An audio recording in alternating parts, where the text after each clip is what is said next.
Chapter 1632, Formation of an Expert Legion. Chapter 1632, Formation of an Expert Legion. Star Moon Kingdom, Zero Wings City, Zero Wings Residence. A depressing atmosphere filled the massive guild residence. Everyone's minds were overwhelmed by an oppressive feeling, causing them great distress. Big Sis Aqua, we just received news that the Blackwater Corporation has invested another 200,000 gold into Heaven's Burial. The guild has also hired more refinement realm experts to hunt us down. They're even beginning to overpower the conqueror parties we've recalled to defend our leveling maps. Moreover, according to our spies in Heaven's Burial, it seems that Heaven's Burial has obtained another significant harvest from the Primordial ancient ruin. Apparently, the guild has collected 2 sets of top-tier intermediate magic array scrolls and plenty of top-tier level 50 weapons and equipment. At this point, they're already preparing to raid a level 50 super large-scale team dungeon. Yaya reported as she stood beside Aqua Rose with a somber expression. Zero Wing had grown stronger over the past few days as more players gathered in Zero Wing City. However, the number of players withdrawing from the guild also continued to increase. They had done so because Zero Wing's members were almost guaranteed to be ambushed whenever they went to the fields to grind. They could have endured if the situation had only lasted 2 or 3 days. But this had continued for over a week already. Everyone in the guild had long since grown tired of it. Their leveling speed and equipment acquisition rate had suffered severely, as well. To make things worse, Heaven's Burial had grown rapidly in every aspect despite the ongoing war. Many Zero Wing members' wills began to falter. They could no longer see any hope of Zero Wing winning this war, and so, many had given up and left while they still could. They were already starting a super large-scale team dungeon raid. Aqua Rose frowned at this point. Many large guilds had already raided level 50, 100-man team dungeons successfully, but not one of them had raided a level 50 super large-scale team dungeon. Unfortunately, only these dungeons contained level 50 top-tier equipment and set equipment. If Heaven's Burial obtained the first clear of a super large-scale team dungeon in Star Moon Kingdom, the pressure its success would bring on Zero Wing's members would be crushing. Even if the guild failed to exhaust Zero Wing by obtaining the first clear of a level 50 super large-scale team dungeon, not only would a guild obtain a 3-star guild residence promotion order, but it would also obtain level 50 top-tier weapons and equipment. What was players' purpose of joining a guild? Wasn't it to help them obtain better weapons and equipment while leveling faster? As long as Heaven's Burial succeeded, a ton of experts would try to join the guild. After all, not even independent teams could clear a super large-scale team dungeon. As she watched Heaven's Burial grow stronger by the day, Aqua Rose gradually came to understand how frightening guilds with major corporation support were. With an endless financial supply, a guild could attract as many experts and gain as many resources as it wanted. There was simply no way that Zero Wing, a guild that had been built from nothing, could compete with such guilds. It took everything Zero Wing had just to cope with Heaven's Burial's offensive. Big Sis Aqua, Heaven's Burial has stated that if Zero Wing is willing to hand over 51% of its shares, they'll stop their assault on the guild.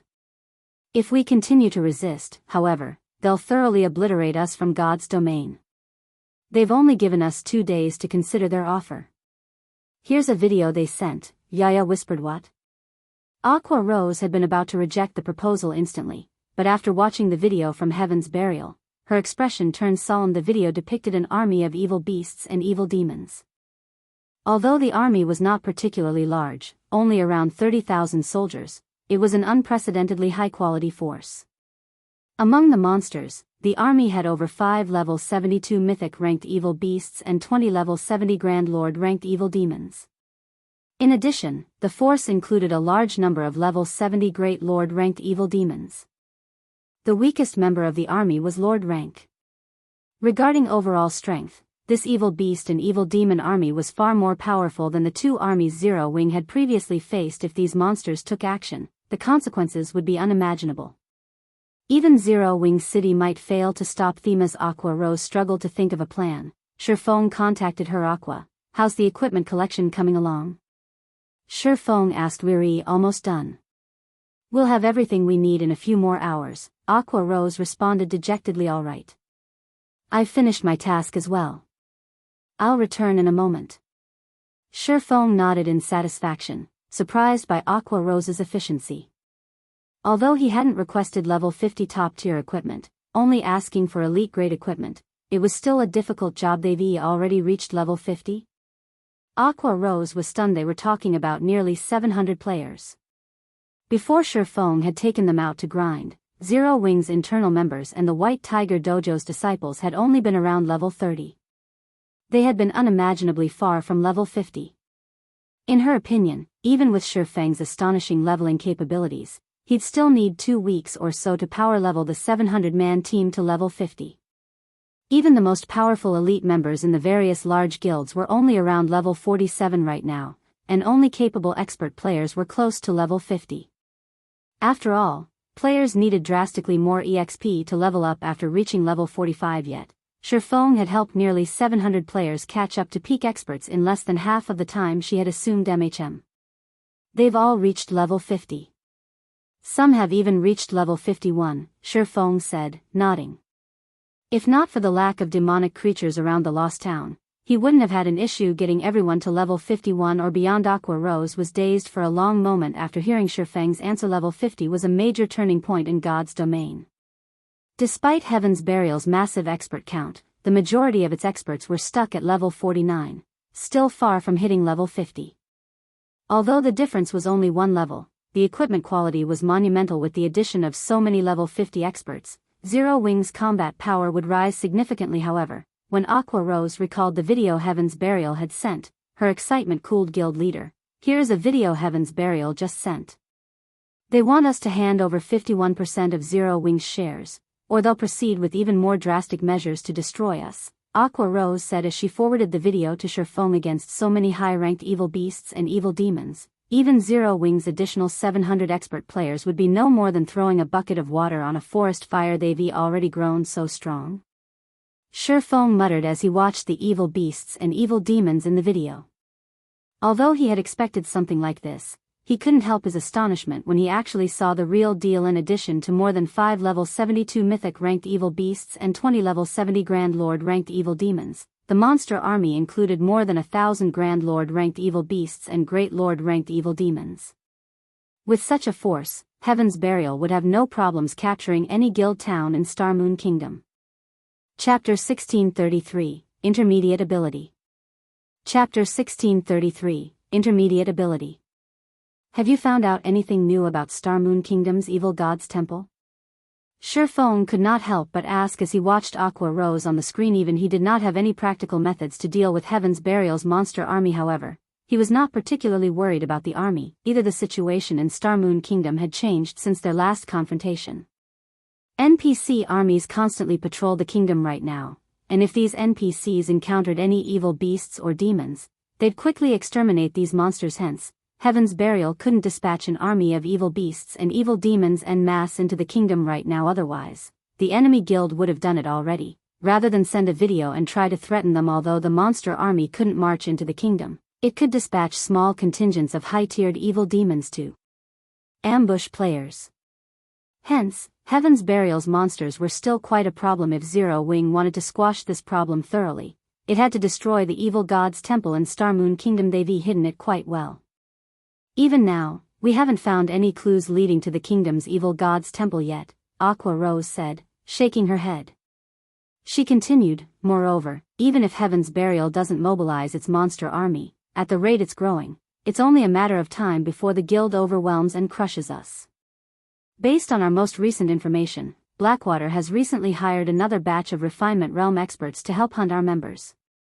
It's taking everything we've got just to defend ourselves. If more Refinement Realm experts join the fight, I'm afraid that we won't last very long. In addition, our financial state is particularly concerning. We've already used all of our available funds, and we don't have the support of any major corporation.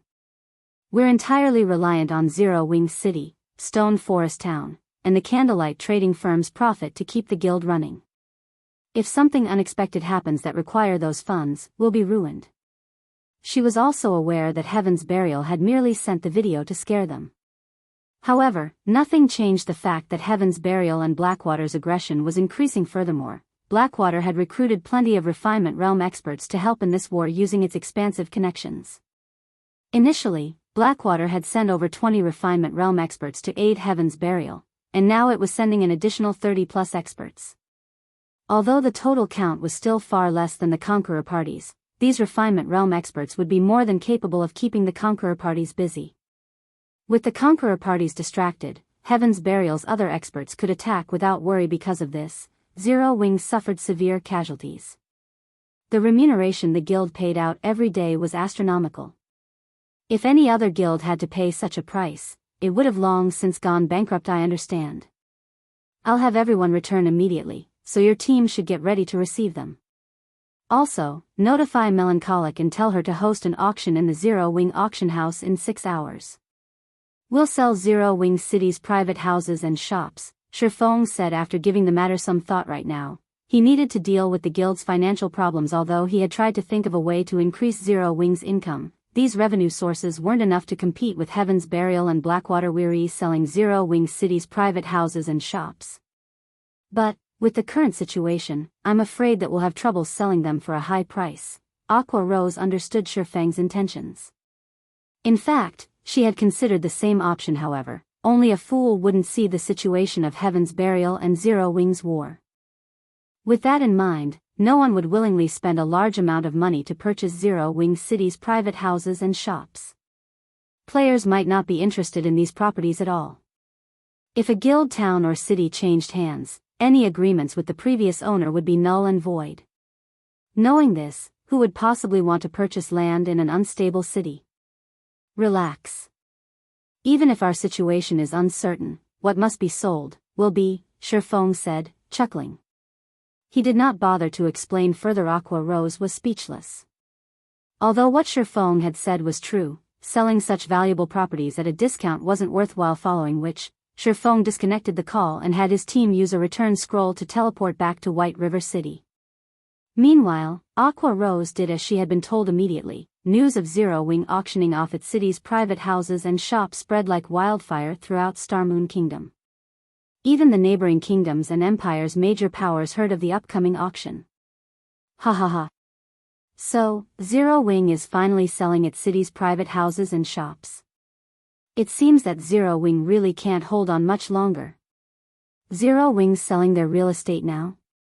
Does Zero Wing take us for fools? When the various major powers saw Zero Wing's announcement, they laughed, ridiculing Zero Wing for falling so low. Zero Wing has finally hit its limit? Singular Burial could not help but laugh when he read the report from a subordinate. Unfortunately, it is too late. They might have found buyers had they chosen to sell the properties a few days ago, but now that Zero Wing's position in this war has become more uncertain, who would be foolish enough to buy the deeds? Notify our subordinates and have them increase their offensive against Zero Wing's members immediately. Also, spread a lie to the public, stating that we intend to attack Zero Wing City. I want to see just who actually attends Zero Wing's auction. Understood. Daybreak Fog nodded before leaving the guild leader's office. Although the various major powers understood that Zero Wing was approaching its end, many would be interested in attending the guild's auction. Aside from Zero Wing's in-house products, items were available from other players in Zero Wing's auctions. There was also the convenient option of bartering. Meanwhile, after exiting White River City's teleportation hall, Shifeng made his way to the library. Although he had already bound the Purple Thunder Flame to himself, he needed the help of a special magic array to fuse it with the Soul Fire, and only Charlene was capable of conjuring this magic array at the same time. Shifeng sent his team to deliver the mana and Eternium ore they collected to the Candlelight trading firm before getting some rest. Aside from the massive amount of EXP they had earned while grinding demonic creatures in the Lost Town, they had gained a plentiful harvest of ores. Moreover, the closer they had gotten to the mysterious pit in the town center, the more ores they had obtained. In total, they had collected over 15,000 pieces of mana ore and over 1,000 pieces of Eternium ore. When Melancholic Smile received the haul, she was dumbfounded. Due to the high demand for mana ore, prices for the ore continued to increase. Before Shifeng had left for the Boneless Land, mana ore had sold for 1 gold, 20 silver per piece. Now, prices had risen to 1 gold, 50 silver per piece. However, even at such a price, very few people were willing to sell their mana ore again. Even a large guild like Zero Wing would be fortunate to purchase a few dozen pieces each day. Yet, Shifeng had returned with over 15,000 pieces of mana ore again. Even if one robbed a super guild's warehouse, they wouldn't obtain such a bounty even if Zero Wing used all of the mana or to craft mana charms. It would make a massive fortune. Meanwhile, Shifeng's request was simple: use 5,000 pieces of mana or to forge mana charms and sell them. Not only would the mana charms fetch a high price, but there was also a solid market for them. With the money the guild earned, it could construct the mana tower in Zero Wing City. The largest problem when constructing a mana tower was the required materials. It required over 5,000 pieces of mana ore alone, in addition to plenty of other precious materials. Fortunately, the construction cost itself was relatively cheap, only 5,000 gold. Meanwhile, on the top floor of White River City's library, with Charlin's help, Shifeng attempted to merge the Purple Thunder Flame and the Soul Fire. It was far more difficult to merge the Tier 3 Purple Thunder Flame with the Soul Fire than it had been to merge the Tier 2 Ice Blue Devil Flame, since the former was more powerful. He needed more accurate control to wrap the Soul Fire around the Purple Thunder Flame. 1 attempt. 2 attempts. 3 attempts. With each subsequent attempt, Shifeng grew increasingly adept with the fusion process, so much so that he had improved his control over his own body and his environment. Shifeng was somewhat surprised at this. He had never thought that he could become stronger while trying to fuse the mysterious flames. He had thought that he had reached his limit and would have to break through to the domain realm to improve further. As Shifeng attempted his 26th fusion, the sound of a system notification reached his ears. System, congratulations. You have gained rough control over the Soul Fire. You may now utilize the Soul Fire's intermediate abilities. Chapter 1634, Soul Fire's New Abilities. Chapter 1634, Soul Fire's New Abilities. Not even a Tier 3 Mysterious Flame is enough for me to gain full control of the Soul Fire. Shifeng was slightly surprised when he saw the system notification. Tier 3 Mysterious Flames were exceedingly rare in God's domain. As far as Shifeng knew, there should only be one Tier 3 Mysterious Flame in Star Moon Kingdom. When this mysterious flame had appeared in his previous life, practically every large guild in the kingdom had fought over it. Yet, despite fusing such a rare mysterious flame, he still didn't have full control of the Soul Fire. At this point, Shifeng began to wonder if there was a high chance that the Soul Fire was actually a Tier 4 Mysterious Flame. Shifeng had only ever heard of Tier 4 Mysterious Flames in God's domain's legends. The power of such a flame alone would be more than enough to injure a Tier 4 existence severely. With the Soul Fire's unique ability to burn a target's soul to nothing, it would be a terrifying weapon against both monsters and players. This was especially true for players. The immortal soul was the root of players' existence in God's domain. In NPC's eyes, players were only able to resurrect after death due to their immortal souls. If a player's immortal soul were extinguished, that player would be finished. However, it was extremely difficult to destroy a player's immortal soul. Hence, the Soul Fire should only be capable of damaging a player's immortal soul. Even so, it would be more than enough to prevent the target from logging into God's domain for some time. It would be a nightmare for any expert player. After all, in God's domain, one either improved or regressed. The game had countless players, and not being able to log in for several days would cause one to fall behind their rivals. Not bad. You've actually fused the Purple Thunder Flame so quickly. With your current control over the Soul Fire, you can weaken the Soul Chain's corrosion further. Locating that mysterious individual should become much easier, Charlin said, chuckling at Shifeng. However, you must still be careful. Although you've extended your time limit to 108 days after fusing with a Tier 3 Mysterious Flame, God's domain is very large. It might seem like a lot of time, but in reality, it isn't. It is best if you locate a few more Tier 3 Mysterious Flames during this time. That way, you'll gain better control over the Soul Fire. I only have 108 days? Shifeng was dumbfounded when he heard Charlin's warning. He had hoped to extend his time limit by a year or so after absorbing a Tier 3 Mysterious Flame, yet the system had only given him a small extension, and just as Charlin had said, locating that mysterious Tier 5 NPC would not be an easy task. He had no clues leading to the NPC either. He could only rely on the Soul Chain.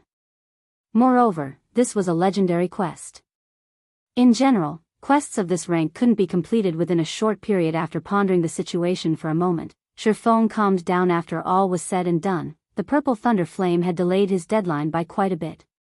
At the very least, he would have more time to deal with his own matters, following which, Shifeng tested the soul fire's power immediately. Shifeng's dark pupils were consumed by silver fire. His aura also changed abruptly. If others had felt relaxed around him before, he would now feel like an icy hell. Death and cold dominated his aura. Amazing. I only have a rough control over the soul fire now, yet it is already so powerful.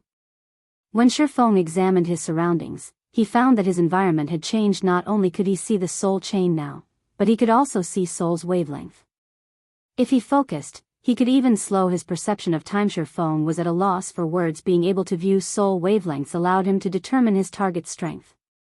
The stronger a creature was, the stronger its soul would be. In addition, neither players nor monsters could hide their soul wavelengths.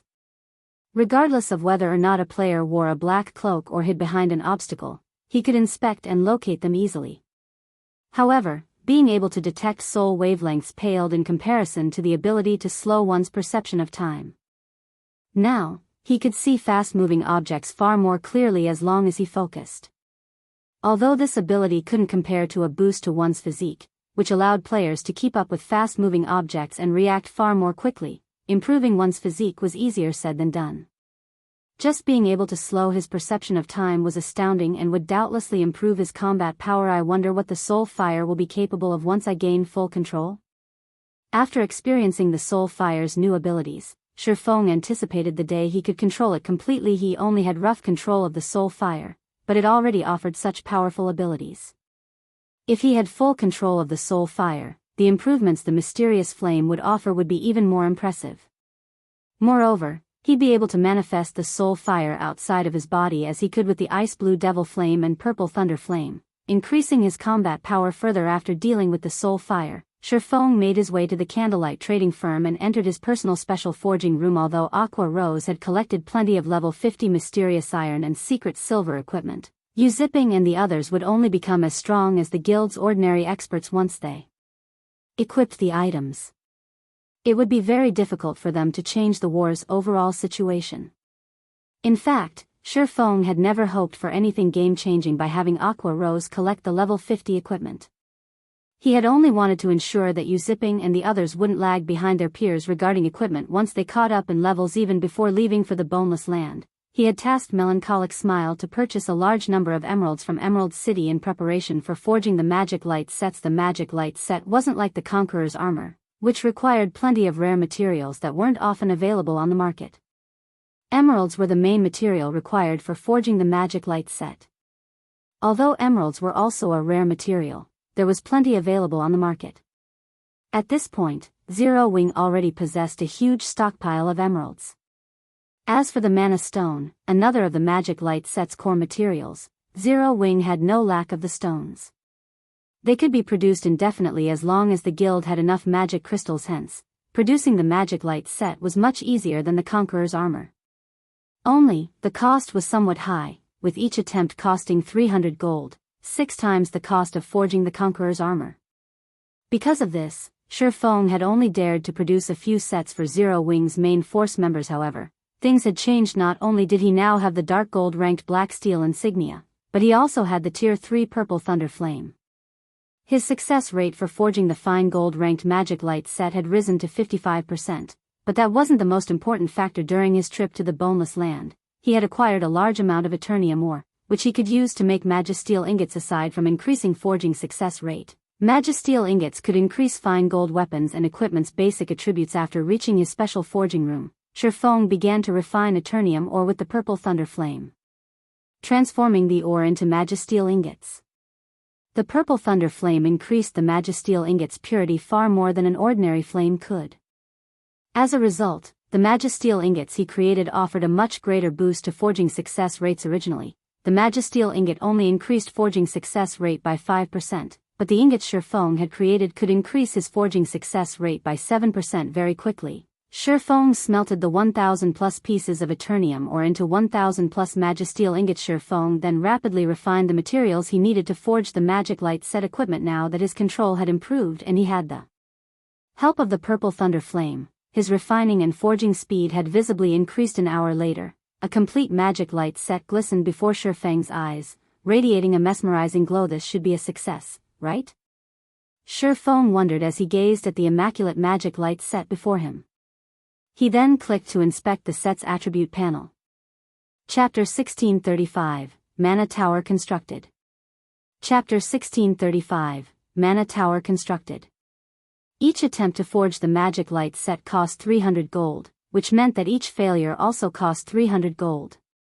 Not even super guilds would play around with so much money. If not for his considerably high success rate, Shifeng wouldn't have dared to attempt the set's mass production. When Shifeng clicked to inspect the magic light set's attribute panel, a system notification appeared.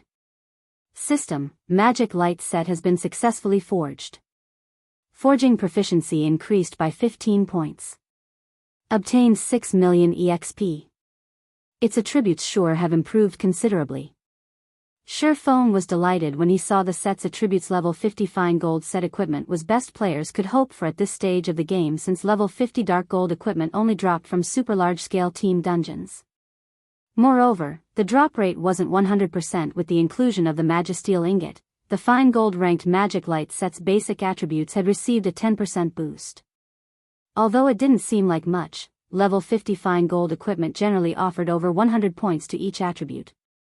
A 10% increase meant at least 10 more points. Meanwhile, the magic light set was a 6-piece set, offering 60 bonus points to each attribute. Furthermore, the Magisteel ingot improved every basic attribute overall. The 10% improvement was the equivalent of an additional piece of level 50 secret silver equipment. Aside from epic equipment and above, no equipment could rival the magic light set at this stage of the game. Unfortunately, epic items were extremely rare, and not even guilds' peak experts were guaranteed to wield one. If he let Zero Wings experts equip the magic light set, they'd definitely have an overwhelming advantage over other guilds' experts in basic attributes. Although the magic light set did not boost the wearer's combat standards, it offered far more destructive power than the Conqueror's armor's basic strength battle array. Rather than rely on superior combat standards to whittle down their enemies, Zero Wings experts could trample over their opponents by relying on the magic light set. Thinking up to this point, Shifeng began to forge the next magic light set very quickly. Shifeng finished 3 more forging attempts. Among them, 1 was a complete failure, while 2 had succeeded. Shifeng's success rate even surprised him. As Shifeng was about to continue, Melancholic Smile contacted him. Guild leader, the mana tower you've requested has been built in Zero Wing City, but it needs too many magic crystals to operate every day. Should we activate it now? Melancholic Smile asked worriedly. Not only had they spent 5,000 gold to construct the mana tower, but they had also spent 5,000 pieces of mana Oregon. She had assumed that the mana tower would bring in additional income for Zero Wing City, but once it had been constructed, she had discovered that activating it cost 3,000 magic crystals, and its continued operation would cost 1,500 magic crystals per day. This was a significant expenditure to any guild, especially Zero Wing. Although the 4 Towers of Elements' teleportation function and Zero Wing's battle arenas had earned the guild some magic crystals, they couldn't afford to squander what they had. It's fine. Activate it, Shifeng said, chuckling. The mana tower was the symbol of a guild city. Zero Wing City could only be called a true guild city once it had a mana tower of its own. The mana tower increased the mana density in a city significantly. The 5 magic towers increased mana density wasn't even the equivalent to 1/3 of the increase a single mana tower provided. Moreover, more NPCs would only reside in a guild city once it had a mana tower. This was especially true for high-tiered NPCs since they had such strict mana density requirements. Right, once you've activated the mana tower, notify Aqua and have her raise the entrance fee to 60 copper. Increase the prices for the battle arena services by 30% as well, Shifeng instructed. Naturally, they needed to increase prices in various aspects with the increased mana density. After all, the rise would offer players more benefits. This Melancholic Smile was stunned. It had not been easy to increase Zero Wing City's player population to 2 million. It might not be an issue if they increased the prices of the city's services a little, but players would definitely refuse such massive leaps. Zero Wing City's player traffic would doubtlessly decrease. Relax. Once the mana tower is active, Zero Wing City will be worth the price, Shifeng explained briefly. Of course, he understood Melancholic Smile's concerns. However, Melancholic Smile still had her doubts, but she still sent a subordinate to activate the mana tower. Following which, she notified Aqua Rose about the city's price increases when Aqua Rose received the message. She even wondered if Shifeng were joking. Their 30 copper entrance fee had already elicited quite a few complaints, yet Shifeng wanted to double it. At this stage of the game, ordinary players only earned several silver coins per day after deducting repair fees. Including the expensive teleportation fee to travel to Zero Wing City, ordinary players would likely struggle to justify paying a 60 copper entrance fee. Furthermore, Zero Wing City wasn't located anywhere close to level 50 high-resource maps. Hence, the city's double EXP buff held little attraction to ordinary players. However, as Aqua Rose considered such issues, she felt the city's mana density rise rapidly. Even players who weren't sensitive to mana could clearly feel the increase. Naturally, they gained more mental clarity, as well. What's going on? Why do I feel so refreshed? Why has the city's mana density suddenly increased? What? The city's mana density has at least doubled. What did Zero Wing do? Quick, look. The mana density isn't the only thing that has increased.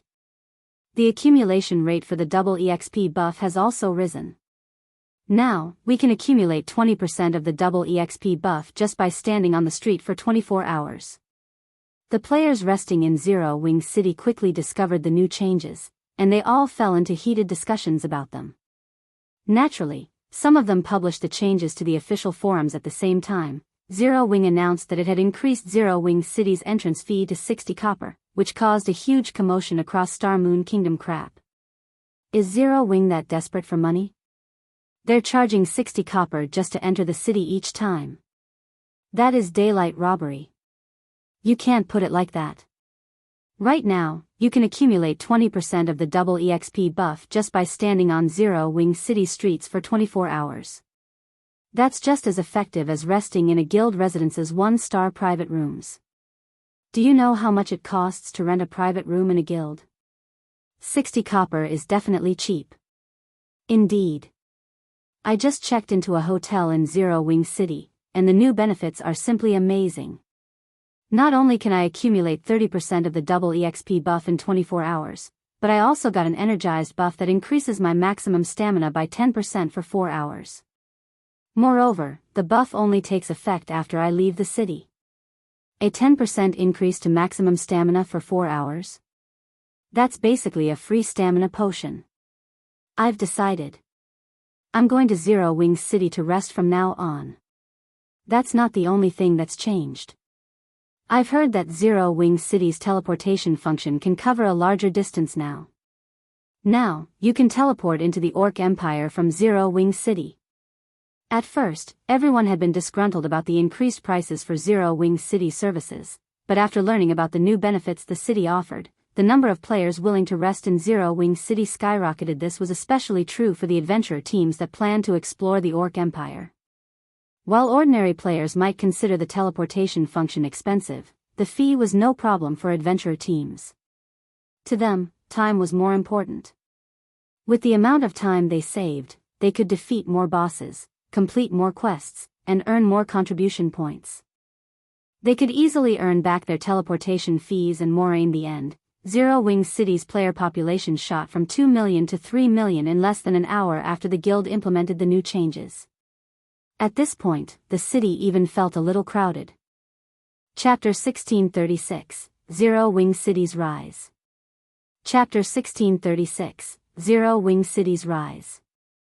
The rapid increase in Zero Wing City's player population had surprised Aqua Rose, who had assumed that it would decrease. Not only did the sudden addition of 1 million players bring in another 6,000 gold in entrance fees to Zero Wing City, but plenty of players also rushed to use the city's teleportation function to save on teleportation fees. The various adventure teams visiting Zero Wing City had also bought memberships for the teleportation services, each earning Zero Wing 20 magic crystals. In one short hour since the guild implemented the new changes to the city, over 4,000 players had bought a membership, bringing in over 80,000 magic crystals. There were even more players interested in teleporting to the Orc Empire. Due to the increased teleportation distance, non-members had to pay 30 silver for each maximum range teleportation. Even after deducting the teleportation cost, Zero Wing still earned 18 silver from each traveling player during the past hour, over 6,000 non-members had teleported to the Orc Empire, handing over 1,000 gold to Zero Wing. Aqua Rose and Melancholic Smile were stupefied previously. Melancholic Smile had worried that they wouldn't be able to earn back the cost of the Mana Tower, but the city's teleportation function alone had raked in over 1,000 gold. The function alone made money faster than the Candlelight trading firm as a whole, not to mention the amount of magic crystals the service raked in. Moreover, the number of players using the teleportation function and registering for membership continued to increase. Guild leader, where did you obtain this Mana Tower? It is simply amazing. Aqua Rose said excitedly. With its profit speed, we can easily cover our daily expenditures.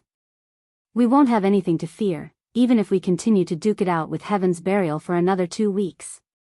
She had agonized over Zero Wing's lack of funds. The increased bounty had skyrocketed the guild's daily expenditures, but now, she didn't need to worry about the issue. This is only the beginning.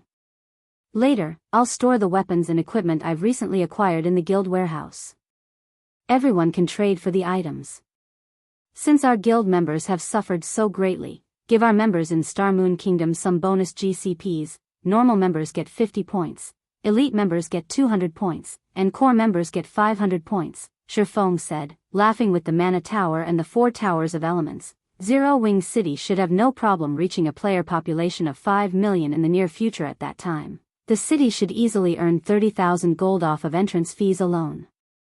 Furthermore, there would be profit from the shop rentals, hotel fees, battle arena, and other revenue sources. Guild leader, won't it be a little much to give out so many GCPs at once? Aqua Rose could not help but gasp when Shifeng told her to award so many GCPs to their guild members. Although the value of Zero Wing's GCPs had recently decreased, each point was still worth nearly 20 copper. Giving normal members 50 GCPs would be the equivalent of handing them 10 silver each. Elite members would receive 40 silver, and core members would receive 1 gold.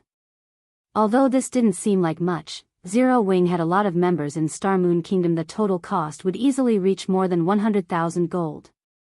Although players couldn't exchange these points for coins, there weren't many weapons and pieces of equipment in the guild warehouse available for purchase. It's fine. Our members have worked hard lately. Moreover, who says our guild doesn't have any weapons and equipment? Shifeng said, chuckling. However, he did not bother to explain further. Instead, he sent Zipping a message, instructing him and the others to deposit the weapons and equipment they had obtained during their visit to the Boneless Land into the guild warehouse. After disconnecting the call with Aqua Rose, they had obtained over 6,000 level 55 plus pieces of equipment from all of the demonic creatures they had slain in the Boneless Land. Although the majority of the items were bronze rank, there were several hundred pieces of mysterious iron equipment and dozens of pieces of secret silver equipment. Meanwhile, Shifeng's statement has confused Aqua Rose. She had no idea what Shifeng planned to do about this situation. However, she followed his instructions and published the announcement on the guild's notice board. Very quickly, this announcement caused a commotion in the guild chat. Vice guild leader, is this true? The guild is actually awarding us so many GCPs? Doesn't the guild lack funds right now? If the guild gives us so many points, what will it do about coins? Many of the guild members were surprised by Shifeng's generosity. Although each player only received a small reward, the total cost of giving all of them bonus GCPs, with how many members the guild had, would be massive. In reality, the guild didn't need to reward its members. Many were already satisfied with the benefits the new residents in Zero Wing City offered after the Mana Tower had been constructed. Now, due to the increased mana density in the city, members could accumulate 25% of the double EXP buff after resting for 20 hours in the guild hall, 35% if they rented a private room. Moreover, players would even accumulate the buff while they were offline. This sudden improvement had skyrocketed the guild members' morale. Their confidence in Zero Wing's future had not only returned, but increased. The biggest problem players faced in God's domain was leveling up. Unfortunately, the constant fighting with Heaven's Burial had severely affected Zero Wing members' leveling speeds. In fact, some members were losing levels faster than they could recover them. However, now that they could accumulate the double EXP buffs so quickly, regaining their lost levels would be much easier. In contrast, Heaven's Burial's members didn't enjoy such a benefit. If this war continued, Zero Wing's members would definitely surpass Heaven's Burial's members in levels. No need to worry. This is a direct command from the guild leader. Moreover, the guild leader has said that since everyone is still willing to believe in Zero Wing will not mistreat any of you. Aqua Rose explained in the guild chat. Inwardly, though, she had no confidence in her words in the least. All hail the guild leader. All hail Zero Wing. Hearing Aqua Rose's words, Zero Wing's members cheered. After everyone received their bonus points, many players ran to the guild warehouse to purchase items. When they saw the available items, however, they were stupefied. All sorts of weapons and equipment had been put up for purchase in the guild warehouse. All of the items were at least level 55, there were even level 65 items available. There were easily over 6,000 items in total currently. Even level 50 equipment was incredibly difficult to obtain, not to mention level 55 plus weapons and equipment. Although none of them could use these level 55 plus weapons and equipment at present, at the very least, they wouldn't have to worry about weapons or equipment once they reached level 55. This was especially true for the guild's normal and elite members. Level 50 plus equipment were extremely difficult to obtain, and being able to purchase a set of up-to-date bronze and mysterious iron equipment as soon as they reached the appropriate level would be a dream for these players. Meanwhile, news that Zero Wing was giving away a ton of bonus GCPs and had thousands of level 55 plus weapons and pieces of equipment spread to Star Moon Kingdom's various large guilds. The various guilds had assumed that Zero Wing had reached its limits and was close to crumbling. They had expected the guild to play such a hand so suddenly. There was also Zero Wing City's recent rise to fame. No matter how they looked at the situation, Zero Wing did not seem like a guild that was nearing its end. In fact, Zero Wing grew stronger by the minute. When Singular Burial received news of this, he was stupefied. Chapter 1637, Astronomical Auction. Chapter 1637, Astronomical Auction. Heaven's Burial wasn't the only guild caught off guard by Zero Wing's sudden transformation. All of the various large guilds were astonished. They hadn't realized that Zero Wing had such a solid foundation. This was especially true regarding the Mana Tower in Zero Wing City. The construction had skyrocketed the mana density in the city, making the already attractive city even more popular among players now. The various powers and players that had originally believed Zero Wing's downfall had been inevitable began to see a little hope for the guild. Who would have thought Zero Wing could still make such a move? Now, thanks to the Mana Tower, Zero Wing City's player population has gone through the ceiling. With this, the city's income will drastically increase. It seems that Heaven's Burial won't be able to wear Zero Wing down in a short amount of time. That's definitely true. Based on what I've heard, over 5,000 additional players have secured teleportation memberships in Zero Wing City since the guild implemented the new changes. Indeed. The number of orcs guarding the Orc Empire's borders continues to increase, and the borders are becoming even more difficult to cross. The distance is a huge problem as well. By teleporting straight into the Orc Empire's outer region from Zero Wing City, players can save over 10 hours of travel time. They won't have to worry about Orc patrol squads ambushing them either. The only problem is the expensive teleportation fee. It's not affordable for ordinary players like us. When discussing Zero Wing City's enhanced teleportation function, whether they were members of the various major powers or independent players, they all wore hungry expressions at this point. The Orc Empire had become a gathering point for multiple kingdoms and 2 empires. However, the journey there was still a problem that plagued all of the players who wanted to visit the Orc Empire.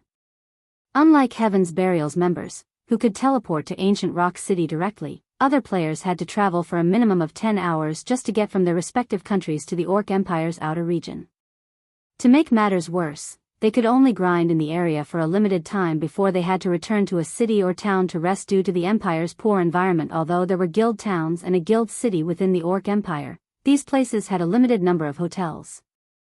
There wasn't nearly enough accommodation for every player adventuring in the Orc Empire. This meant that the majority of the players visiting the Orc Empire were forced to return to their country's NPC cities to rest, spending another 10 or so hours to travel back to the Orc Empire. However, Zero Wing City had changed everything. Not only could players save precious time while traveling across the Orc Empire's borders, but they could also circle around the powerful Orc patrol squads and mutated orcs. Because of this, the number of players who gathered in Zero Wing City continued to increase. The only problem these players had to face was the money they'd have to spend to get to the Empire. There was also the matter of traveling to Zero Wing City. Although players could teleport to Zero Wing City via Evernight City, they still had to cross quite a distance to get from Star Moon City to Evernight City. Fortunately, this problem was practically negligible compared to the potential benefits of saving so much time during their travels. As a result, the various major powers and adventurer teams that hadn't initially been interested in Zero Wing's latest auction rushed to Stone Forest Town's Zero Wing auction house. Currently, despite there still being over an hour before the auction officially began, players already crowded into the spacious advanced auction house, many of which were members of the various large guilds. There were also plenty of well-known adventurer teams from the multiple kingdoms and 2 empires that neighbored the Orc Empire. Big Sis Aqua. More than 50,000 players have already arrived to participate in the auction. At this rate, we might even have 70,000 participants by the time the auction starts, Yaya said excitedly as she read the statistics report in her hands. Although Zero Wing was about to host its auction, not just anyone could take part. They had to fulfill certain conditions. First, if one wished to enter the auction venue, they needed a minimum of 100 gold in their bags.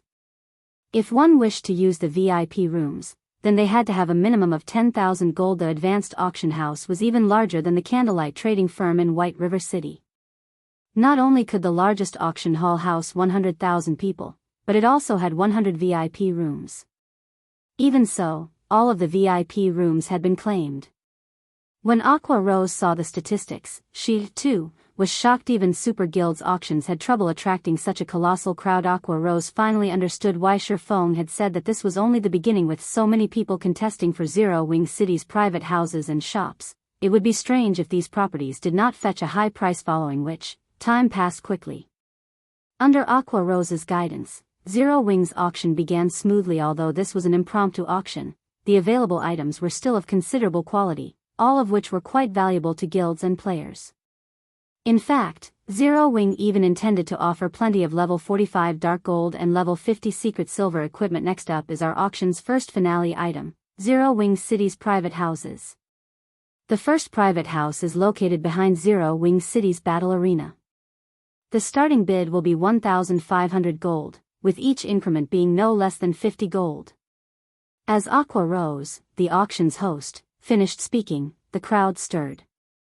The players in the VIP rooms, in particular, who had, thus far, shown no interest in the items for auction, stared longingly at the image on the large display above the stage. Crap. Zero Wing actually dares to ask for such a price? Even the private houses in major NPC cities don't cost 1,500 gold. Is Zero Wing that desperate for money? Many of the players present were shocked by the minimum bid. Aqua Rose had stated the private houses in NPC cities with player populations in the millions only sold for around 1,000 gold. A few of the private houses in strategic locations only sold for a little more than that. Meanwhile, players didn't have to worry about attacks or sieges in NPC cities, but it was a different story for a guild city. There was no telling when another major power would attempt to take the city for itself. Zero Wing was simply insane for trying to sell an unstable private house for such a high price. Honestly, even Aqua Rose considered the price somewhat high, but Shifeng had determined the minimum bid, 1,500 gold and not a coin lower.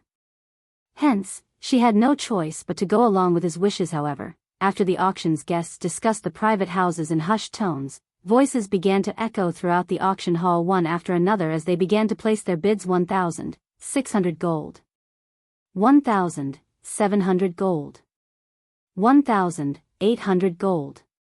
The rapidly increasing prices flabbergasted everyone. After a short moment, the price had risen to 2,200 gold. The bids only slowed after reaching this point. In the end, Remnant Cloud, the commander of the Fire Cloud Fox adventurer team, won the first private house for 2,550 gold. Because of the winning bid, the spectating major powers envied Zero Wing. A single private house barely took up any of a city's land, yet Zero Wing had earned so much money from a single private house. At the same time, many of them pitted Remnant Cloud for his foolish decision. Although Zero Wing's situation had improved significantly, its chances of defeating Heaven's Burial were still slim. Purchasing a private house for so much money was foolish. However, as the various large guilds' upper echelons entertained such thoughts, the second private house sold for 2,700 gold. In total, Zero Wing had sold 15 private houses. Every one of them had sold, with the cheapest going for 2,450 gold and the most expensive earning 2,800 gold. The price could already rival that of high-potential lands in NPC cities. As for Zero-Wing City's shops, the minimum bid was a frightening 5,000 gold, with each increment being no less than 100 gold. In the end, of the 5 shops that had sold, the cheapest sold for 7,800 gold, while the most expensive one had gone for 8,500 gold. During this single auction, Zero Wing had gained a net profit of more than 120,000 gold. When Aqua Rose saw the final numbers, she even wondered if she were dreaming. Guild leader, with this much money, we can purchase a large amount of level 45 equipment and replenish our warehouse. We can definitely help our guild members recover their full strength. Aqua Rose's eyes glistened when she saw the profits the auction had raked in. It had been a long time since she had seen so much money. No. Set the guild warehouse's replenishment aside for now. First, prioritize the NPC shop's construction, Shifeng said, shaking his head. He had never intended to sell Zero Wing's precious lands just to help the guild's members recover their lost weapons and equipment. Although the guild members' items were quite important, they paled in comparison to the NPC merchants' shops. NPC shops were the lifeblood of a guild city. Only after gaining NPC shops could a guild city start its endless cycle of development. I understand. I'll get to it immediately. Hearing Shifeng's words, Aqua Rose recalled the NPC merchants that had visited Zero Wing City to discuss business. Due to the guild's lack of funds, they had delayed the NPC shop's construction, but now that the guild had money to spare, it was indeed time to address the issue. Chapter 1638, 3-Star NPC Shop. Chapter 1638, 3-Star NPC Shop. Star Moon Kingdom, Zero Wing City. Since there was no need for players to construct NPC shops personally, tall buildings began to rise in Zero Wing City as soon as Aqua Rose made the necessary payments. The shop's 2-star NPC merchants required usually only had 2 or 3 floors, costing between 500 and 1,000 gold to construct. As for the shops for the 2-3-star NPC merchants, one had 5 floors, while the other had 6 floors.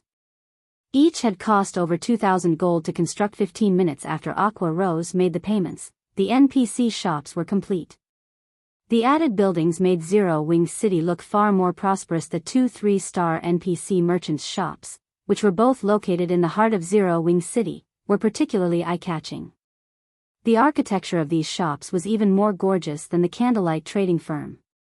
One could tell that these 2 shops were extraordinary at a glance. Meanwhile, one of the shops functioned as a grocery store, while the other focused on magica.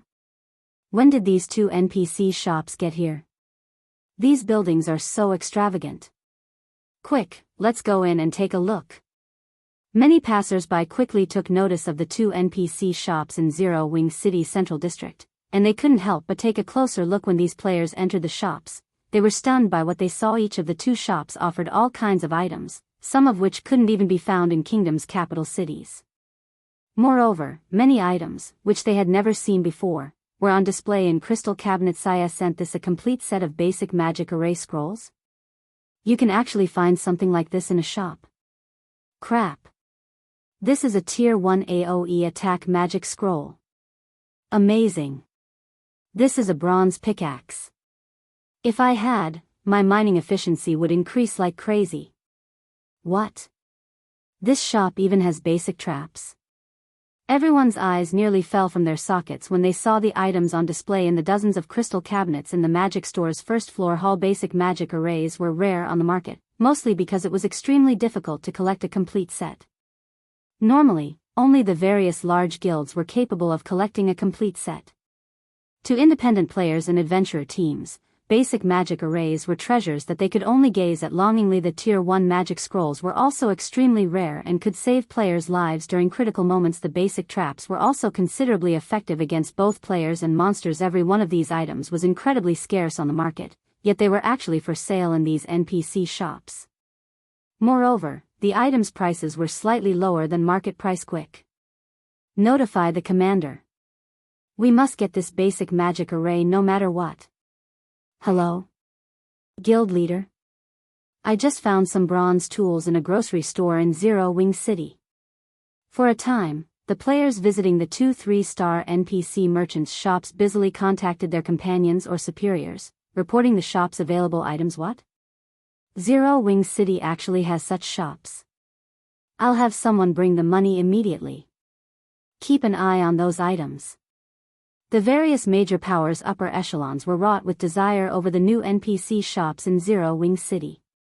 They promptly issued commands to acquire these items, no matter the cost. In less than 10 minutes, the two NPC shops were overcrowded with players, becoming even more popular than the candlelight trading firm. News of these NPC shops quickly spread throughout Starmoon Kingdom. Many players might not regard the double EXP buff as important or have any interest in the Orc Empire, but every player was interested in obtaining rare items. This was especially true for tools that could help players defeat powerful monsters, such as Tier 1 magic scrolls and basic magic arrays. Usually, only guilds had the opportunity to use such items. They couldn't simply be purchased with enough money. After acquiring these tools, players could take down powerful monsters they previously had to avoid. Guild leader, now that every NPC merchant has begun their shop's operation, shouldn't we purchase some of their products for ourselves? Although Aqua Rose had known about the NPC shop's products, she couldn't ignore the temptation now that they were available for purchase. Some of the rare items in these shops were even rare in capital cities' auction houses. If they purchased these items and sold them in Zero Wing's auction house, they'd make a huge profit. No need. Rather than trying to make a profit through resale, attracting more players to Zero Wing City is more important, Shifeng said, chuckling. He could sympathize with Aqua Rose's desire, but doing so would be penny-wise and pound-foolish. NPC shops were a guild city's lifeblood because they sold rare items every day, which attracted a constant stream of players to the city, increasing its popularity. The increased popularity would then help boost the city's various revenue sources. The resulting additional entry fees alone would outstrip the profits they could earn from reselling the NPC shop's items. After giving the matter some thought, Aqua Rose saw the reasoning in Shifeng's decision. Less than half an hour after the NPC shop's grand opening, they had attracted over 300,000 more players to Zero Wing City. That was more than 1,800 gold in entrance fees. As time passed, even more players would visit Zero Wing City, and at this rate, there was no need to resell items. Pull out some funds to purchase these materials. Buy as many of them as you can as long as the prices aren't more than 10% higher than market value. Once you have them, send all of the materials to me, Shifeng instructed. After examining the materials he had left to forge the magic light set, although he had melancholic smile gradually collect the necessary materials, the cost was simply too high. Overall, Melancholic Smile had only managed to purchase around 100 sets of materials for him. Now that Zero Wing had funds to spare, he needed as many materials as possible. All right. I'll send someone to purchase them immediately. When Aqua Rose saw the list of materials Shifeng required, she was slightly astonished. However, now that Zero Wing City's income soared, she was confident in acquiring a large stock. Orc Empire, Ancient Rock City. The atmosphere in the guild leader's office in Heaven's Burial's residence was extraordinarily tense. What is going on with Zero Wing? Is some major corporation supporting it in secret? Singular Burial grumbled, greatly displeased with the latest status report on the rival guild. At the same time, he felt an immense pressure bear down on him. Not long ago, it had been obvious that Zero Wing was about to crumble, yet it was now full of vim and vigor. In fact, the guild was doing so well that it had even awarded over 100,000 gold in bonus GCPs. The large number of NPC shops that had recently risen in Zero Wing City was even more impressive. Singular Burial couldn't help but wonder if Zero Wing were somehow growing richer as the guild fought. Heaven's Burial guild leader, our people are keeping a constant eye on this matter, but we haven't discovered any major corporation supporting Zero Wing from the shadows. Blackwater has also confirmed this, Daybreak Fog said, shaking her head as she answered Singular Burial with absolute certainty. We are sure that Zero Wing's recent income stems from Zero Wing City. Zero Wing City? Singular Burial's expression darkened when he read the statistics report on the guild city. Although he hated to acknowledge it, Zero Wing City had far more potential than he had expected. He had never thought that a guild city could develop so quickly, nearly surpassing Ancient Rock City. This is interesting. It would seem that Zero Wing's foundations are much sturdier than we imagined, Lei Jingyang, who currently sat nearby, commented, laughing. However, this is all they can accomplish. Since they refuse to surrender, can we now take action? Indeed. Young Master Lei, you can use the evil demon army to obliterate Zero Wing. Singular Burial nodded. Sneering, he continued, it's about time we show them how frightening our evil demon army truly is. Chapter 1639, Start of the War.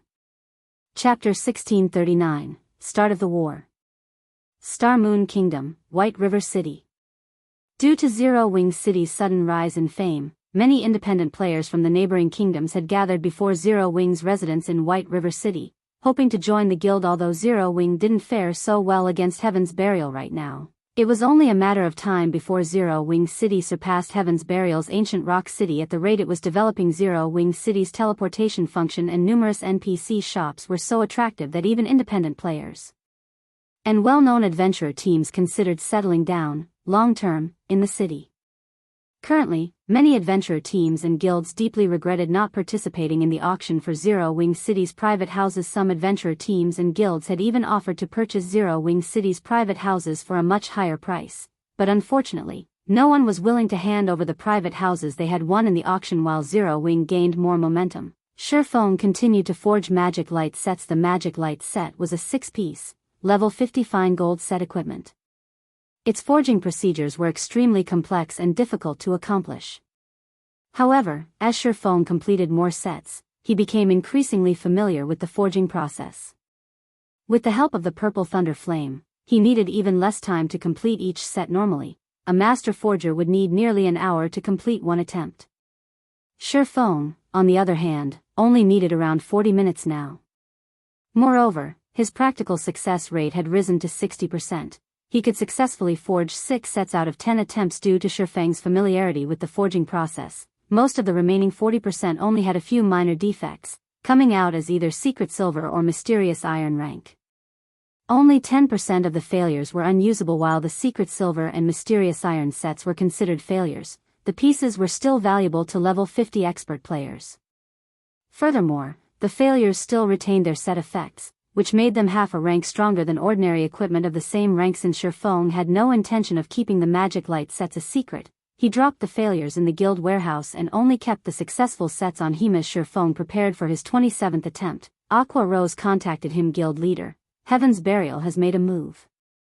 Currently, Heaven's Burial's Lei Jingyang is leading a massive number of evil beasts and expert players to attack our members in the 4 high-resource maps. We're too outnumbered. We simply can't hold them back. We've already lost a lot of expert members. Although I've already ordered a temporary retreat, it seems that Heaven's Burial had prepared for that. Our members won't be able to get out easily, Aqua Rose anxiously reported as she sent Shifeng a few videos. Each of the recordings displayed Heaven's Burial's expert teams leading 20 to 30 Lord-ranked and above evil demons. Although the evil demons did not have as much HP as evil beasts of the same rank, they possessed superior intellect. A single level 70 Lord-ranked evil demon was more than capable of cornering a 20-man team of ordinary experts, let alone 30 of them. Any of Zero Wing's 100-man expert teams would be basically annihilated if they came across these evil demons. Only 1,000-man teams might have some hope of resistance at this point. Only the 100-man teams under the Conqueror Party's leadership or those led by the guild's Tier 2 experts could defeat Heaven's Burial's expert teams. However, Heaven's Burial had sent over 5,000 evil demons to hunt down Zero Wing's members. The Conqueror Parties and Tier 2 experts weren't enough to keep the enemy teams in check. In the half an hour since the attacks had begun, Zero Wing had suffered over 5,000 casualties. Heaven's Burial really is cautious. Shifeng could not help his frown. If Star Moon Kingdom's armies discovered the evil god's temple's forces in their territory, they'd immediately move to destroy them. Due to the Orc Empire's invasion, Star Moon Kingdom's armies were spread across the kingdom. It'd be very easy to take advantage of the kingdom's power to deal with Heaven's Burial. However, Heaven's Burial had only sent their high-mobility evil demons to attack. Moreover, these evil demons had spread out. Even if the kingdom's armies reached them in time, they'd only be able to kill a few before the rest of the evil demons escaped. It was practically impossible to deal a heavy blow to this evil demon army. Moreover, the evil demon army was particularly skilled in guerrilla warfare. Players had no hope against them, let alone a single guild. This was also why the evil god's temple had very nearly wiped out an entire empire in Shifeng's previous life when Zero Wing had clashed with the evil demon and beast armies previously. The guild had held the terrain advantage. It had also had the help of defensive magic arrays, defense turrets, NPC guards and soldiers, and other such tools, but now, Zero Wing had none of that. As long as the evil demon army continued to hunt players in the fields, Zero Wing's members wouldn't be able to grind and level up. Ha ha ha. Boss Lei, these evil demons are amazing. Not even Zero Wing's expert teams can hold a candle to these monsters, a burly ranger exclaimed, laughing as he watched the evil demons crush a 100-man expert team from Zero Wing a short distance away. With just 40 evil demons, they had forced a conqueror party-led expert team to retreat. He had never thought this situation would be possible. Keep a close eye on them. Make sure none of them escape. Lei Jingyang said, laughing. He, on the other hand, wasn't surprised in the least. He had personally fought a great lord-ranked evil demon before without a berserk skill. He was no match for the evil demon, barely able to defend himself. If a group of evil demons ganged up on him, even an expert of his caliber would quickly fall. Although Zero Wing had stood toe-to-toe with Heaven's Burial in this war of attrition thus far, the outcome had been determined long ago.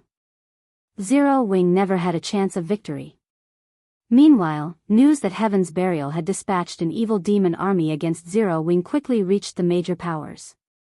Seeing the numerous evil demons spread across the high-resource maps Zero Wing's members occupied, even Super Guild's upper echelons couldn't help but frown. It seems that Heaven's Burial has gathered a powerful evil demon army. Even with Zero Wing City's rise in popularity, Zero Wing's legacy will soon end. Yuan Tianxin could not help his rueful sigh as he read the latest report on the war between Zero Wing and Heaven's Burial. According to the report, Heaven's Burial had dispatched 20 Grand Lord-ranked evil demons to Starmoon Kingdom. Every one of these Grand Lords was an absolute nightmare for players. The guild had also dispatched 500 Great Lords and thousands of Lord-ranked evil demons. This army would be invincible in the fields.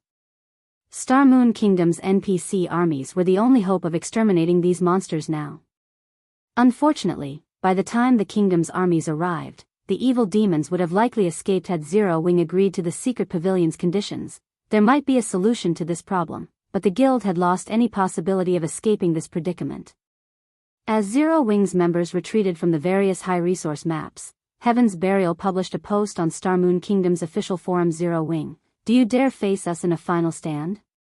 This sentence instantly caused an uproar in Starmoon Kingdom. Ha ha ha. It seems that Zero Wing really isn't much after all. It's even afraid of putting up a good fight.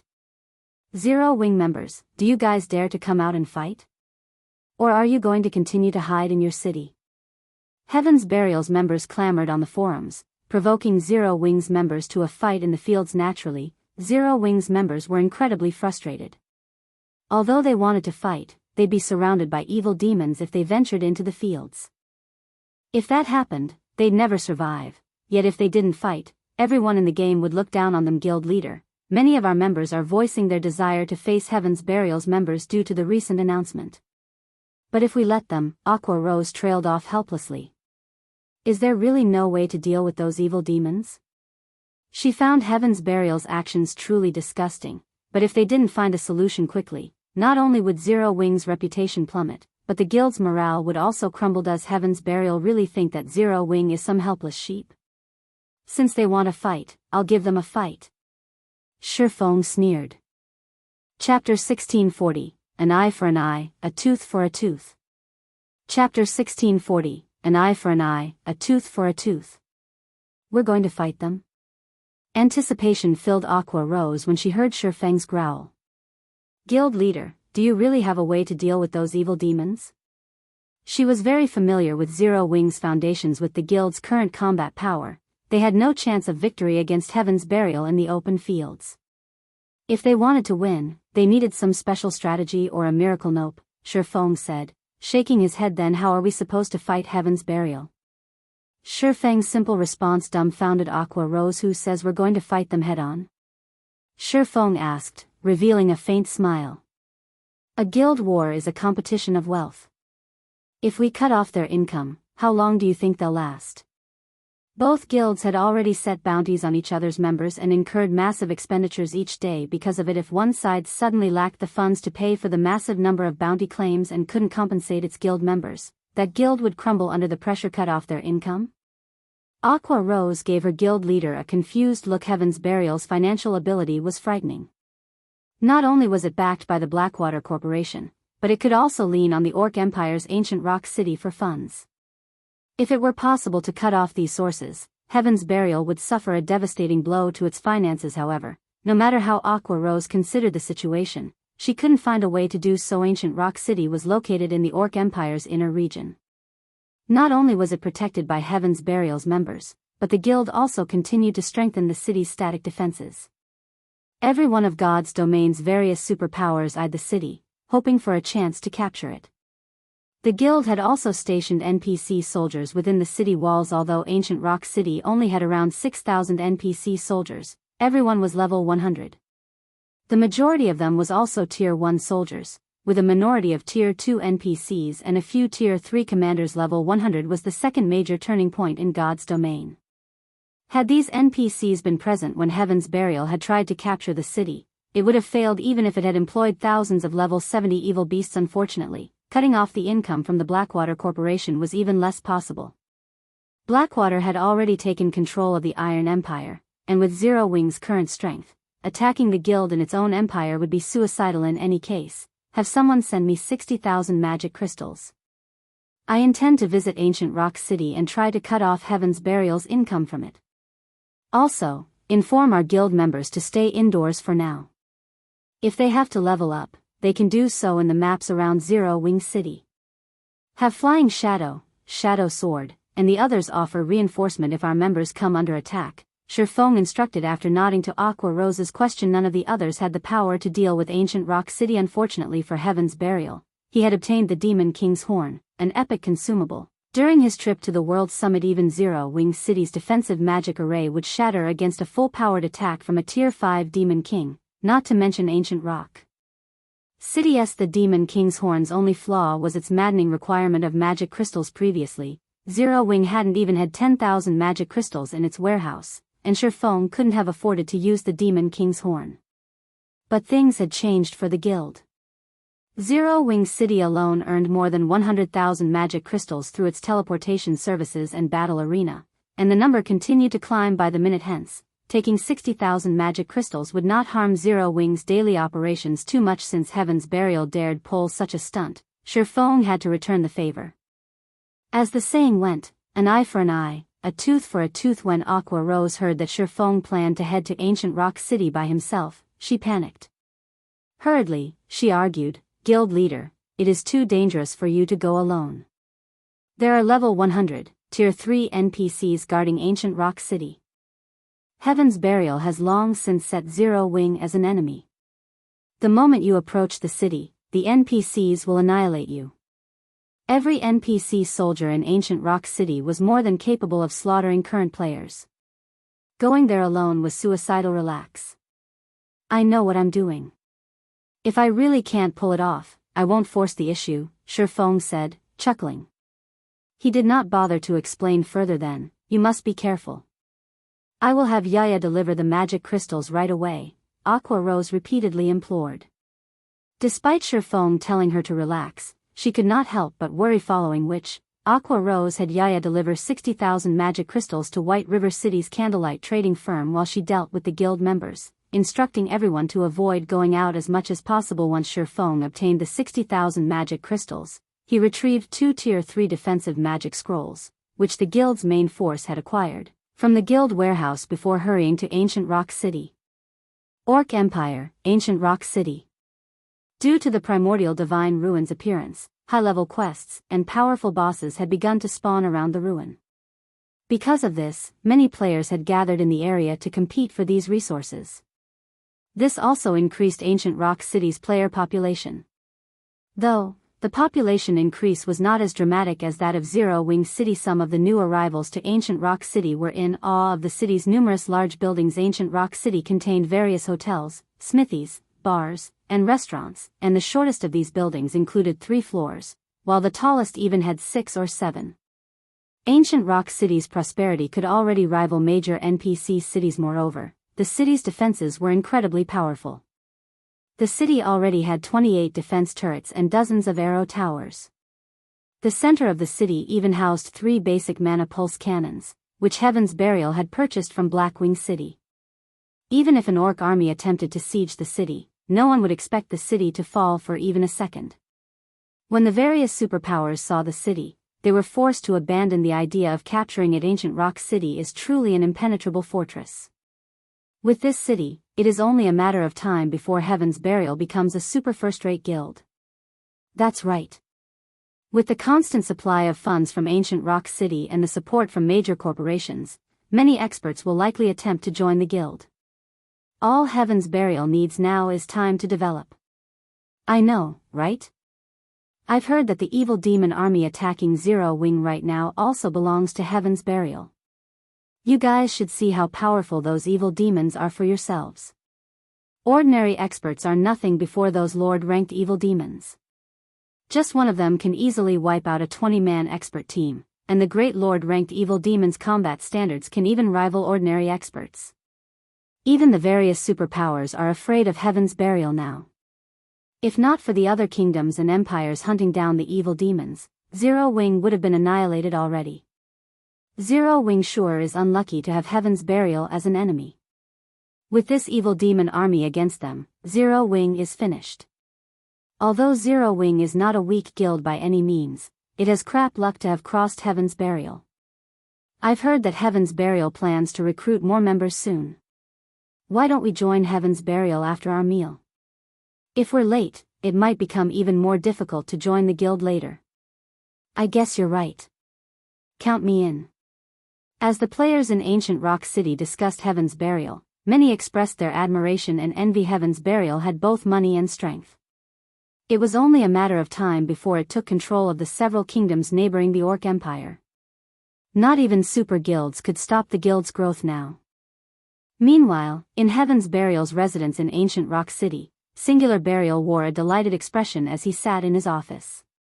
When he read the latest report, an indescribable joy filled his heart. So what if your city earns a lot of money, Black Flame?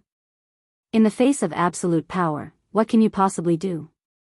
Singular Burial laughed maniacally. After a series of battles, Heaven's Burial had killed over 15,000 Zero Wing members. Although most of them were normal members, it had been a significant blow to Zero Wing. At the moment, Zero Wing's members hid in towns and cities, most not daring to leave the safety to grind. Heaven's Burial immediately sent a team to kill any that did the moment they were discovered. Although some players had snuck past Heaven's Burial, they couldn't affect the overall situation. If this persisted, it wouldn't be long before Zero Wing's members began to withdraw from the guild. Once that happened, Zero Wing would truly be finished. As Singular Burial prepared to meet with his guild's upper echelons to discuss their next moves, Shifeng secretly snuck across Ancient Rock City's walls. Although Heaven's Burial had already set Zero Wing's members as enemies, Shifeng had the Nightwalker's cape equipped. If he wished to escape detection, not even Tier 3 NPCs would find him. The only problem was that he still wasn't allowed to enter the city. Fortunately, he didn't need toes expected of one of the Orc Empire's cities. It's certainly more prosperous than Zero Wing's city, Shifeng muttered to himself, smiling as he observed Ancient Rock City through its gates. It seems that Heaven's Burial has improved the city's defenses quite a bit. I wonder if it can withstand a Tier 5 large-scale destruction spell. As Shifeng muttered, he activated Gale Domain and flew above Ancient Rock City. Chapter 1641, Demon King's Descent. Chapter 1641, Demon King's Descent. 20-meter-tall walls surrounded Ancient Rock City, strengthened by magic runes. Even powerful players would not be able to scale these walls. Furthermore, a defensive magic array protected Ancient Rock City, so even if players managed to climb the walls, the magic array would stop them in their tracks. Normally, players could only enter Ancient Rock City through its main entrance. If players with nefarious intentions couldn't even break past these two defenses, they'd have no hope of getting past the NPCs patrolling the city, and their attempts would be for naught. Due to the Orc Empire's unique environment, players consumed stamina and concentration more quickly in the area. The only way they could recover their lost stamina and concentration was to enter a magic array enclosed town or city. Currently, a long line of players waited patiently outside of Ancient Rock City's main entrance. They would only be permitted entry after they had been inspected by the city's NPC soldiers. This inspection is really annoying. Heaven's Burial actually refuses to let cloaked players into the city and is adamant that we reveal our identities. They're likely afraid of players from enemy factions sneaking into the city. There are so many superpowers keeping an eye on Ancient Rock City, and if they decided to take action within the city's walls, Heaven's Burial's losses will be no laughing matter. They're overly worried. Causing trouble in Ancient Rock City is easier said than done. Plenty of NPC soldiers and players constantly patrol the city. If anyone does anything odd, they'll likely die before they can do any actual damage. Indeed. Heaven's Burial is just being too careful. With such powerful defenses, not even the super guilds can do anything to the city. As the players in line discussed Ancient Rock City's strict security, they all agreed that Heaven's Burial was being too sensitive. Ancient Rock City wasn't even under players' full control, and as a result, formidable NPCs guarded the city. Even if players wanted to attack the city, there was nothing they could do at this stage of the game. Guys, look. Someone's up there. Crap. Who is that? He's actually flying. What's he trying to do? He isn't trying to attack the city, is he? Attack the city? Are you kidding me? Ancient Rock City's defensive magic array isn't just for show. Current players can't go up against it. He must be trying to get a better look at the city's situation. Who is that guy? He sure has guts. Isn't he afraid that Heaven's Burial will try to kill him? When the crowd queued up to enter Ancient Rock City saw the figure in the sky, they couldn't help their growing curiosity. The players outside of Ancient Rock City weren't the only ones to notice Shifeng. The players within the city's walls noticed him as well, and his appearance instantly caused a commotion. Meanwhile, in Heaven's Burial's residence, guild leader, someone has suddenly appeared above the city. By the looks of it, he seems to be a player, a level 49 ranger announced after entering the guild leader's office. Should we send the patrol squads to eliminate him? Normally, they didn't bother with players as long as they didn't try to cause any trouble. However, this unknown player dared to look down on Ancient Rock City from above. This was a blatant insult to Heaven's Burial. If they did not teach this player a lesson, it could impact the guild's prestige. Someone's looking down on the city from above? The Rangers report surprised Singular Burial slightly. Do you know who it is? This was the first time they had encountered such an arrogant player since Heaven's Burial had taken control of Ancient Rock City. We tried to investigate, but he's wearing a black cloak, so we can't see the player's identity, the ranger said, shaking his head. Interesting. This person must be tired of life to act so wildly in Heaven's Burial's territory. Although I don't know what they intend to do, I don't want to see them leave this place alive. Notify our subordinates immediately and have them display the guild's strength, Singular Burial said, sneering as he looked at the cloaked image of Shifeng. Understood. The ranger left to notify the NPC and player patrol squads to take action. Normally, NPC soldiers wouldn't take long to deal with an intruder when an enemy appeared in a city, but since this mysterious individual had hidden his identity and hadn't done anything just yet, they'd only be prevented from entering Ancient Rock City. The NPCs would not attempt to remove the player. However, these NPCs would launch an attack if they received a direct command. Current players were little more than flies to level 100 NPCs. Shortly after Singular Burial issued the command, the NPCs on the city walls set their sights on Shifeng as he hovered above the city. One of the Tier 3 commanders immediately launched a Tier 3 spell, while the Tier 1 soldiers beside him pulled out their bows and fired at Shifeng. It seems that Heaven's Burial is really angry. They actually commanded the NPCs to attack. That person is in for a beating. I know, right? It really makes you wonder what is going through that person's mind. Does he really think Ancient Rock City's NPC soldiers there for decoration? As everyone watched the Tier 3 spell and hundreds of arrows soar towards the hovering intruder, Shifeng finished his preparations. He then unfurled the Tier 3 defensive scroll in his hands and activated it immediately. Dark blue streams of air danced around Shifeng, encasing him. Not only did the air stream strike the incoming arrows down, but they also blocked the Tier 3 spell. In the end, Shi Feng emerged from the volley unscathed. What? He's still alive? Everyone was stunned when they saw Shi Feng unharmed against a level 100, Tier 3 NPC's Tier 3 spell. Even a player of the same rank and level would take significant damage.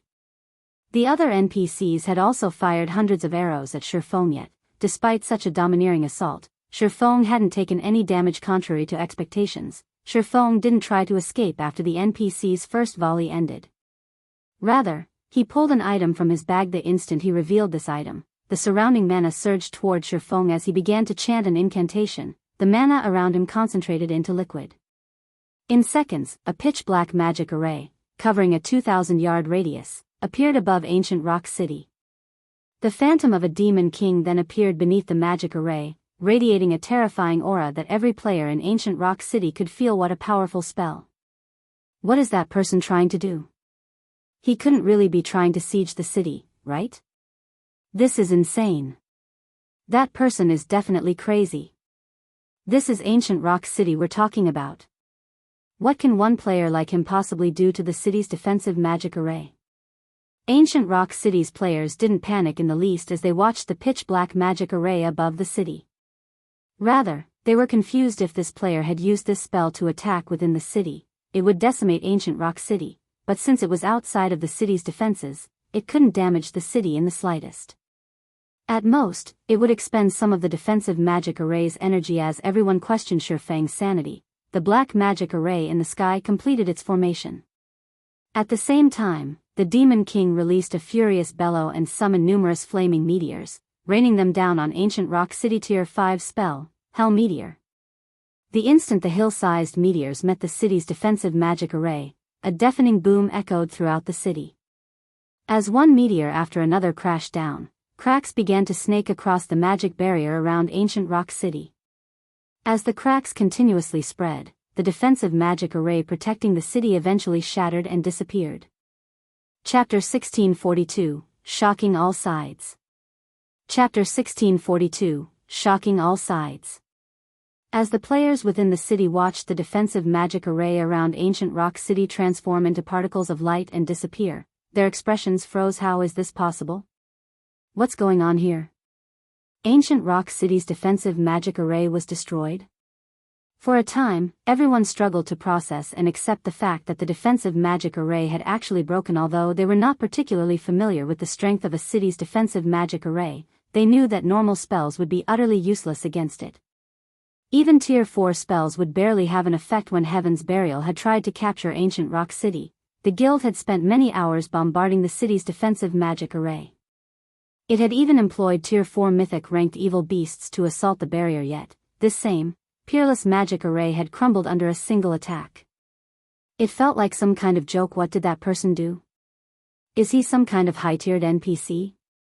Curiosity filled ancient rock city's players as they watched Shi Feng's cloaked figure. Meanwhile, the eyes of the various players from visiting superpowers within the city glowed as they watched the defensive magic array fire. A chance.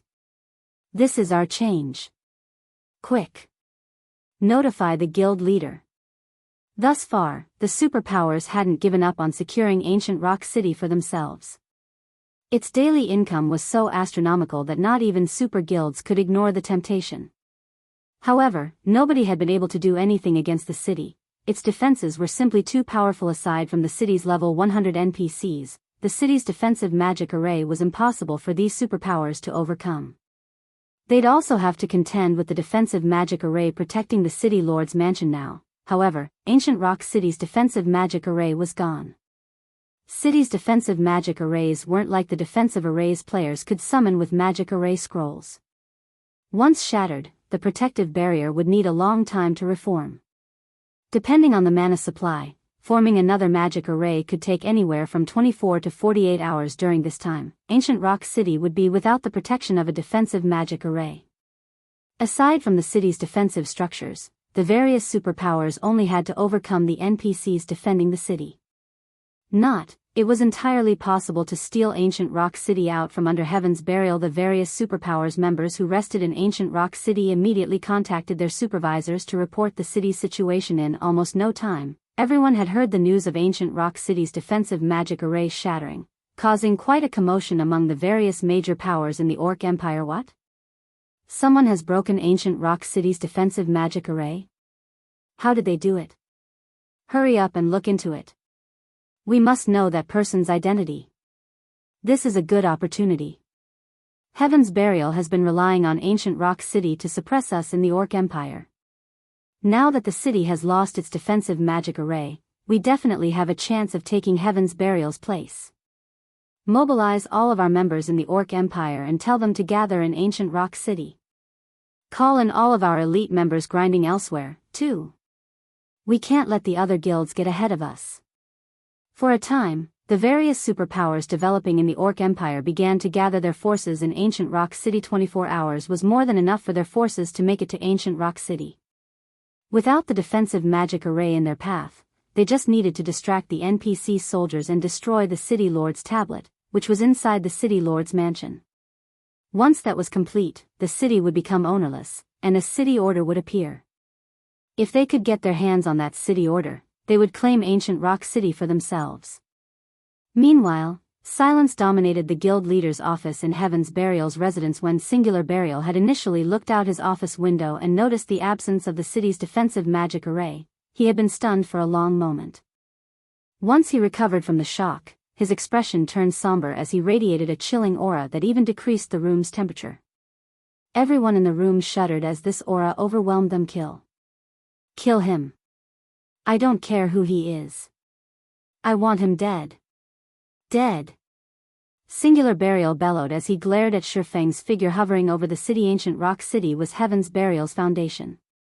The guild had sacrificed too much to obtain it. Now that the city's defensive magic array had fallen, the various superpowers, which had Ancient Rock City for a while, wouldn't miss this opportunity.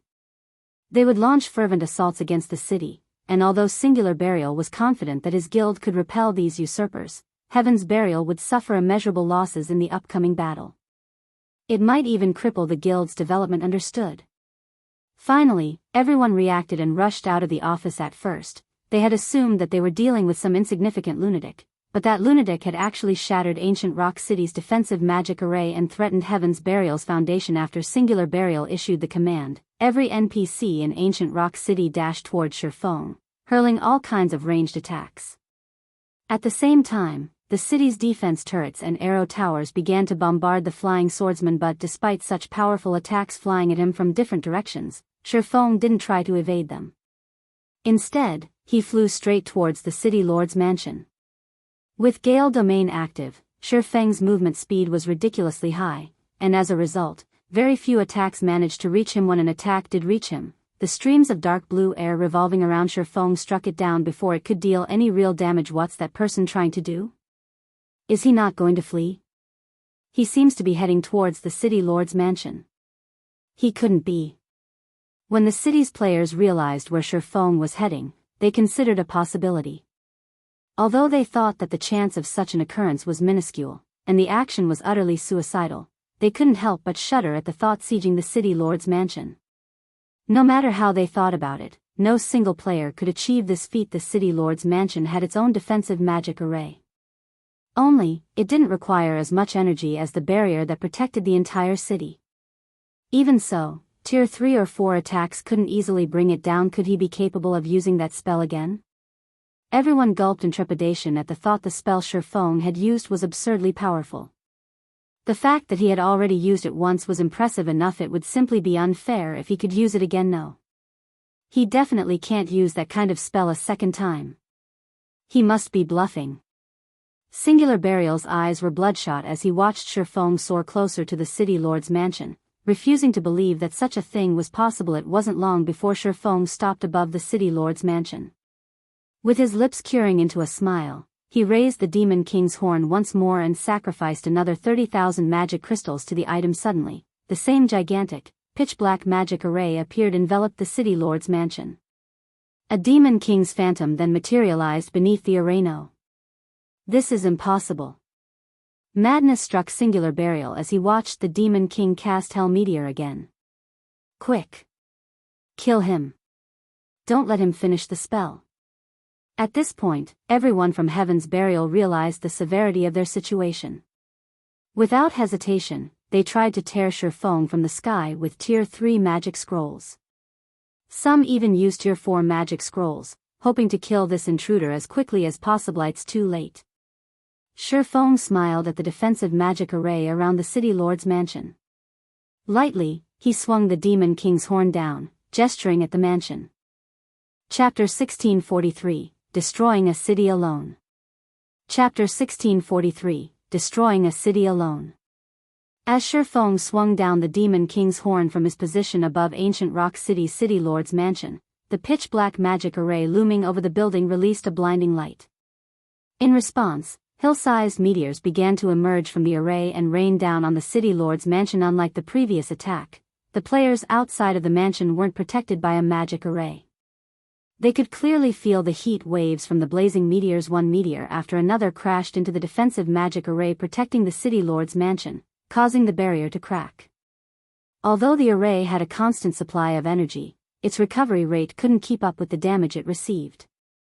As a result, more cracks began to spread across the barrier. The defensive magic array around the City Lord's mansion is slightly stronger than the one that protected the city.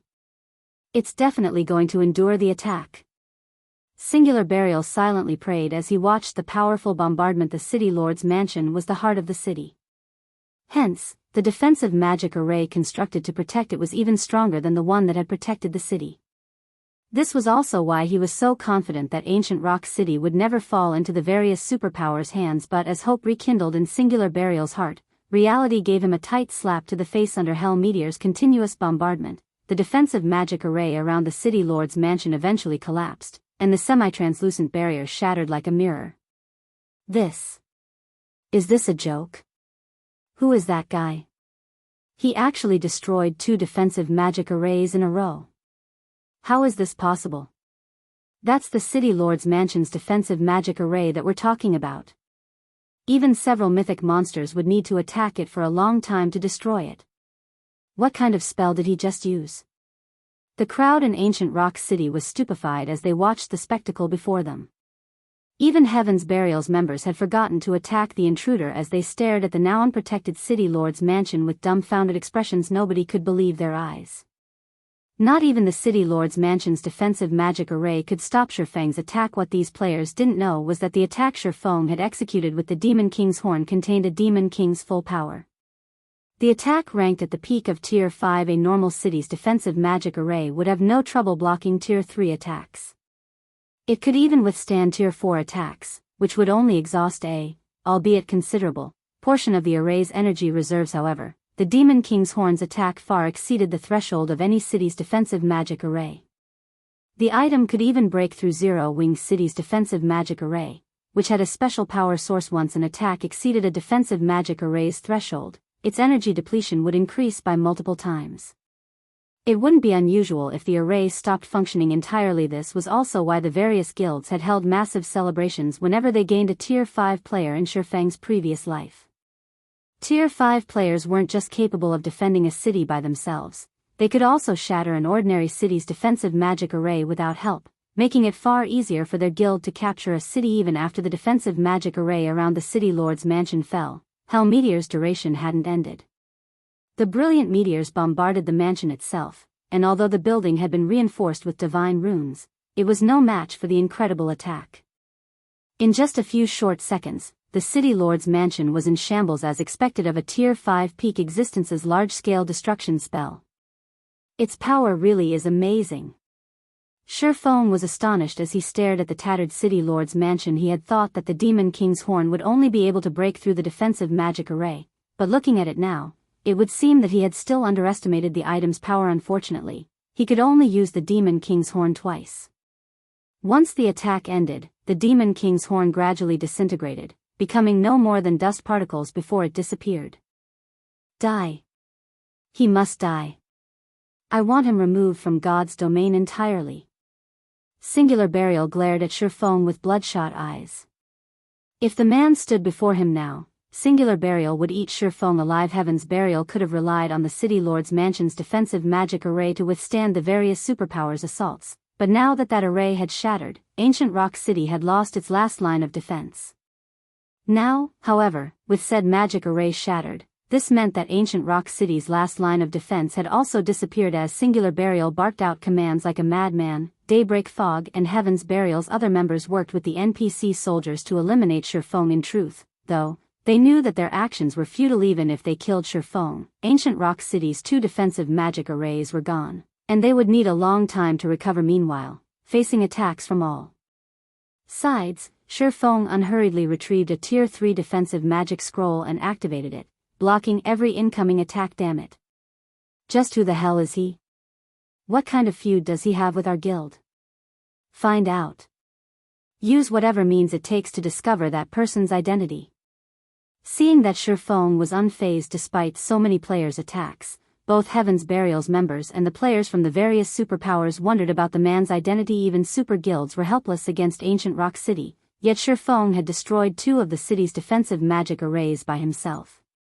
It was utterly unbelievable, but with the facts before them, they had no choice but to admit it had happened. As players ran off to investigate this flying intruder, Shifeng took the initiative to remove his black cloak, revealing his black flame appearance. Heaven's Burial.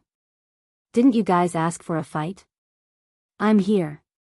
Shifeng shouted as he looked down on Heaven's Burial's members. The moment Shifeng revealed his identity, a moment of silence descended on the city. What? It's Black Flame? Impossible. Black Flame actually came to Ancient Rock City? And he destroyed 2 of the city's defensive magic arrays? Amazing. Truly amazing. The players in Ancient Rock City were thunderstruck when they learned Shifeng's identity. They had never thought that Zero Wing's Black Flame would actually accomplish such an unbelievable feat. Black Flame? He's actually Black Flame? How is that possible? Singular Burial was dazed when he saw Shifeng, struggling to think properly. When he had sent the evil demon army after Zero Wing, he had taken into account that the enemy guild might launch some kind of counterattack, but he had never imagined that Zero Wing's guild leader would be so bold as to attack Heaven's Burial's headquarters by himself. Meanwhile, Daybreak Fog, who commanded the battle outside the city lord's mansion, took a deep breath and ordered, "Kill him. We outnumber him. We cannot let Black Flame enter the city lord's mansion." The guild's members only reacted and remembered to attack Shifeng after they heard Daybreak Fog's voice ring out. Now that the city lord's mansion had lost its defensive magic array, there was nothing to protect the city lord's tablet. If they allowed Shifeng to destroy the tablet and obtain the city order that would then appear, Heaven's Burial would suffer unimaginable consequences. There was no way that Shifeng, who hovered above them all, would emerge unscathed with so many attacks from both players and NPCs. However, Shifeng had no intention of entering the city lord's mansion. Instead, he swiped his right hand across the empty air before him. In response, a spatial tear appeared in front of him, blocking the incoming attacks before every player's eyes. In Ancient Rock City, Shifeng entered the spatial tear and vanished. Chapter 1644, Reversal. He's gone. He must have teleported. Amazing. He's too strong. So, that was the Sword King? Everyone was dumbfounded yet again as they watched the tear in space gradually mend. Shifeng had certainly given them a shocking show. First, he had attacked Heaven's Burial's main headquarters by himself and destroyed 2 of Ancient Rock City's defensive magic arrays. Then, despite the fact that he had been surrounded by Heaven's Burial's members and Ancient Rock City's NPC soldiers, he had left without taking a single point of damage. Meanwhile, Heaven's Burial's members had been utterly powerless during all of this. They had only been able to watch as it had all happened. Not even super guilds could impact Ancient Rock City, yet Zero Wing's Black Flame had flipped the city upside down on his own. The man's capabilities were simply terrifying. Damn it. He escaped.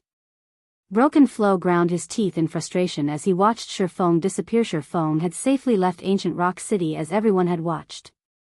If news of this spread, Heaven's Burial's reputation would be in ruins. Black Flame.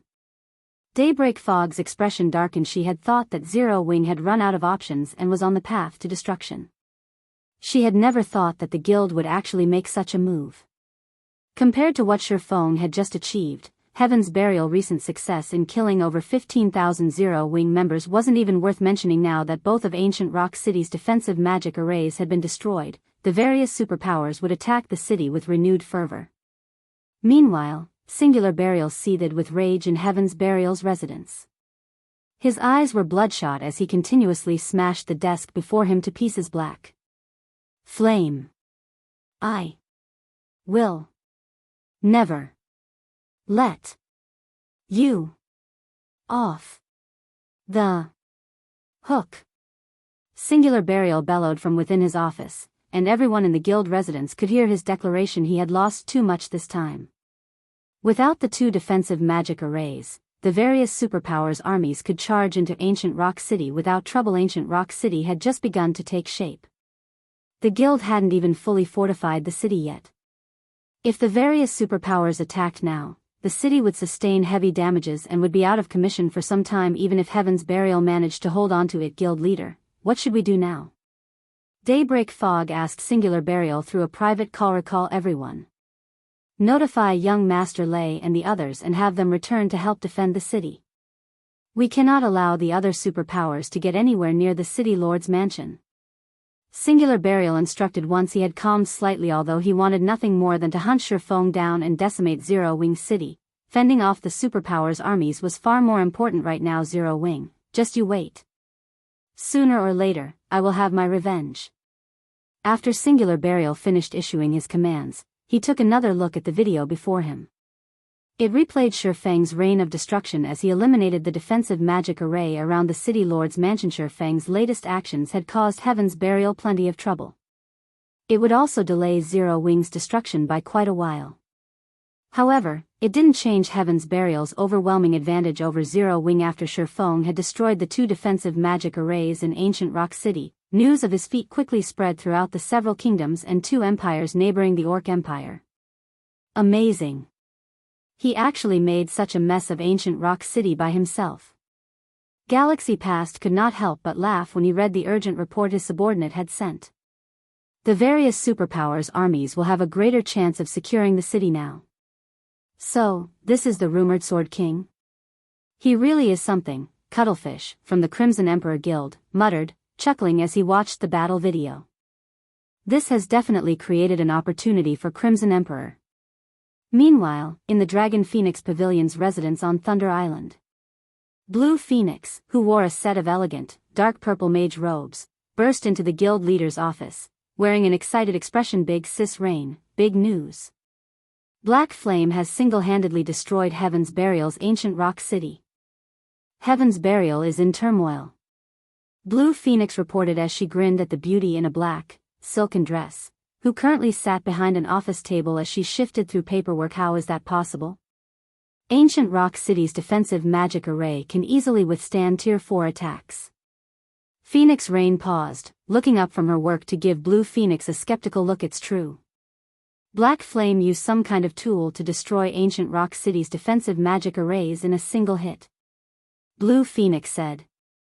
She then sent Phoenix Rain a battle video. In the video, Shifeng attacked Ancient Rock City's defensive magic array, casting Hell Meteor repeatedly and shattering both defensive magic arrays in minutes. Just how many secrets does Zero Wing have? Phoenix Rain's eyes widened in shock as she watched Shifeng use the same devastating attack twice in a row. With such a powerful attack and Shifeng's ability to move about freely, no guild town or city could hope to stop him. Even super guilds would fear the swordsman. However, what Phoenix Rain didn't know was that Shifeng could only use the Demon King's horn twice. Once he expended those uses, it would disappear. He'd have to rely on his luck to obtain another such item. After all, tools that allowed players to cast Tier 5 spells were as rare as a phoenix's feather in God's domain. Elsewhere, Shifeng arrived in a deserted mountain range after using space movement. He then took out a return scroll and teleported back to White River City. As he strolled down the city's streets, he could hear countless players discussing Ancient Rock City. Because of the latest events, Zero Wing's reputation had reached an all-time high. It seems my plan has been quite effective. Seeing that Zero Wing's reputation had soared among the masses, Shifeng was considerably satisfied with his latest operation. Although he had exhausted the Demon King's horn and spent 60,000 magic crystals, he had put Heaven's Burial at risk. Even if the guild defended their hold on Ancient Rock City, it wouldn't see any more of the city's profits for some time. To make matters worse, both Heaven's Burial and Zero Wing still incurred massive expenditures every day due to the ongoing war. If Heaven's Burial wasn't careful, the guild might disintegrate in the next few days. As Shifeng was about to return to the candlelight trading firm to resume forging magic light sets, Aqua Rose contacted him. Guild leader, you're too ruthless. Aqua Rose said, clearly excited as she addressed Shifeng. Heaven's Burial is definitely in trouble. According to our latest reports, over 10 superpowers are marching their armies towards ancient Rock City as we speak. They have a combined force of around 700,000 elite players. Heaven's Burial is going to have its hands full trying to defend ancient Rock City, let alone deal with us. Heaven's Burial isn't our only enemy. We still have to worry about the Blackwater Corporation. Have we seen any movement from Blackwater recently? Shifeng asked, nodding her agreement with Shifeng's statement. Aqua Rose calmed herself and answered, it seems that Blackwater has turned its focus to raiding the Primordial Divine Ruin. It has even reduced the number of experts hunting our members to send more players to explore the ruin. The Primordial Divine Ruin? Shifeng fell into deep thought for a moment. The Primordial Divine Ruin was an excellent location to obtain combat techniques native to God's domain. If one collected enough of them, the result from learning them all could even rival the advanced combat rooms in Stone Forest Town's battle arena. While Shifeng considered the situation, the sound of a system notification attracted his attention. System announcement: someone has successfully triggered the new expansion pack, Primordial Trial. The Primordial Divine Ruin within the Orc Empire will undergo further activation. In 10 hours, the Primordial City's gates will open on the Primordial Divine Ruin's 5th floor. Please prepare. Chapter 1645, Primordial City. Chapter 1645, Primordial City. Shifeng wasn't the only player to receive the system notification. Players in the Orc Empire and those in the neighboring kingdoms and empires were also notified a new expansion pack. Someone triggered an expansion pack related to the Primordial Divine Ruin? How lucky. What's going on? What's this, Primordial City? The system notification stirred players in the various kingdoms and empires into an uproar. Although the new expansion pack this time did not require players to log off, every new expansion pack meant new opportunities. Every time a new expansion pack launched, the status quo in God's domain would change. Some guilds and players would rise, while others would fall. Meanwhile, this expansion pack was connected to the highly popular Primordial Divine Ruin, which even the various superpowers struggled to monopolize. It was clear that this expansion pack would be extraordinary. If one took advantage of this expansion pack properly, they could even experience a meteoric rise, becoming famous throughout God's domain. After all, the same thing had already happened multiple times thus far. Everyone immediately looked into this Primordial City the system announcement had mentioned. As soon as they had, though, they were stunned by what they had found. According to God's domain's historical records, Primordial City had been a legendary city before the Great Destruction. Nobody knew exactly what kind of place this city was. They only knew that players had to travel through a specific teleportation gate to reach the Primordial City. This teleportation gate could be found throughout the continent of God's domain. According to the legends, the Primordial City was even grander than Blackwing City. In fact, it offered even more benefits than the Holy City of Titan. Countless opportunities awaited players, including hidden classes and combination skills that had been lost in time. After learning more about Primordial City, the potential benefits tempted many top adventurer teams. They began to partner with other teams to explore the Primordial Divine Ruin. Since the various large guilds had monopolized the ruin since it had appeared, adventurer teams and independent players hadn't dared to consider exploring it. The risks far outweighed the gains. Although it was possible to obtain combat techniques within the Primordial Divine Ruin, doing so was incredibly difficult. At the very least, no lone adventurer team had any hope of survival in the ruin. It would need the strength of multiple adventurer teams. Unfortunately, even if multiple teams worked together, they'd have to address the problem of loot. No one wanted to take a loss, and because of this, it was unlikely that multiple adventurer teams would cooperate. Most importantly, a single adventurer team's strength was insignificant in the eyes of the various superpowers. Not even first-rate guilds would take top adventurer teams seriously. However, the situation had changed, and their only goal now was entry into the Primordial City. In that case, it was definitely possible that the various top adventurer teams could work together without incident. As for how many players each team got into the Primordial City, that would depend on them. The various superpowers were now focused on Heaven's Burial's ancient rock city, and even if they were interested in the Primordial City, they'd only be able to spare a portion of their forces to raid the ruin. This gave the top adventurer teams a greater chance of entering the Primordial Divine Ruin and proceeding towards the Primordial City Guild leader. The Primordial City is amazing. Aqua Rose was astonished when she read the report on the new city. Not only was the Primordial City's foundations stronger than those of the Holy City of Titan, but it was also a holy ground for players who wanted to grow stronger. If players could enter the Primordial City, they would grow significantly stronger very quickly. Primordial City? Shifeng was just as surprised by the system announcement. He had never expected the opportunity to enter the Primordial City to arrive so soon. In the past, the Primordial City had made its appearance in God's domain after mainstream players had reached level 70. Everyone had known the city's importance, and it had caused a major struggle between the game's major powers. Even so, they had all underestimated how beneficial the Primordial City would become for players. Though, they eventually learned the truth. Aside from the ability to obtain hidden classes, combat techniques, skills, and spells in the Primordial City, the city's most valued aspect was its ability to help players complete their class promotions much faster. It was common knowledge that class promotions became more difficult as players reached higher tiers.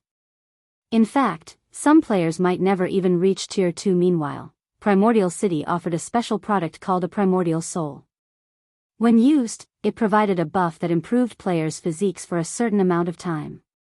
With an improved physique, players would have a much easier time completing their promotion quests. As for using the Primordial Soul for PvP, that was not possible. This was because the Primordial Soul's buff would vanish the moment any other players were within 1,000 yards of the user. Hence, players could only use the Primordial Soul when they soloed monsters or quests. Even so, the Primordial Soul had become highly sought after in God's domain. Unfortunately, it wasn't easy to obtain a Primordial Soul since the city only sold a limited number each day. Once they were bought out, the item would only restock the next day. It was a limitation the system had set to avoid too many players completing their promotion quests too easily. Although Zero Wing had plenty of level 50+ players, only a small number had actually reached Tier 2 thus far. It was safe to say that, aside from Shifeng, no one knew about the Primordial Souls yet. If he could enter the Primordial City and monopolize the Primordial Souls sold, Zero Wing could gain a new batch of Tier 2 experts in a short amount of time. If Zero Wing could form a large enough team of Tier 2 experts, defeating mythic monsters of the same level would be possible even without powerful tools. Tier 2 experts were also the foundation to challenge super large-scale Hell Mode Team Dungeons. Aqua, notify Fire and Blackie and have them gather the main force and Dark God's Legion immediately. It's about time we make a trip to the Primordial Divine Ruin, Shifeng said after giving the matter some thought. Wonderful. I've been waiting for you to say that, Guild Leader. Aqua Rose was ecstatic when she heard Shifeng's command. However, she quickly realized a problem, saying worriedly, Guild Leader, the various superpowers are paying close attention to the Primordial Divine Ruin right now. Moreover, it's in Heaven's Burial's territory. If we head to the ruin, even with the Dark God's Legion, I'm afraid that the Primordial Divine Ruin was near the boundary between the Orc Empire's inner and outer regions. It was not far-fetched to consider the area part of Heaven's Burial's territory. The location was also one of the reasons that Heaven's Burial had always secured around 1/10 of the available entry slots into the ruin despite so many powerful competitors. Now that Shifeng had destroyed Ancient Rock City's defensive magic arrays, Heaven's Burial would give them a piece of its mind if they dispatched forces to the Primordial Divine Ruin. Even if they dispatched both Zero Wing's main force and the Dark God's Legion, they would only have 1,000+ players. If they tried to face the superpowers elites and experts, they'd likely have a very difficult time securing enough slots. Relax. Zipping and the others will join us as well, Shifeng said, chuckling. While we're on the topic, how is the equipment collection coming along? We've collected the necessary weapons and equipment. I'll have someone send them over in a moment. But even if we include Zipping and his team, our members are still, Aqua Rose said worriedly. Even if they included Zero Wing's internal members and White Tiger Dojo's disciples, they'd still have less than 2,000 players. Compared to the tens of thousands of elites and experts the superpowers had dispatched, such a small force wasn't worth mentioning. However, Shifeng remained firm on his decision. In God's domain, quantity wasn't the most important. Rather, quality meant everything. Chapter 1646, Team Strengthens. Chapter 1646, Team Strengthens. After receiving Aqua Rose's answer, Shifeng disconnected the call and focused on forging magic light sets. He only had 10 hours before the Primordial City's gates opened, which coincided with the Primordial Divine Ruins activation time. It would not be easy to put together a powerful team in so little time, so he needed to make use of every second. Meanwhile, Aqua Rose contacted Zero Wings members. She also sent someone with the level 50 weapons and equipment to White River City, instructing them to hand the items over to Zipping and the others. With this, Zero Wing instantly gained nearly 700 powerful experts. This development, more or less, brightened Aqua Rose's mood. Normally, large guilds nurtured expert players very slowly, producing 200 or 300 experts per month. Some guilds' development was even slower, losing experts rather than gaining them. More players joined God's domain each day, after all, and as players became more familiar with the game's combat styles, the standards for expert players rose to greater heights. With the addition of Zipping and the others, Zero Wing's expert count increased drastically. If the public knew of this, countless players would be shocked. 700 expert players might not be a match for a 10,000-strong elite army on a battlefield, but when it came to guerrilla warfare, the experts would dominate. Moreover, expert players could adapt to far more easily than elite players. Now that Heaven's Burial had its hands full, it and Blackwater would suffer if Zero Wings suddenly introduced another 700 expert players to their war. It was a pity that Zipping and the others were forced to make their debut in the Primordial Divine Ruin. It would allow Heaven's Burial and Blackwater to see to preemptive measures to cope. Candlelight Trading Firm, Special Forging Room. Controlling the purple thunder flame, Shifeng carefully smelted and combined the necessary materials to forge the magic light set. Once he included the magisteel ingot, he began to shape the molten alloy. He had completed the entire process as smoothly and naturally as flowing water, with every one of his movements nearly, if not exactly, perfect at the end of the day. However, his forging success rate was only 60% even if he followed the procedures perfectly. After successfully forging another 4 magic light sets and increasing his total to 30, Shifeng stopped crafting. Instead, he retrieved the Advanced Book of Magic from his bag and began to forge Advanced Mana Armor Kits. The Advanced Mana Armor Kits didn't provide as much of a boost as the Magic Light set, but if every player equipped 3 of these kits, their basic attributes would increase by at least 10%. This was a substantial increase for level 50 players. The strengthened Magic Light sets could rival Dark Gold equipment of the same level and basic attributes, but after including the Advanced Mana Armor Kits, the set equipment would be on par with level 50 Dark Gold set equipment. The various superpowers currently treated level 50 Fine Gold equipment like precious treasure, not to mention level 50 Dark Gold equipment or set equipment. Thankfully, I made it in time. Shifeng revealed a satisfied smile as he gazed at the Advanced Mana Armor Kits on the table before him. Due to the purple thunder flame, his production speed with these kits had improved significantly. After working for 5 hours straight, he had successfully forged 90 armor kits, enough to equip 30 players.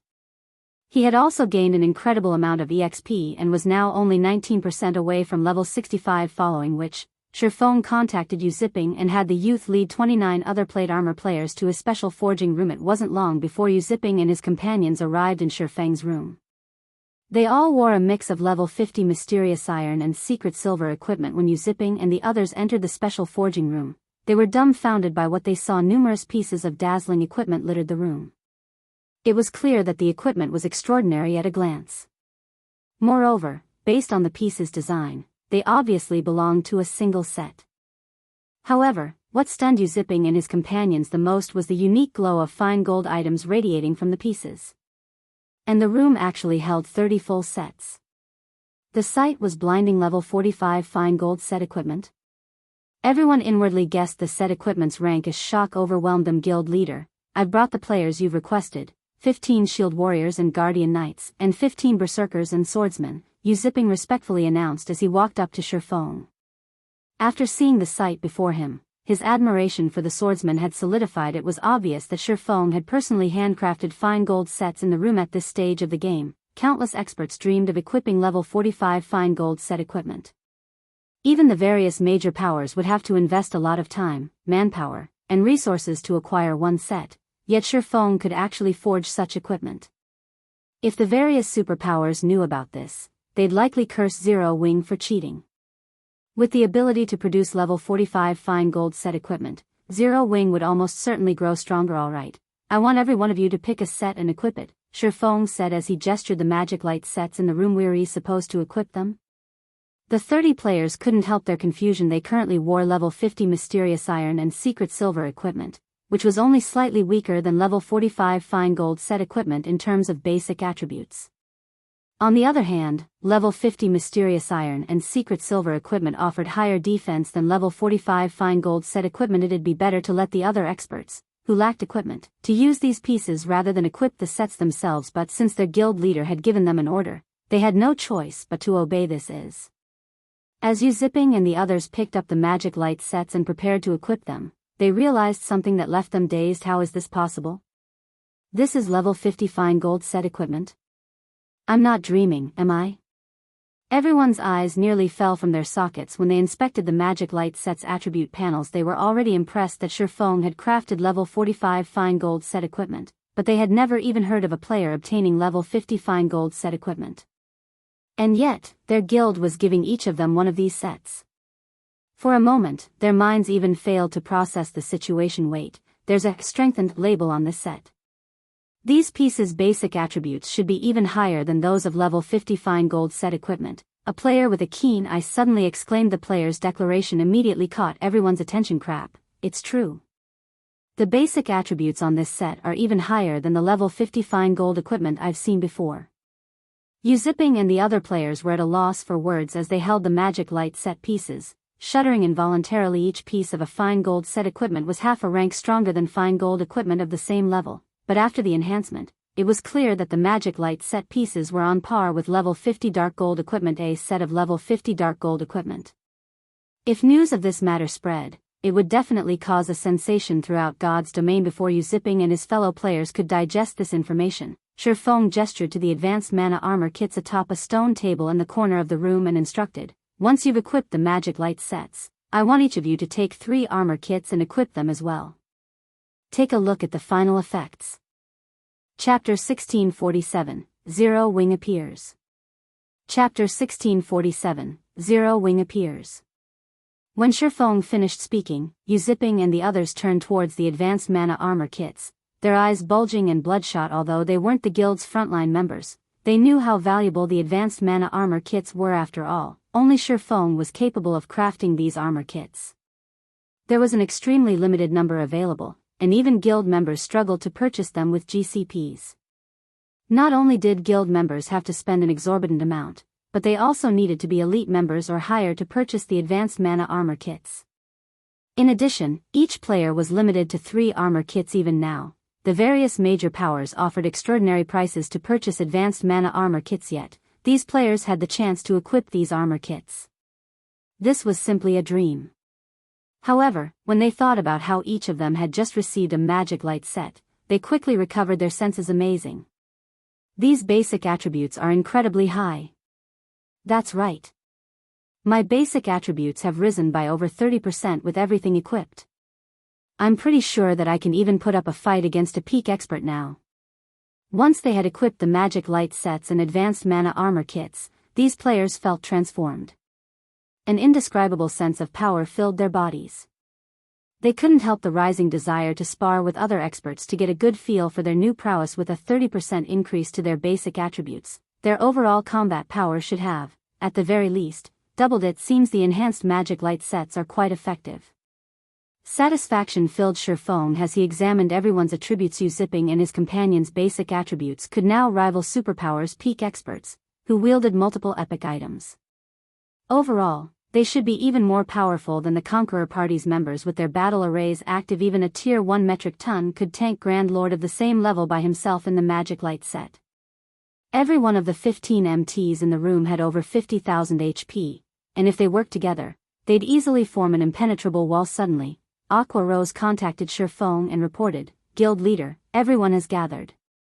We can move out at any moment. All right. It's about time that we head out, Shifeng said after glancing at the time. There was not much time left before the Primordial Divine Ruin reopened. Orc Empire, Primordial Divine Ruin. Due to the new expansion pack, the ancient tower atop a gravel hill had improved. Restaurants and hotels could now be found both within and around the tower now. Not only could players enjoy unique dishes, but they could also recover their stamina and concentration by resting in the hotels. One could say that the Primordial Divine Ruin had become one of the few footholds players had in the Orc Empire. The only downside was the tower's fraudulent prices. The price for food was somewhat acceptable, only costing around 2 to 3 times than in other NPC cities, but the hotel accommodation fees were a different story. Renting a room in the Primordial Divine Ruins hotels cost 40 silver per day. Even expert players had trouble justifying such a high price, much less elite players. Even so, plenty of players had gathered in the tower, as some players, who planned to rest in the Primordial Divine Ruin, were about to enter the massive tower. An intense aura washed over them, halting their steps. When these players warily searched for the cause of such a powerful aura, they discovered a crowd of other players within the tower. The atmosphere resembled that of Imperial Capital's teleportation halls, but unlike those halls, every one of the players within radiated an intense killing intent as they watched each other cautiously. It seemed as if they were all enemies. The players in the tower were members of multiple groups. The smaller groups only had around 5,000 or 6,000 members, while the larger ones had over 10,000. The lowest level player in the tower was level 47, but most were level 48 or 49. Their equipment was also impressive, with most of them wearing at least level 45 secret silver equipment. Meanwhile, as time passed, more teams began to gather in the tower. As one team after another entered the tower, the scene caused a commotion among the independent teams. Quick, look! That team is wearing Crimson Emperor's guild emblem. What? Even Crimson Emperor is trying to get in on the action? Crimson Emperor is nothing. Had you been here a moment ago, you would have seen members from the Sacred Temple arrive. The Sacred Temple's team is even led by Vice Temple Master, Quiet Melody, for this operation. That team was ridiculously strong. All 5,000 members were experts, and they all wore level 45 fine gold or better equipment. Quiet Melody herself even has 3 pieces of epic equipment on her. The independent players in the tower couldn't help but gawk at the various superpowers teams as they rested. The fact that they could survive and make a living in the Orc Empire proved that they were on par with God's Domain's elite players. Needless to say, they were stronger and higher leveled than ordinary players. However, these guild players were leaps and bounds ahead of them in terms of levels and equipment. In addition, a large number of top adventurer teams had banded together to form a massive force. It seemed that these top adventurer teams were adamant about contending with the various superpowers. While one top adventurer team would struggle to gather 1,000 experts, they could form a force of 6,000 to 7,000 expert players if they worked together, and not even the various superpowers should underestimate such a force. What a naive bunch. Do they really think that Crimson Emperor and Sacred Temple are the only superpowers participating in this struggle? Purple Jade, who stood a short distance away from several conversing independent players, expressed her disdain as she overheard the conversations after the release of the new expansion pack. Far more powers had become interested in the Primordial Divine Ruin. Even the dark forces had begun to poke their noses into the matter, and among these dark forces, even Raven, an emerging dark guild that developed rapidly recently, intended to participate. Although Raven had only dispatched 8,000 members to the Primordial Divine Ruin, every one of these members was an expert. Moreover, they radiated intense killing intent. They were clearly murderous experts that had long since grown comfortable with fighting other players. Even Purple Jade felt threatened by Bloodsucker, the leader of Raven's team. Judging by the man's aura, his combat standards should be no weaker than Xianxia's, who held a commander-level position in the secret pavilion. A lot of powers have definitely gathered here, but when the competition for the entry slots begins, we should avoid provoking Blackwater and Heaven's Burial's members as much as possible. Do you understand? Xianxia warned Purple Jade. Seriously, don't provoke them? Is it because they have the home ground advantage? Purple Jade asked. As many as 3 super guilds had gathered in the tower, including Pantheon, King's Return, and the Sacred Temple. None of these super guilds could be underestimated, yet rather than taking note of these organizations, Yuan Tixin warned her to take care around Heaven's Burial and Blackwater. She was truly surprised that's not the case. Heaven's Burial and Blackwater are still no match for super guilds in terms of quality and quantity of experts, but don't forget that they still command evil beasts and demons. It is best if we avoid them, Xianxia said as he glanced at Falling Fire and Lei Jingyang, who commanded Blackwater and Heaven's Burial's teams. Although the destruction of ancient rock cities' defensive magic arrays has forced Heaven's Burial to station most of its evil beasts and evil demons in the city's defense, it is best if we use caution around them. Emichim. Purple Jade nodded as the various powers in the tower prepared for the upcoming struggle. A team of players arrived outside of the Primordial Divine Ruin. The team was pitifully small compared to the various guild teams, with not even 2,000 players in total. However, when this team entered the tower, silence fell. What? Zero Wing? That shouldn't be possible, right? Zero Wing just destroyed Ancient Rock City. Are they trying to get themselves killed by showing up in Heaven's Burial's territory? Or do they really not consider Heaven's Burial a threat? Chapter 1648, Surge of Experts. Chapter 1648, Surge of Experts. As Zero Wing entered the Primordial Divine Ruin, every player in the tower turned towards its entrance. The culprit for the destruction of Ancient Rock City's defensive magic arrays was none other than Zero Wing. One could say that Heaven's Burials hated the guild to their very core. If the guilds hadn't needed to station most of its evil beasts and evil demons in Ancient Rock City to defend against the various superpowers invading armies, it likely would have launched a frenzied counterattack on Zero Wing by now. Yet Zero Wing's members dared to show up in the Orc Empire, Heaven's Burial's territory. The guild had even gone so far as to travel all the way to the Primordial Divine Ruin. Just how bold are Zero Wing's members? Don't they know that Heaven's Burial could mobilize thousands of elite members to surround the Primordial Divine Ruin if it wanted to? Maybe they think Heaven's Burial can't touch them now that the guild is busy fending off the superpowers' armies. Even so, isn't Zero Wing underestimating the fight for access to the Primordial Divine Ruin? It sent less than 2,000 players. Does it really think that it can achieve anything with so few members? I wonder how Heaven's Burial's members will react. With how few players Zero Wing sent, the force Heaven's Burial dispatched should be more than enough to take them out. Everyone spoke in hushed whispers as they watched Zero Wing's members approach the tower. Uncle Yuan, what do you think is going through Black Flame's mind? This is the Primordial Divine Ruin. Even if Heaven's Burial can't use its full force right now, it still has command of the evil beasts and demons. Even a small force of those monsters will be enough to put Zero Wing's team through hell. Purple Jade wondered as she watched Shifeng, who led Zero Wing's team, with a confused look. One of the reasons that the various superpowers dared to invade Ancient Rock City was their significant numbers. Combined, their armies included over 700,000 players. Even if Heaven's Burial controlled evil beasts and evil demons, how many players could those monsters possibly hold back? As long as they wished it, the various superpowers could send their forces to circle the defending evil beasts and evil demons while they charged for the City Lord's mansion. With the evil beasts and demons' massive forms, they couldn't enter the mansion itself. Once the various superpowers got their members inside, not even an infinite number of evil beasts and demons could stop them. Heaven's Burial would have to rely on players and NPCs to hold the City Lord's tablet. Moreover, it was very difficult to protect a city with evil beasts and evil demons. At the end of the day, the human race was the evil god's temple's mortal enemy.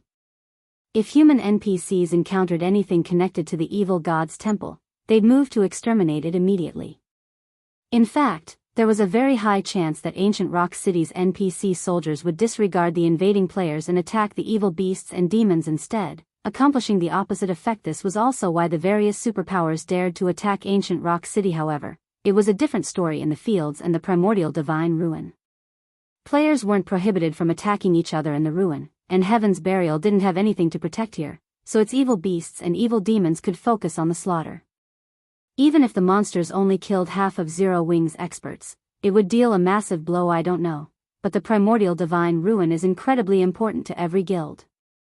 It is not strange that Zero Wing is willing to take such a risk, Yuan Tixin said, shaking his head as Zero Wing's force moved closer to the tower. The players from the various superpowers and adventurer teams, who anticipated an interesting show, revealed dumbfounded expressions. Is this a joke?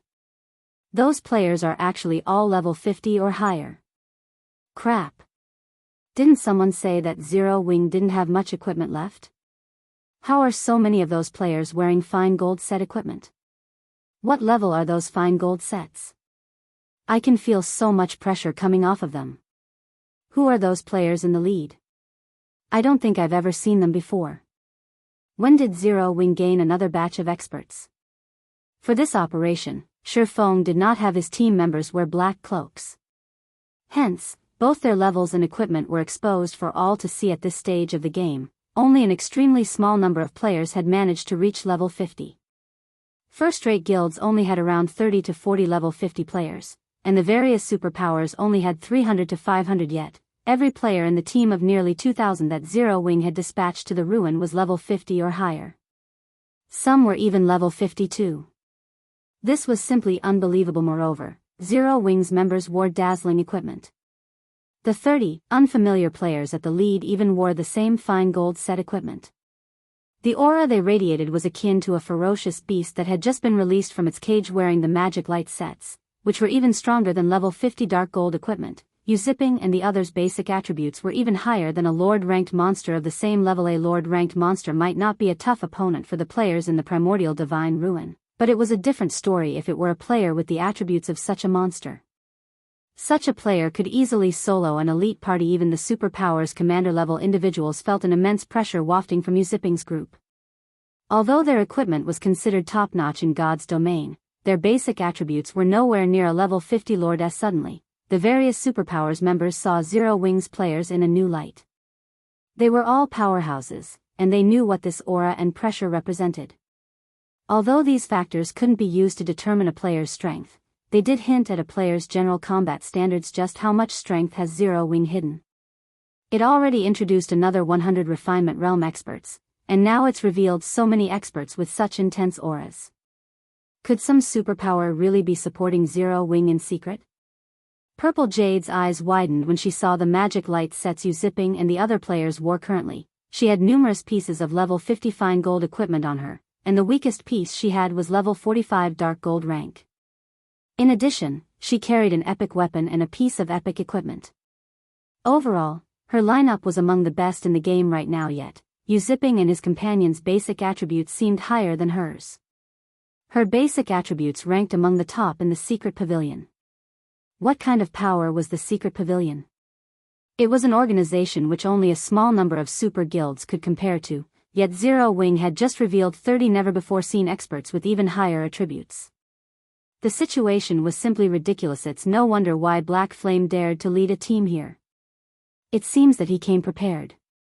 Yuan-Tixin's mouth twitched slightly as he watched Shi Feng. Level 50 fine gold set equipment, huh? In his opinion, the only possible reason that Zipping's group had higher basic attributes than his and Purple Jade's was their level 50 fine gold set equipment. There was no other way that these players could surpass them level 50 fine gold set equipment. Purple Jade couldn't help her surprise. How is that possible? Even our guild has only collected 2 of such sets so far. How could Zero Wing possibly collect 30 sets? Level 50 equipment was already extremely difficult to gather, let alone level 50 fine gold set equipment. Even after investing tons of manpower and resources, the secret pavilion had only obtained 2 level 50 fine gold sets. What means did Zero Wing, a guild that was many times weaker than the secret pavilion, possibly employ to obtain 30 such sets? Don't forget that Black Flame is a master forger. It is very likely that he crafted the level 50 fine gold sets, Yuan Tixin said, his expression turning somber. Truthfully, even he struggled to believe it. It wouldn't be surprising if Shi Feng were simply a master forger, but a master forger capable of mass-producing level 50 fine gold set equipment held an entirely different meaning. Just thinking about how Zero Wing could deploy expert teams in level 50 fine gold set equipment made Yuan Tixin shudder as players discussed the possible power. Behind Zero Wing, dense killing intent radiated from Heaven's Burial's team, which stood not far from Zero Wing's member Zero Wing. They actually dare to show up here. Lei Jingyang frowned, a cold glint flashing in his eyes as he glared at the enemy players. Do they really think we'll just stand by and watch? Chapter 1649, Power of the Magic Light Set. Chapter 1649, Power of the Magic Light Set. Inside the tower, as Shi Feng's group approached the teleportation zone, which would teleport players into the Primordial Divine Ruin when it activated, the killing intent Heaven's Burial's members radiated grew more intense. In fact, Heaven's Burial's members weren't the only ones to react this way. Players from the various superpowers all warily eyed Shifeng's group as they rested near the teleportation zone. Ha. This is going to be interesting. Zero Wing's members are trying to get themselves killed. Don't they know that the closer they get to the teleportation zone, the more likely it is that someone will target them? That might be the case. I remember that, during the previous struggle, several guilds had waited beside the teleportation zone, ignorant of the risk. As soon as the fight began, the various superpowers took those guilds out. Zero Wing can't possibly think that it will get into the Primordial Divine Ruin with less than 2,000 experts, right? The various major powers reacted with surprise and ridicule as they watched Zero Wing's team get closer to the teleportation zone, as the areas around the teleportation zone provided a terrain advantage during the struggle to enter the ruin. The 5 superpowers, which had fought for slots since the very beginning, monopolized it. Now that even more superpowers were getting involved, the competition had become more intense. The various superpowers might tolerate another superpower so close to the teleportation zone, but there was no way they'd allow anyone weaker to stand beside them. When the struggle for the entry slots began, Zero Wing would likely become their first target. If that happened, Zero Wing's outcome would be tragic. Every superpower involved had brought a minimum of 6,000 players, all of which were experts. Some of these teams were even led by several peak experts. Being targeted by just one of these teams would be enough to make a first-rate guild situation precarious. If multiple superpowers targeted the same team, they could eliminate a first-rate guild from the competition instantly. Boss, should we take action?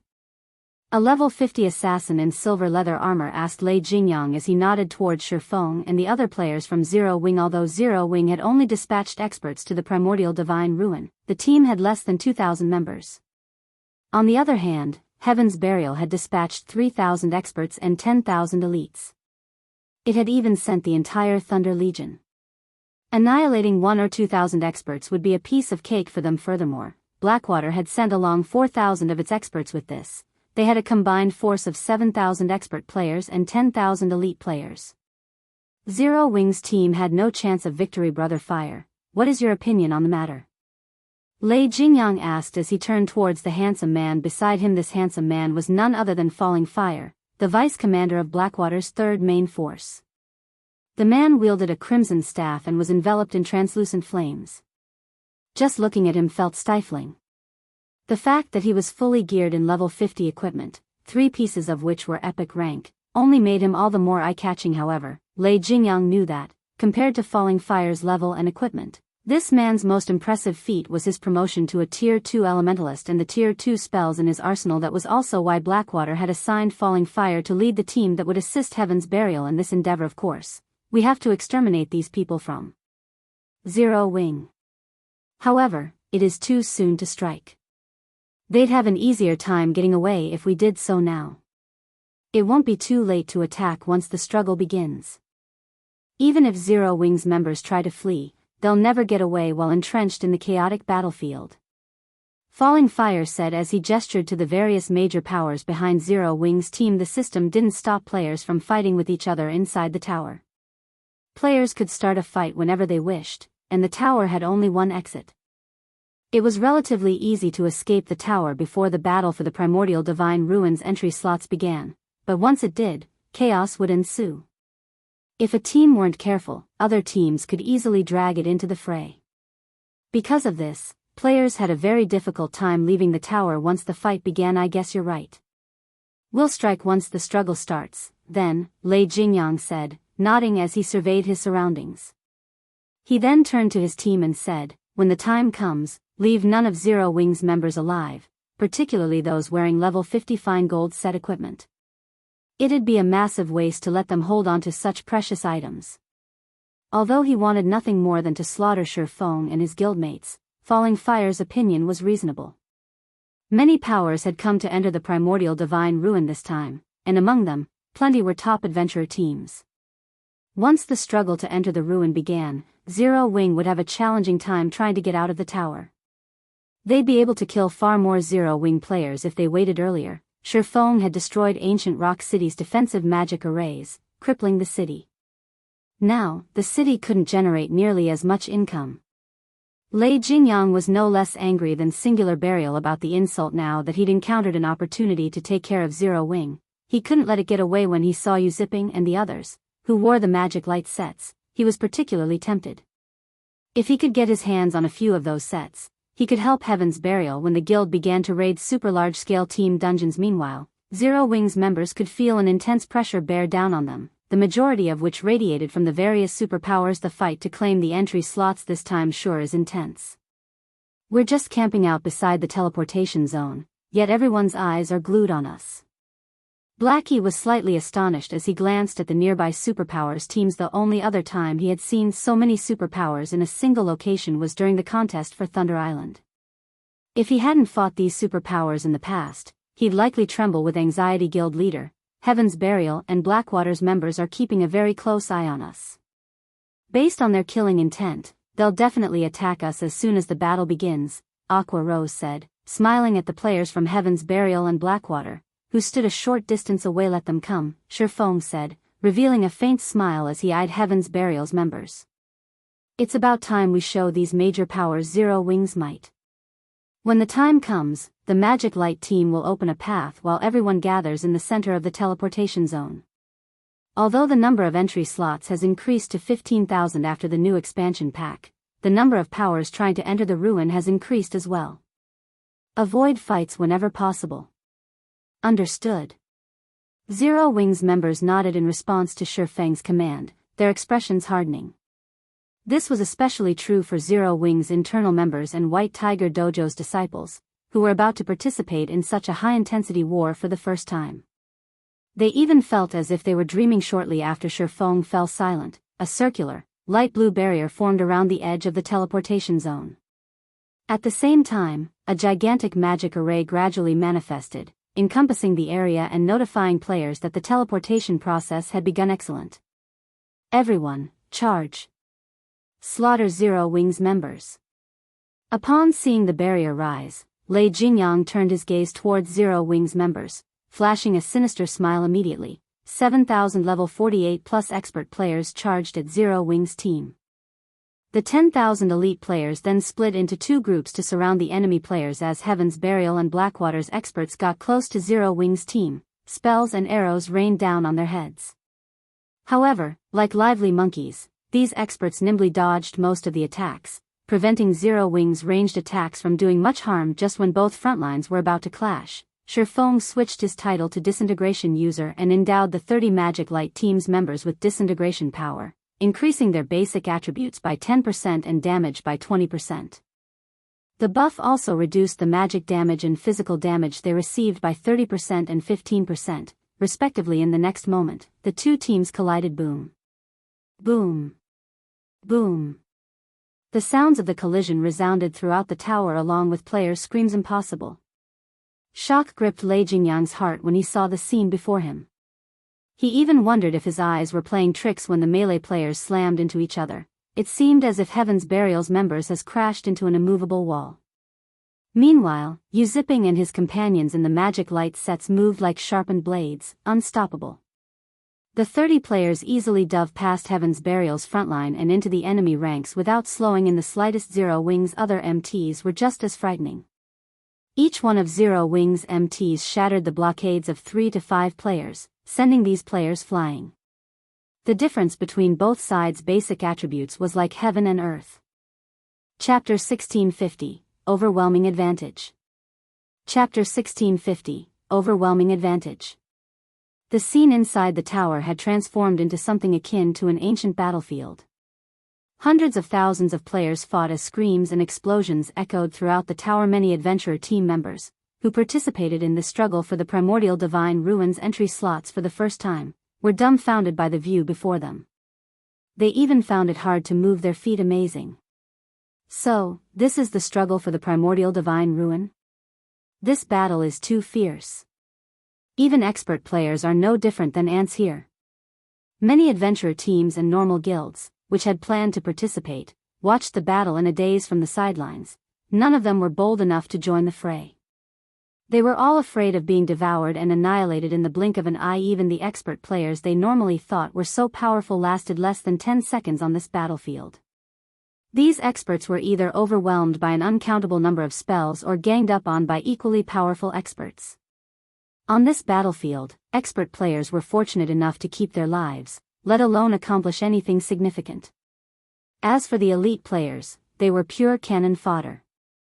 Most elite players usually died before any of the rear-line healers could get to them. Of the multitude of battles across the battlefield, those near the teleportation zone were the most intense. Zero Wing's 30-man Magic Light team moved like a pack of ferocious beasts that had just escaped their cages. Neither the attacks from Heaven's Burial's melee players nor those from the guild's ranged players could stop the mobile iron wall the 15 Magic Light MTs had formed. Not only did the Magic Light MTs block every incoming melee attack, but they also sent their attackers flying with their weapons and shields.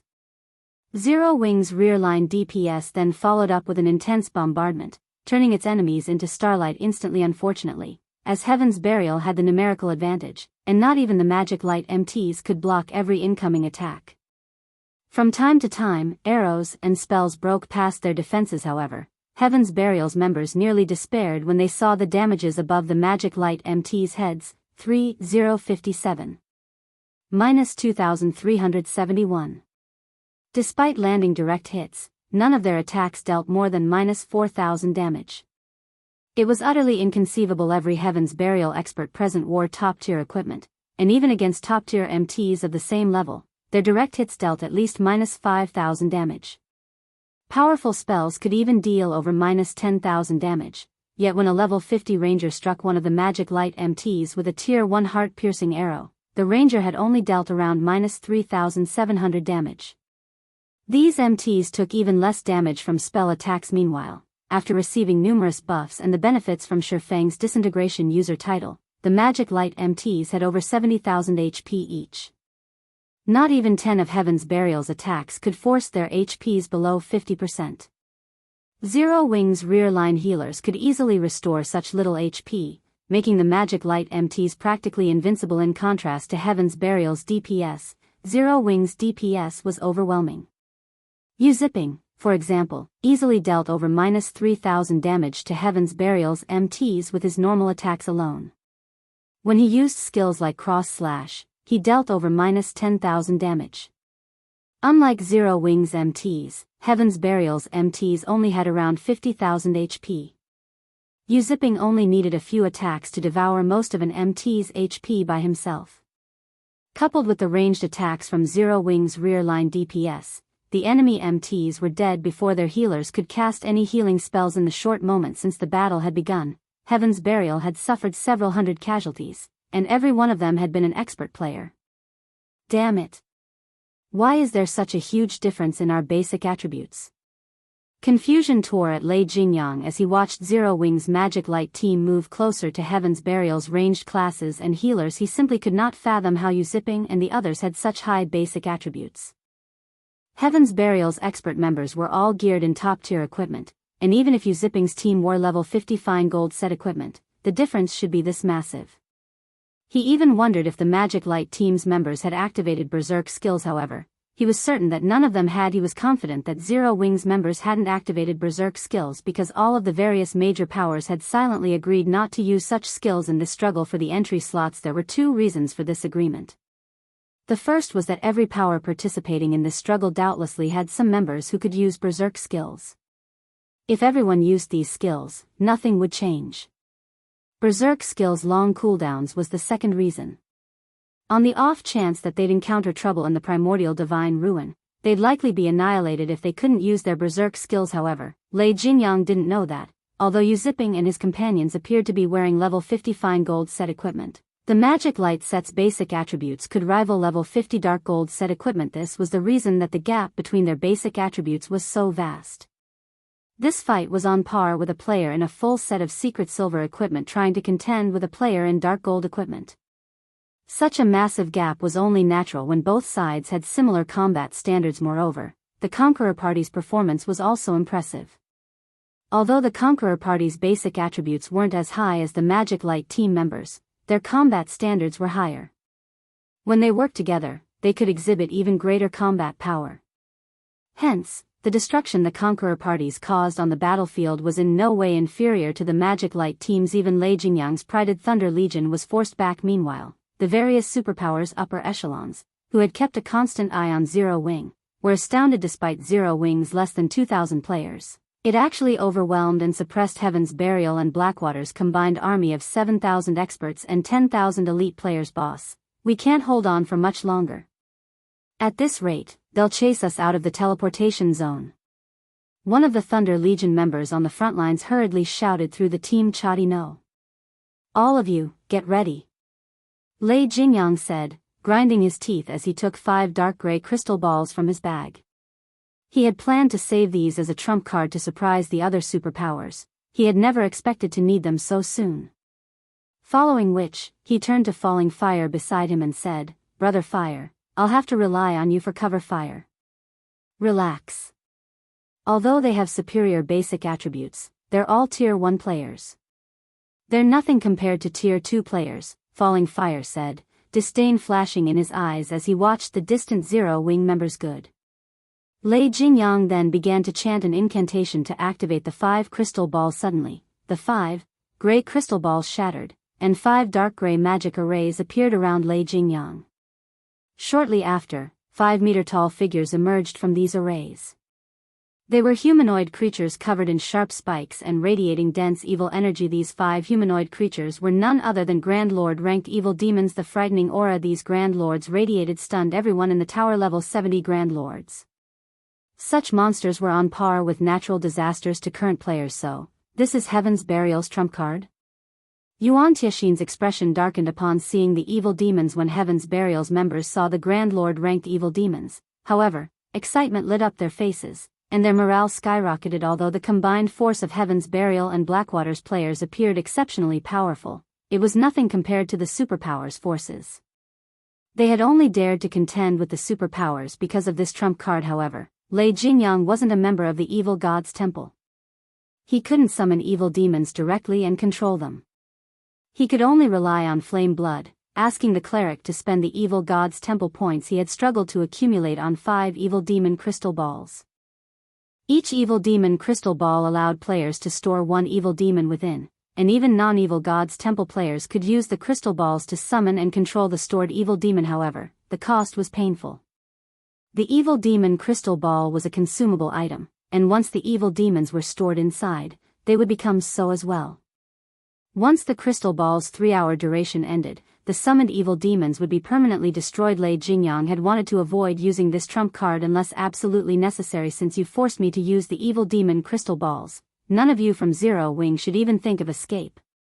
Lei Jingyang revealed a sinister grin as he glared at Zero Wing's team. He then charged at Zero Wing's members alongside his 5 level 70 Grand Lord-ranked evil demons. Falling Fire followed the charge with his own team. Chapter 1651, Hidden Power. Chapter 1651, Hidden Power. The appearance of the 5 Grand Lord-ranked evil demons immediately attracted the attention of everyone on the battlefield. If the evil demons summoned were merely level 70 Great Lords, they still wouldn't pose much of a concern. After all, current players could defeat such existences, albeit after paying a considerable price. However, level 70 Grand Lords were a different story. Without berserk skills, level 50 peak MTs would not survive 2 hits from a level 70 Grand Lord. Moreover, evil demons possessed superior combat standards to monsters of the same rank. Even level 50 MTs with their berserk skills activated wouldn't last very long against such a monster. Meanwhile, 5 of such evil demons had actually appeared on the battlefield. How could anyone ignore and not feel worried over these monsters? Although the various major powers had already predicted that Heaven's Burial would make use of the evil beasts and evil demons it controlled, they hadn't anticipated that the guild could summon as many as 5 Grand Lord-ranked evil demons. Sure enough, they did bring along this trump card. Zero Wing is doomed now. Even a Tier 3 summoned creature won't be able to hold back a Grand Lord-ranked evil demon, much less 5 of them. The various major powers were delighted as they watched the 5 evil demons charging towards Zero Wing's team. With this, they would have one less competitor to worry about. At the same time, though, a somber expression also appeared on their faces. After all, once Heaven's Burial finished off the Zero Wing contingent, needless to say, Heaven's Burial would have no trouble securing a large number of entry slots with the help of the 5 Grand Lord-ranked evil demons, leaving other powers like them with fewer slots they could compete for. Just as everyone was thinking of how to go about competing for the entry slots, The 5 evil demons had already arrived at the front line of the battle between Zero Wing and Heaven's Burial under Lei. Jingyang's lead. You people from Zero Wing should feel proud that you forced me to use my trump card so soon. However, now that I have, you are all going to become evil demon food. Lei Jingyang revealed a sadistic grin as he swept a glance at the Zero Wing members before him. He then stopped controlling the 5 evil demons and simply commanded them to slaughter Zero Wing's members. Roar. Once the evil demons were no longer under direct control, their eyes released a bloody glow as they bellowed angrily. The evil energy they radiated also intensified, so much so that it clouded the perception of nearby players slightly. Even the Zero Wing members standing somewhat far away from the evil demons could not help but shudder at the powerful auras the evil demons released. Grand Lord ranked evil demons? Shi Feng frowned slightly as he glanced at the roaring evil demons. Immediately, he commanded through the team chat, Cola, Turtledove, Yi Wumian, you 3 go keep those evil demons busy. Everyone else, focus on wiping out Heaven's Burial's members. Evil demons? That's not a bad opponent. Cola licked his lips in eagerness as he looked at the evil demons. It's a good opportunity to test my new equipment.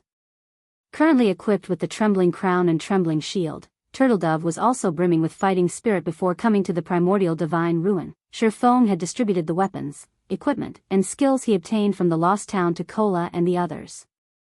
Among them, he had given the Trembling Crown and Trembling Shield to Turtledove, while Yi Wumian received Cola's Dragonscale Shield, which she had been using. Cola and the others promptly dashed towards the 5 evil demons. Keep on struggling. Lei Jingyang sneered when he saw Zero Wing's members trying to move out of the evil demons' way. At this moment, he could already foresee the annihilation of Zero Wing's magic light team. Just when the 5 evil demons arrived before some melee players of Zero Wing, Cola suddenly appeared in front of the 5 monsters and raised his shield. At the same time, he activated Justice Roar. The blinding light Cola's shield gave off instantly made him the center of attention on the battlefield. Meanwhile, the 5 evil demons involuntarily stopped their actions and turned to look at Cola and AoE taunt. What a suicidal bastard. Lei Jingyang's eyes gleamed with ridicule as he looked at the glow from Cola's shield. Even current peak MTs couldn't last very long against a level 70 Grand Lord ranked evil demon. Yet, now, Cola had used an AoE taunt on 5 of such evil demons. At this moment, Lei Jingyang could already foresee the scene of Cola being killed instantly. As if summoned, the 5 evil demons instantly appeared before Cola, with one evil demon already swiping its right claw at the male guardian knight so fast.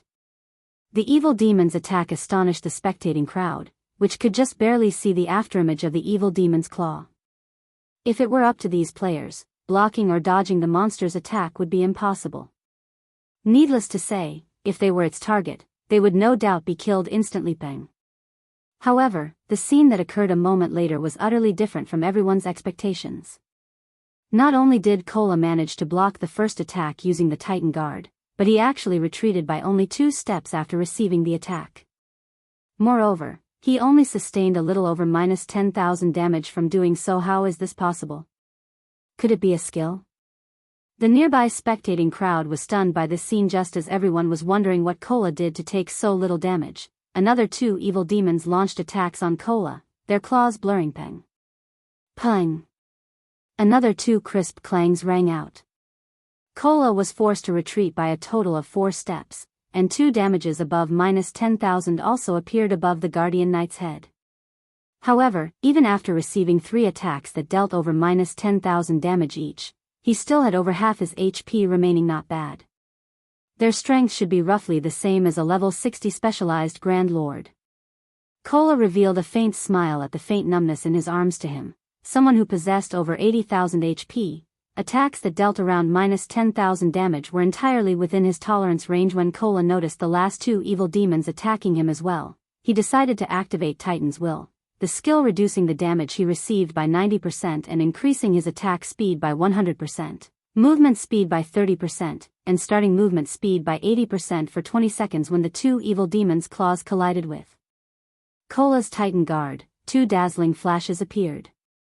This time, however, not only did Cola not retreat by a single step, but even the damage he received from each attack was just a little more than minus 1,000, that was practically a negligible amount. Following which, several healing lights fell on him, instantly replenishing his HP to full. So, this is Zero Wing's chief MT? He's so strong. Everyone's eyes nearly fell out of their sockets when they saw Cola actually going toe-to-toe with the 5 Grand Lord ranked evil demons. If it were them, a single Grand Lord ranked evil demon would be beyond their means. Yet, despite going up against 5 of such evil demons, Cola still seemed to have plenty of energy to spare. Right now, it looked as if these 5 evil demons were actually fake evil demons. However, they were fully aware that this result was not because the evil demons were weak. Instead, Cola was simply too strong. Just the shockwaves resulting from the clashes were enough to force the nearby players to retreat involuntarily. With this, one could imagine how much strength both sides possessed. However, before everyone could recover from their shock over Cola's performance, 2 more players joined him, each one of them pinning down 1 evil demon. These 2 players were none other than Turtledove and Yiwumin. The moment these 2 MTs appeared, they immediately used a taunt skill and solidified their aggro on their respective targets. Very quickly, 2 evil demons peeled away from Cola.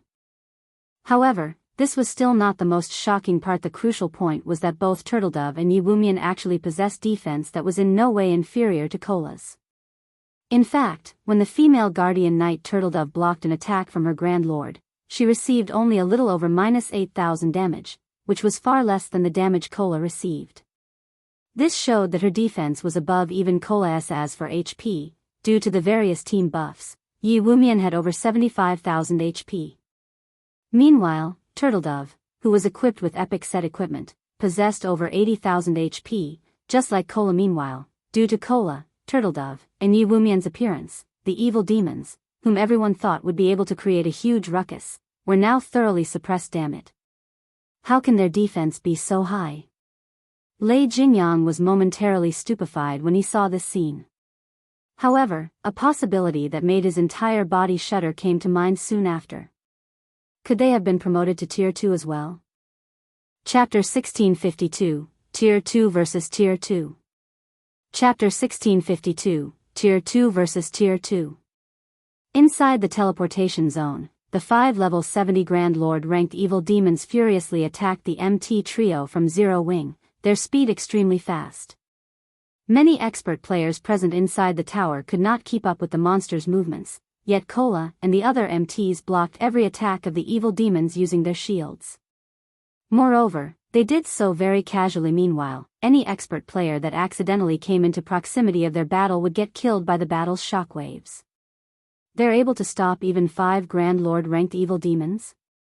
Purple Jade wore an incredulous look on her face as she watched Cola, Turtledove, and Yiwumin going up against the evil demons. Even the peak MTs of the secret pavilion would need to activate their berserk skills to go up against a level 70 Grand Lord. However, Cola and the other 2 MTs could actually hold back the evil demons without using any berserk skills. Moreover, they were even at a numerical disadvantage. Zero Wing is truly extraordinary. It's no wonder Rain is so adamant in working together with the guild. Quiet Melody, who was commanding the Sacred Temple's members in battle, could not help her surprise when she sent a glance at the distant evil demons. Now, she more or less understood why Phoenix Rain had decided to partner with Zero Wing early on in the game. Phoenix Rain's insight was indeed many times more acute than Nine Dragons' Empress. Meanwhile, Zero Wing's members also had their morale boosted further after seeing the MT Trio's performance. Brimming with fighting spirit, they started putting even more effort into suppressing Heaven's Burial's members. Damn it. How is this possible? Lei Jingyang was filled with envy as he looked at Cola and the other 2 MTs. Why does Zero Wing possess 3 Tier 2 MTs? Not only did Heaven's Burial receive financial support from major corporations, but it had also managed to recruit plenty of expert players. Despite all this, the entire guild had only 3 people that succeeded in their Tier 2 promotion even until now. The guild had invested everything it had to help these 3 players complete their promotion quests after they reached level 50. Moreover, unlike other classes, MT classes faced much more difficulty with their Tier 2 promotions. Although Heaven's Burial had attempted to help its MTs with their promotions, all of those MTs failed. On the other hand, Zero Wing actually possessed 3 Tier 2 MTs. The value of Tier 2 MTs was much greater than that of Tier 2 players of other classes. After all, the majority of a guild's weapons and equipment came from dungeons. If a guild possessed powerful MTs, it would have a much easier time raiding dungeons. Boss, what should we do? Those 5 Grand Lords are all pinned down right now. We're also still getting pushed back by Zero Wing. At this rate, we'll be chased out of the teleportation zone, the level 50 ranger commanding the battle asked worriedly. Although their side had an overwhelming advantage in numbers, Zero Wing's members were simply too powerful. Thus far, their side had already lost over 1,000 players. In contrast, Zero Wing's death toll amounted to only a little over 100. Most importantly, the 30-man Magic Light team had yet to suffer a single casualty. All ranged DPS, change targets, and focus fire on those 3 MTs of Zero Wing. I refuse to believe that Zero Wing will have another method to stop the evil demons once we get rid of the 3 of them. Lei Jingyang commanded through the team chat. After saying so, Lei Jingyang personally led a team of 20 experts, followed by Falling Fire's team, and charged at Cola, Turtledove, and Yiwumian. Although it was indeed surprising that Zero Wing possessed 3 Tier 2 MTs, both Falling Fire and he were Tier 2 players as well. If they went up against the MT trio, they would not necessarily be the one to lose. Not to mention, Cola and the other 2 still had to tank 5 evil demons very quickly. Lei Jingyang and the others arrived within 40 yards of the Mount Trio die. Like throwing a javelin, Lei Jingyang hurled the great sword he carried at Cola, arcs of silver electricity appearing around the weapon as it left his hand. In mid-flight, the great sword suddenly split into a dozen serpents made out of silver lightning.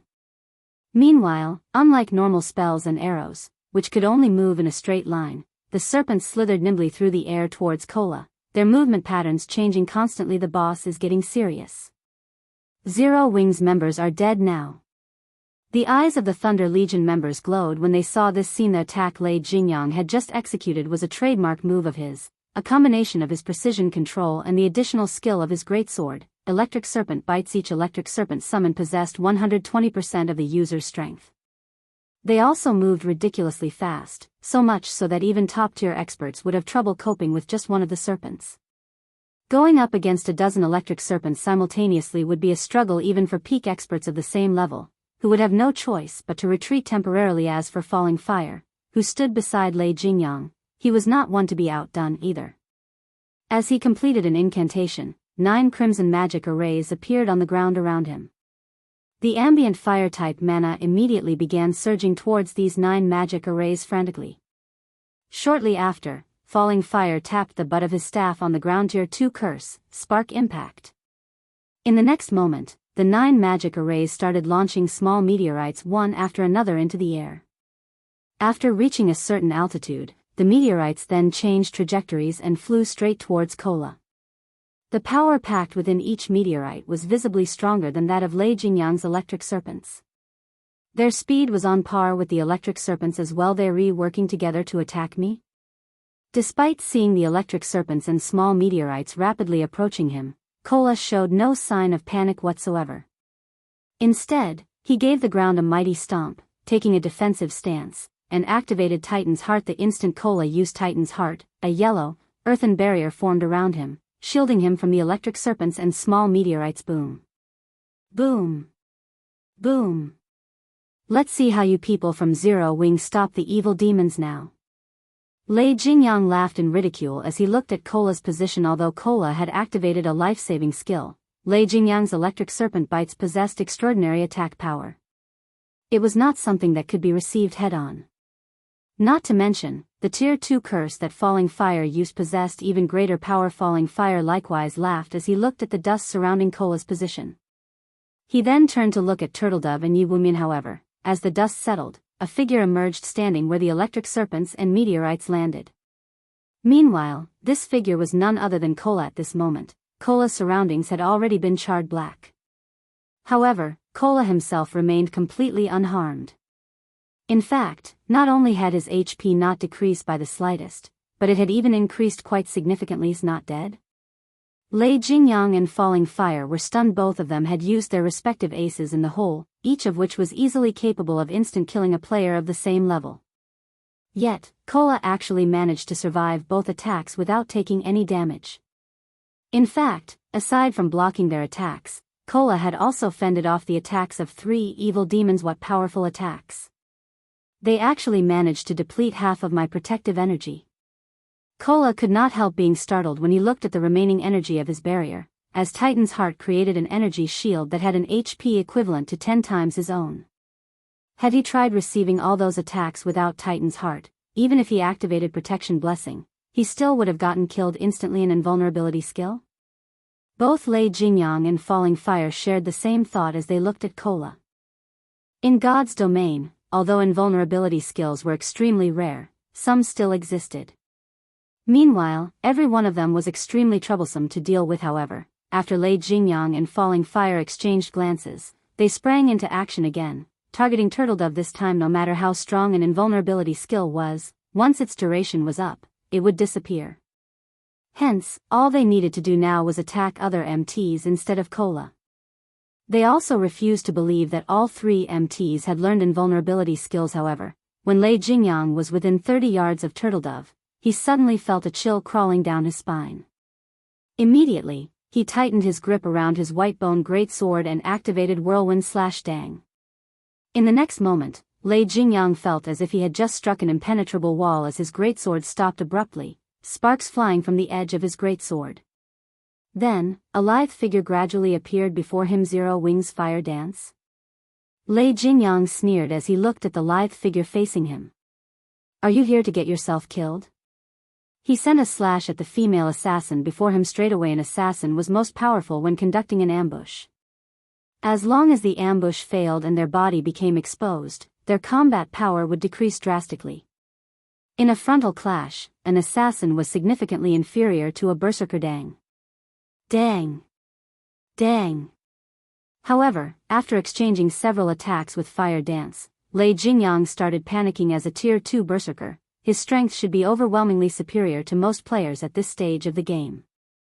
Moreover, he was currently geared in 3 pieces of epic equipment. Despite that, not only did every one of the dozen or so attacks he had sent at Fire Dance get blocked, but his arms even started falling numb from the resulting impact. Could she be a Tier 2 player as well? Lei Jingyang could not help entertaining such a thought. However, even if Fire Dance was a Tier 2 assassin, it should be impossible for her to be superior to him, a Tier 2 berserker. In terms of strength, Lei Jingyang very quickly shook the thought out of his head and calmed himself. In terms of combat standards, he was no doubt superior to Fire Dance. Since he couldn't win using a forceful approach, he simply needed to target her weak points. He immediately activated the Tier 2 skill Battering / allowed him to ignore his target's defense and block effects.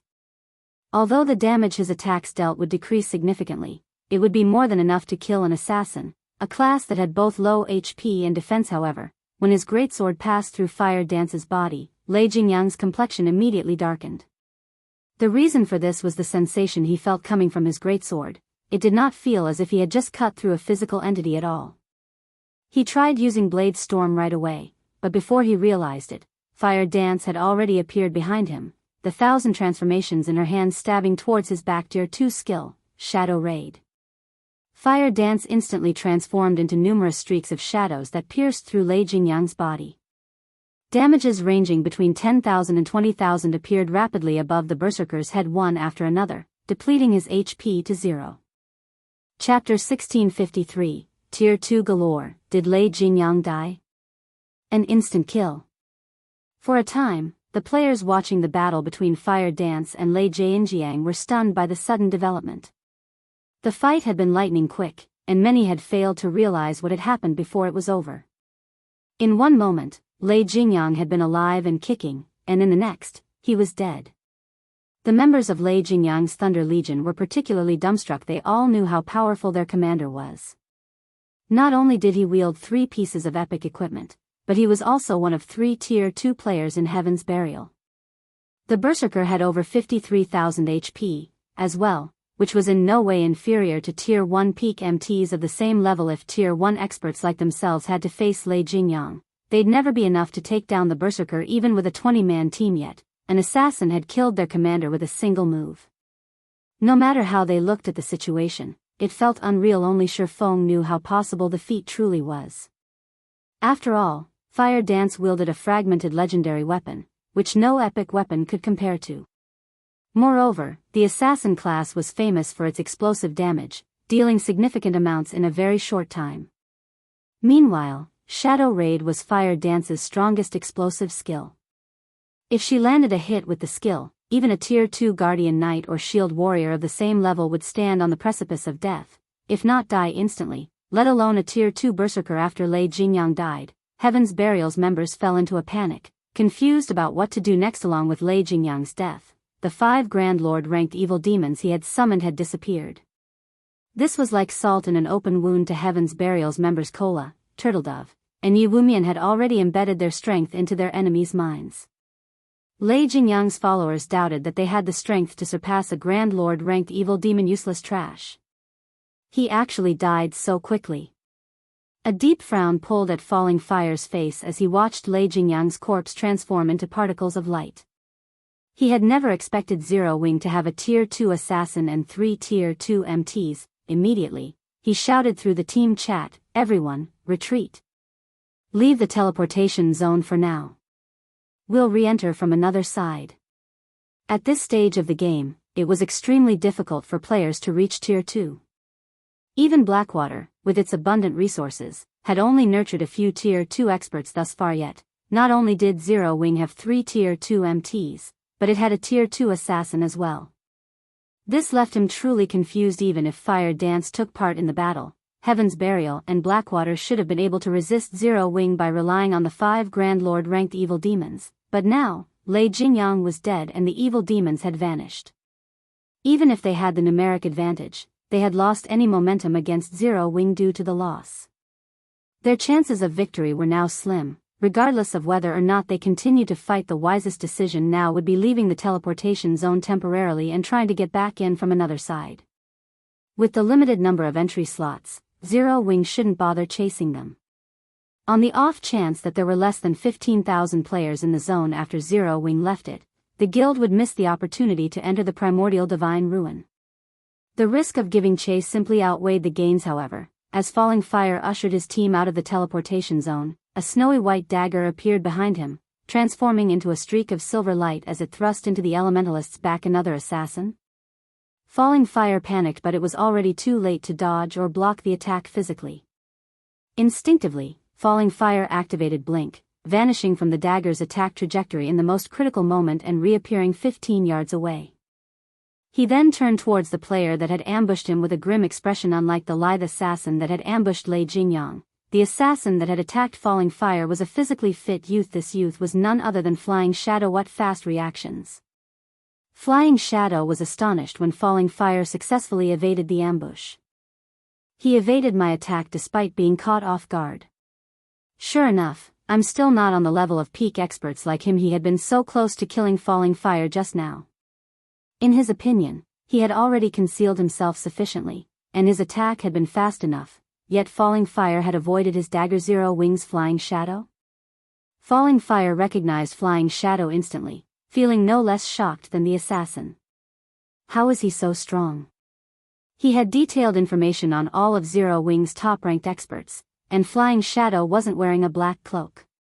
Even without an identification skill, he easily determined the youth's identity based on his appearance. Based on the report he had read, Flying Shadow wasn't nearly as strong as Fire Dance, Zero Wing's #1 assassin. Yet, just now, the youth had displayed far more power than the report had mentioned. After Falling Fire had been promoted to Tier 2, he hadn't encountered a Tier 1 assassin that could get within 10 yards of him undetected. Only the guild's Tier 2 assassins had been successful. Could he be a Tier 2 player as well? As Falling Fire looked at Flying Shadow, he felt the edges of his world beginning to crumble. Since when had reaching Tier 2 become so easy? The fact that Zero Wing had one Tier 2 assassin was surprising enough, but he had just encountered another. Had he not reacted quickly enough, he might have fallen to Flying Shadow's attack. Watching Flying Shadow approach again, Falling Fire began to double speed cast. Suddenly, stone spikes rose from the ground beneath the assassin's feet. At the same time, a large number of ice swords rained down on the youth. This forced Flying Shadow to focus on the attacks from above and below, which drastically slowed his advance. Moreover, he stiffened slightly each time he blocked an ice sword. Aside from Falling Fire's attacks, Flying Shadow had to deal with the nearby Heaven's Burial and Blackwater members. For a time, all of the incoming attacks forced Flying Shadow into a passive state. He couldn't close the distance between himself and his target. Your equipment is quite good, but it's a pity your combat standards are somewhat lacking, Falling Fire said, a condescending smile spreading across his face as he watched the assassin's HP slowly decrease. Flying Shadow might be considered a first-class expert in a first-rate guild, but he was still young and tender in Falling Fire's eyes. The assassin's focus on dodging and blocking was particularly poor and inefficient. Even without the support of other players, he could easily kill this player. Falling Fire completed the final verse of his incantation and launched the Tier 2 spell, detonating flame arrows, at Flying Shadow. However, before he could release the dozens of flaming arrows that had formed above him, a dark blue magic array had appeared in the sky, releasing a torrent of water that snuffed the arrows out. Reacting, Falling Fire used Blink again and avoided the descending water. By the time he reappeared, the force of the torrent had carved out a massive crater in his previous position, filling it with water. How is that possible? Someone actually crushed my detonating flame arrows? Confusion tore at Falling Fire as he eyes the man-made pond. He had cast a Tier 2 spell, which shouldn't have crumbled so easily even under another Tier 2 spell, yet not only had his detonating flame arrows been eliminated, but the torrent of water had contained enough destructive power to form a massive crater. But before Falling Fire could discover his attacker, over a dozen light blue water spears shot towards him. The spears had appeared in almost the same moment Falling Fire had reappeared after using Blink. The enemy caster's timing and aim were incredibly precise. Dazed, Falling Fire failed to protect himself in time with an ice barrier, and 4 water spears plowed into him, each dealing over -16,000 damage. Falling Fire, who only had 40,000 HP, died instantly. As the elementalist's HP reached 0, he was barely able to turn his head in time towards the water spear's origin. Standing around 30 yards away was a lithe, graceful woman in a lilac robe and wielding a dark blue crystal staff. A light blue magic array gradually faded from beneath her feet while dense, water-type mana surrounded her. Another Tier 2 player?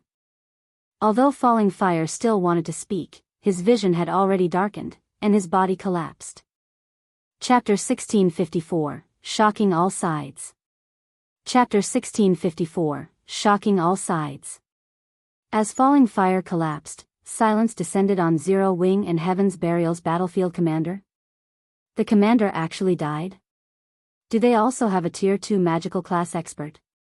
Blackwater's members gaped at Aqua Rose, who was responsible for Falling Fire's death. Falling Fire was both one of the scant few Tier 2 players and a top-ranked expert within Blackwater. Normally, the Elementalist killed them instantly when they sparred with him. However, they had just watched this man die after one hit. No matter how they looked at the situation, it was utterly unbelievable. The tier suppression Tier 2 players had over Tier 1 players was much greater than that of Tier 1 players over Tier 0 players. Moreover, as an Elementalist, Falling Fire had a few passive skills that increased his magic resistances, making him much tougher against spells. Yet, Aqua Rose had annihilated Falling Fire with a single spell. There were only 2 possibilities to explain the outcome. The first was that Aqua Rose had used a Berserk skill followed by a Tier 1 curse. The other possibility was that Aqua Rose was also a Tier 2 player. When players activated a Berserk skill, some kind of special effect would change their bodies. Only, not all Berserk skills generated visible indicators.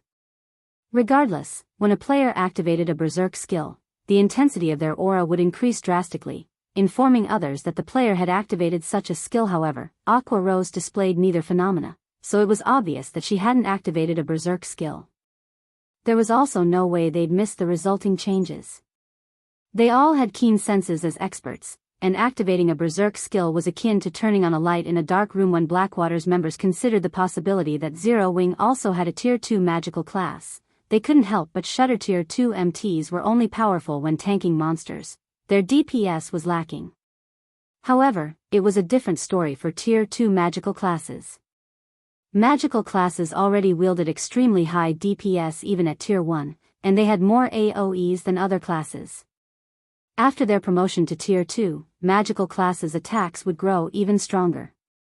It wouldn't be an exaggeration to call Tier 2 magical classes mobile defense turrets. When solely comparing combat capabilities, Tier 2 magical classes were stronger than another class by far. While everyone struggled with their shock over Falling Fire's death, Aqua Rose used the opportunity to cast the Tier 2 spell, Aqua Precinct, with the female Cursemancer at its center. A water domain manifested, covering a 70-yard radius.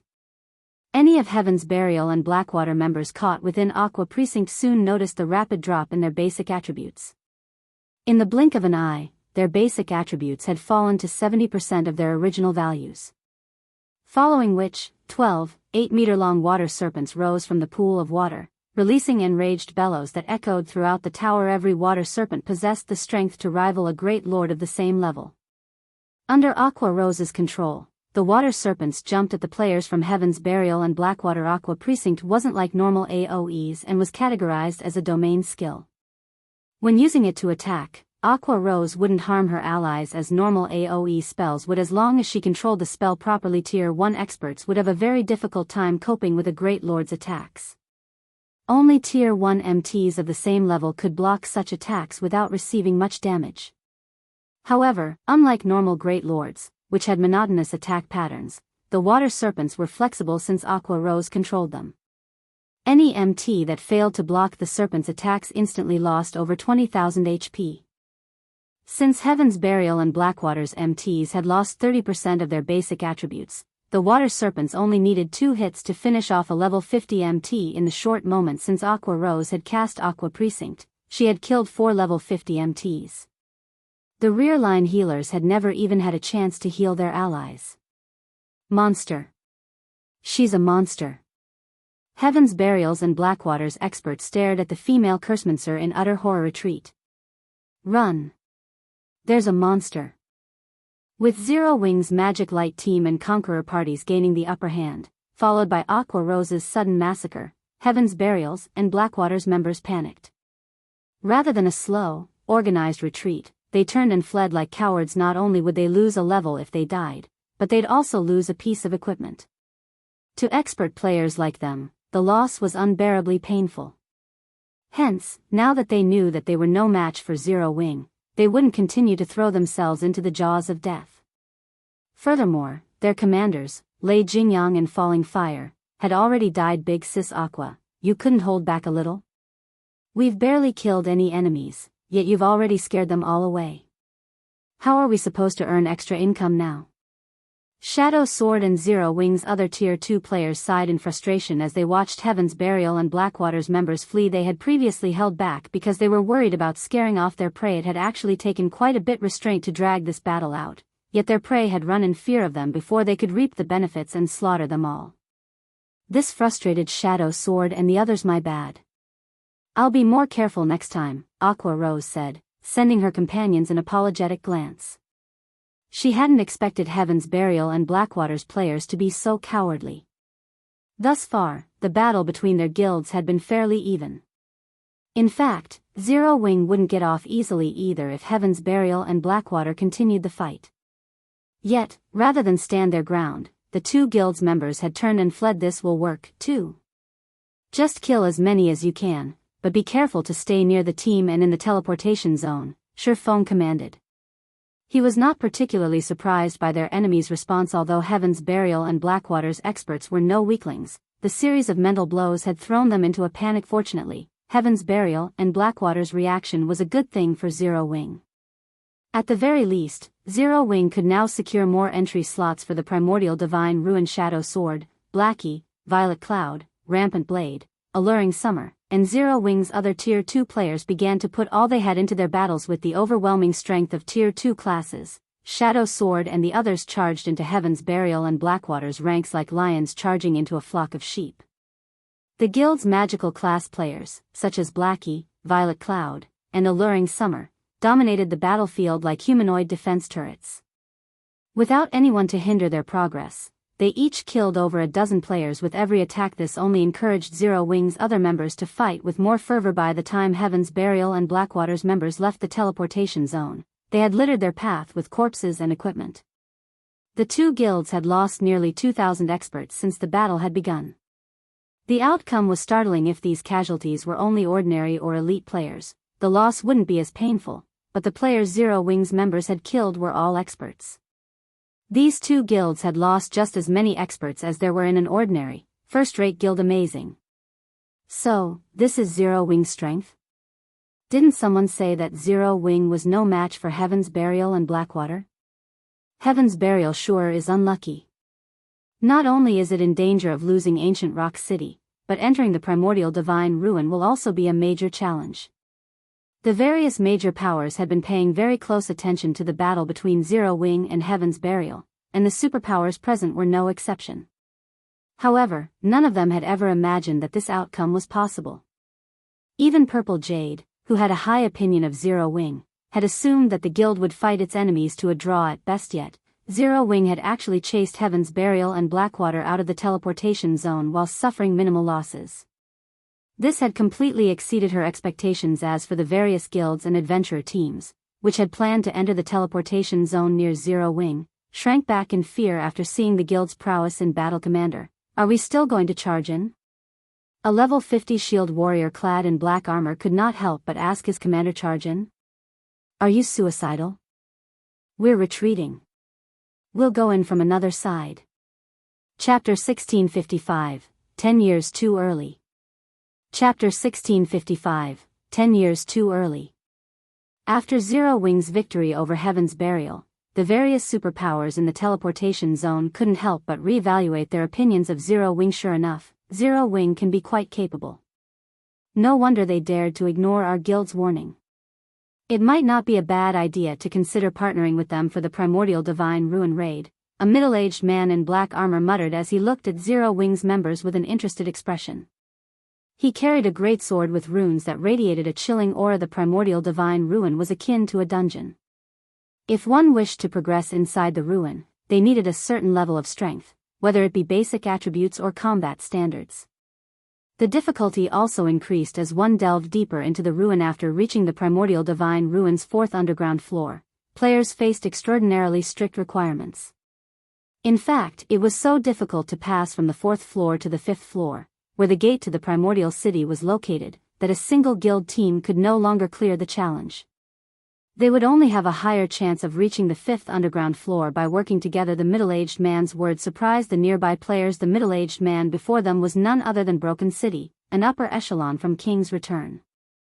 He had been very famous in the virtual gaming world some years ago.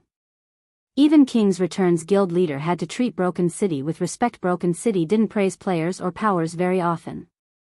The last player Broken City had praised had become King's Return's present guild leader. Hence, King's Return's members found it truly surprising that Broken City would praise Zero Wing. Uncle Broken, aren't you thinking too highly of them?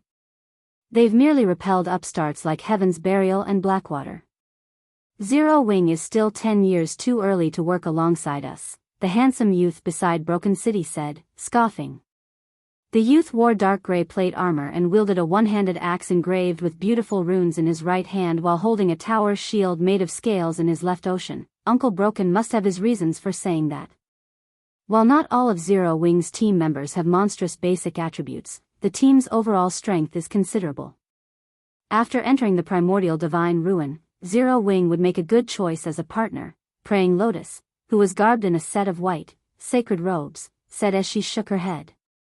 She didn't particularly approve of Wild Ocean's opinion, although Wild Ocean had recently received a promotion, becoming one of King's Return's adjudicators, and was one of the guild's few Tier 2 players. His thinking was shallow. Like Broken City, Praying Lotus felt they shouldn't underestimate Zero Wing's strength throughout the battle. She hadn't seen Shifeng take action at all. This proved that Zero Wing was still holding back and was far from being as simple as everyone believed. Zero Wing is only good in PvP. We're going to face an endless number of monsters and various traps in the Primordial Divine Ruin. Just clearing the third floor would be a huge problem, let alone reaching the fifth floor. Aside from us superpowers, no team has cleared the ruin's third floor. You should also know that you can't rely on powerful attributes alone to clear the third floor. We'll talk about cooperation after they reach the fourth floor. Wild Ocean snorted, thinking that both Broken City and Praying Lotus's opinions of Zero Wing were too generous. Wild Ocean wasn't the only person with that opinion. King's Return's other experts agreed with Wild Ocean's thoughts. If they partnered with Zero Wing, they would have to share half their slots to enter the fifth floor. What kind of guild was Zero Wing? What kind of guild was King's Return? Did Zero Wing even qualify to share half of their slots? As time passed, the struggle in the teleportation zone intensified. More powers were also joining the fight in the teleportation zone. Now, even the various powers that had hesitated to provoke Zero Wing had decided to give it a try. The struggle for the entry slots lasted for over half an hour. This time, the struggle's intensity was unprecedented. Players' corpses littered the teleportation zone. In the end, the various superpowers still took the majority of the entry slots, while the alliance of first-rate guilds and the alliance of top adventurer teams only claimed a small portion. Among the various powers that had participated in the struggle, Zero Wing's performance was the most extraordinary. Despite Zero Wing starting the fight with less than 2,000 members, they still had over 1,200 members inside the teleportation zone by the time the struggle ended. The guild had claimed nearly 1/10 of the available entry slots, only slightly less than the various superpowers. Among the various superpowers, the Secret Pavilion had the best performance, securing exactly 2,000 slots. Although the Secret Pavilion was more than capable of gaining more than that, it had deliberately held back to avoid standing out.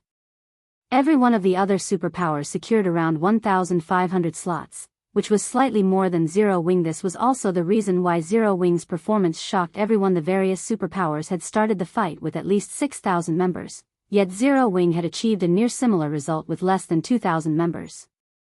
This battle record was a little terrifying. Crap. I thought that with Heaven's Burial and Blackwater out of the picture, we would get more slots. Why did we end up getting fewer slots than in previous raids? That's right. If I had known something like this would happen, would have preferred for Heaven's Burial or Blackwater to win. The various first-rate guilds and adventurer teams' upper echelons clicked their tongues in anger and jealousy as they looked at Zero Wing's members. It was common knowledge that teams would have a greater advantage in the ruin if they entered with more players. Now that Zero Wing could send over 1,200 members into the ruin, the guild might actually make it all the way to the 5th floor and enter the rumored Primordial City. While everyone else was shocked by Zero Wing's strength, Shifeng was ecstatic. Zero Wing had earned over 5,000 pieces of the current top-tier equipment in the struggle for entry slots. Although the majority was level 45 fine gold equipment, they were still valuable. In comparison, Zero Wing had suffered practically insignificant losses. Zero Wing had suffered 600+ casualties in the battle, with the majority of them being the White Tiger Dojo disciples. The disciples were only geared in standard level 50 elite equipment. They had also recovered some of the lost weapons and equipment. Hence, Zero Wing had made a fortune in this battle. When there were fewer than 15,000 players in the teleportation zone, a blue glow enveloped the area. The players inside the zone disappeared a moment later, leaving an empty plot of land behind. The members of the various major powers that remained inside the tower quickly spread the news of the battle's outcome. With the teleportation array's help, Zero Wing's surviving members instantly arrived at Dark Canyon. There were 3 shining, silver moons hanging in the sky. The visibility within the canyon was also very poor. At best, they could see 200 yards around them, and they couldn't sense any other creatures, which instilled a deep fear and insecurity. So, this is the Primordial Divine Ruins 1st floor? Aqua Rose muttered as she curiously surveyed her surroundings.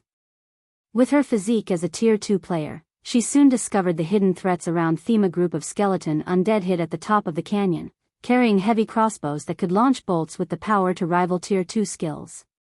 It was obvious that these skeletons had already locked onto their team and were ready to fire their crossbows at a moment's notice. Aside from the crossbow-wielding skeletons, Aqua Rose noticed a large number of ghosts flickering in and out of existence on the path ahead.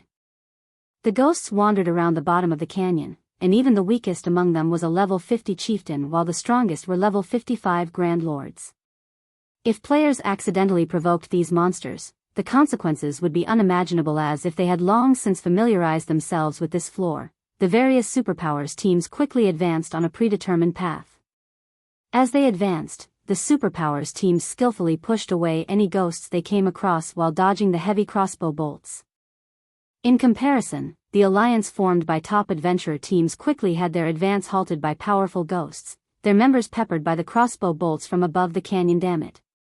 Why is it so difficult? The various adventurer teams' upper echelons frowned at the 1st floor's difficulty. They were at a loss. Seeing this, the superpowers members shook their heads disapprovingly. The Primordial Divine Ruin was an extremely dangerous place, yet the various adventurer teams had believed that getting into the ruin was the most difficult part. The struggle in the teleportation zone was simply a prelude for what was to come. Before the adventurer team alliance could think of a plan, they noticed Zero Wing's members taking large strides towards the gateway to the next floor. Have they lost their minds? The various adventurer teams' upper echelons gaped as they watched Zero Wing fearlessly advance. Chapter 1656, Dauntless Zero Wing. Chapter 1656, Dauntless Zero Wing. The Adventurer Team Alliance wasn't the only force confused by Zero Wing's sudden advance. The several superpowers upper echelons and the first-rate guilds alliance also flashed Zero Wing incredulous looks. What's Zero Wing trying to do?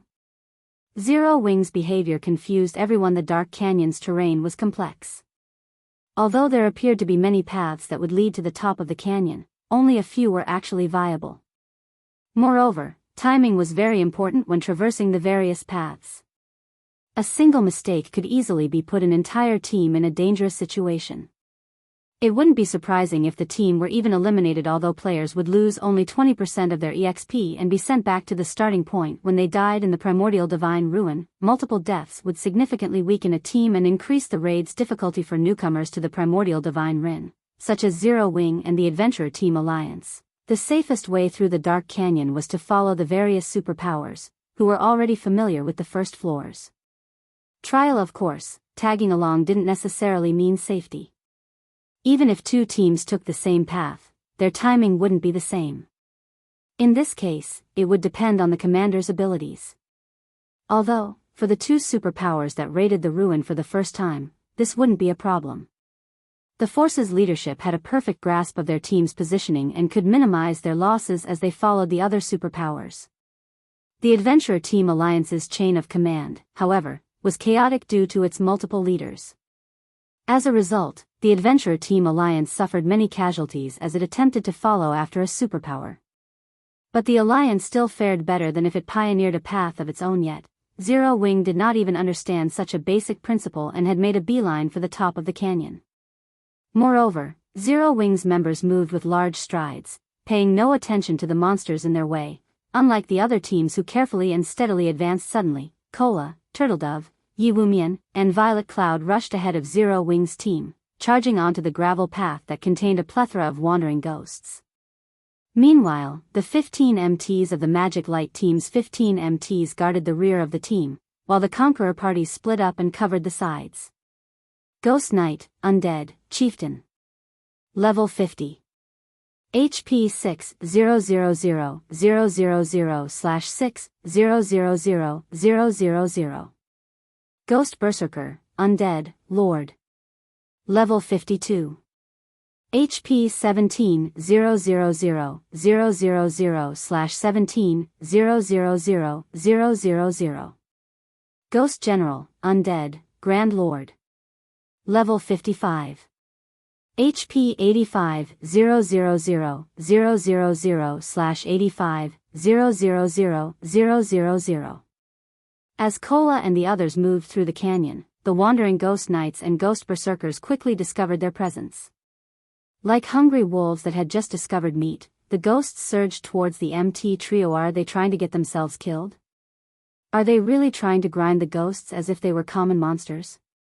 Everyone was stupefied as they watched Cola, Turtledove, and Yiwumian attract more and more Ghost Knights and Ghost Berserkers. The Primordial Divine Ruin had an endless supply of monsters, and even if players killed these monsters, the awarded EXP and loot was insignificant compared to monsters outside of the ruin. Grinding these monsters simply wasn't worth the effort. Though, to the various powers present, it did not really matter even if a large number of Ghost Knights and Ghost Berserkers ganged up on them, as they were more than capable of defeating these monsters. Instead, the canyon's true danger came from the numerous skeletons stationed at its top. The bolts they fired from their heavy crossbows were as powerful as Tier 2 attacks. Even level 50, Tier 1 MTs would be forced to retreat by several steps and lose around 4,000 HP if they blocked one of these bolts with their shields. If struck directly, they would be dead after 2 or 3 hits. Hence, it was important when selecting a path through the canyon to choose one with favorable terrain that could be used to block the crossbow attacks and lower the chances of encounter ghost generals. In the blink of an eye, over 500 Ghost Knights and dozens of Ghost Berserkers chased after Cola and the others. Moreover, the skeletons on both sides of the canyon had aimed and fired their crossbows at the MT trio. However, Cola and the others paid no attention to the countless incoming attacks and continued to advance mindlessly, attracting more monsters as they went. The commotion had even lured some of the wandering ghost generals good. Everyone, charge. Follow Cola's group. Shifeng revealed a smile when he saw the swarm of monsters charge at Cola and the others at this stage of the game. Nobody was more familiar with Primordial Divine Ruins than him. He knew that Primordial Divine Ruins were survival tests. Although it was the first time he had visited the Primordial Divine Ruin in the Orc Empire, every ruin had nearly the same tests. It had been common knowledge in his previous life that the Primordial Divine Ruins first floor trial would become more dangerous as teams spent more time here. Take the various superpowers, for example. Although they had familiarized themselves with the paths to the top of the canyon and hence could limit the number of crossbow attacks that reached their teams, it was impossible to avoid casualties completely. In fact, the various superpowers teams were continuously lost members as they advanced right now. Moreover, as they approached closer to the top of the canyon, their casualty rates became more severe. To make matters worse, players that died and allowed the system to resurrect them would reappear at the starting point. Once they did, they'd have no way of catching up to their main force. As for having the team stop midway to resurrect the fallen, that would only end up causing the team to suffer even more casualties because of this. Team members that died halfway through the canyon were as good as eliminated unless a team wipe occurred. The best way to challenge the first floor trial was to send a player in as bait and draw the enemy fire while the rest of the team followed behind. Doing so would greatly reduce the number of attacks the team received and was much safer than following one of the more protected routes. The only problem with this method was that the players acting as bait needed to be strong enough. The main force also had to maintain enough distance from the bait. If the main force got too close, they would pull the agitated monsters aggro. If the main force fell too far behind, the bait would have moved past the skeleton's attack range. Fortunately, this wasn't the first time Shifeng had employed this strategy. His grasp of his team's positioning was incredibly accurate. With Violet Cloud in the center, Cola's group pushed forward. As they faced numerous attacks, their HPs steadily decreased. Fortunately, the chieftain-ranked Ghost Knights and Lord-ranked Ghost Berserkers were not much of a threat. The true threat came from the Ghost Generals and the heavy crossbow attacks from both sides of the canyon, in particular. Currently, a swarm of Ghost Knights chased after Cola's group of 4, and although the situation looked dire, it worked in the group's favor as the Ghost Generals had a hard time reaching the players. Unfortunately, the same couldn't be said for the crossbow attacks when Cola, Turtledove, and Yiwumian used their shields to block the incoming crossbow bolts. They'd stiffen slightly and lose around 1,500 HP. When the other powers noticed the damage Cola and his team received, they couldn't help their jealousy. Unlike Cola and the others, their MTs received over -4,000 damage even when they blocked the crossbow bolts successfully. This meant that the MT trio from Zero Wing could endure 3 times the attacks that their MTs could. However, they still ridiculed Zero Wing for its foolish leadership. If Cola and his companions had the support of a large number of healers, they'd be practically unkillable. Yet, Zero Wing actually let these 3 powerful MTs charge ahead on their own. It was a reckless waste of resources. With how the team utilized Cola and the others, it wouldn't matter if they could endure 2 or 3 more hits than other MTs. Sure enough, Cola, Turtledove, and Yiwumian's HPs began to decrease rapidly. In a short moment, they had lost more than 1/3 of their HPs. The various superpowers' upper echelons lamented the loss. The MT trio only had a single healer to support them, and it simply wasn't enough to keep the 3 players alive. But after another moment, the superpowers noticed something strange. Despite Cola, Turtledove, and Yiwumian's HPs having already fallen below the 25% mark, Violet Cloud hadn't prepared to cast any spells. What's going on? Isn't that girl a cleric? Or does she have some kind of grudge against those MTs? Everyone watched Violet Cloud in confusion. However, while the spectating crowd wondered about the young woman's hesitation, Cola took a look at his own HP bar. Let's begin. Cola said. Rather than panicking, his voice contained a hint of excitement. Turtledove and the others then nodded in response, following which, Cola shouted before releasing a blinding, golden glow. Suddenly, a golden pillar of light descended from the sky and enveloped Cola's group, illuminating the dark canyon. Suddenly, for golden barriers enveloped each member of the group. The move Cola just used was none other than the Tier 2 skill, Divine Shield, which Shifeng had obtained from the Boneless Land. When activated, the skill granted the Divine Shield buff, which lasted 30 seconds, to a maximum of 10 players. The buff decreased incoming damage from Tier 3 or below attacks by 50% and attacks above Tier 3 by 20%. The buff also increased attack speed and movement speed by 20% and healing effects received by 100%.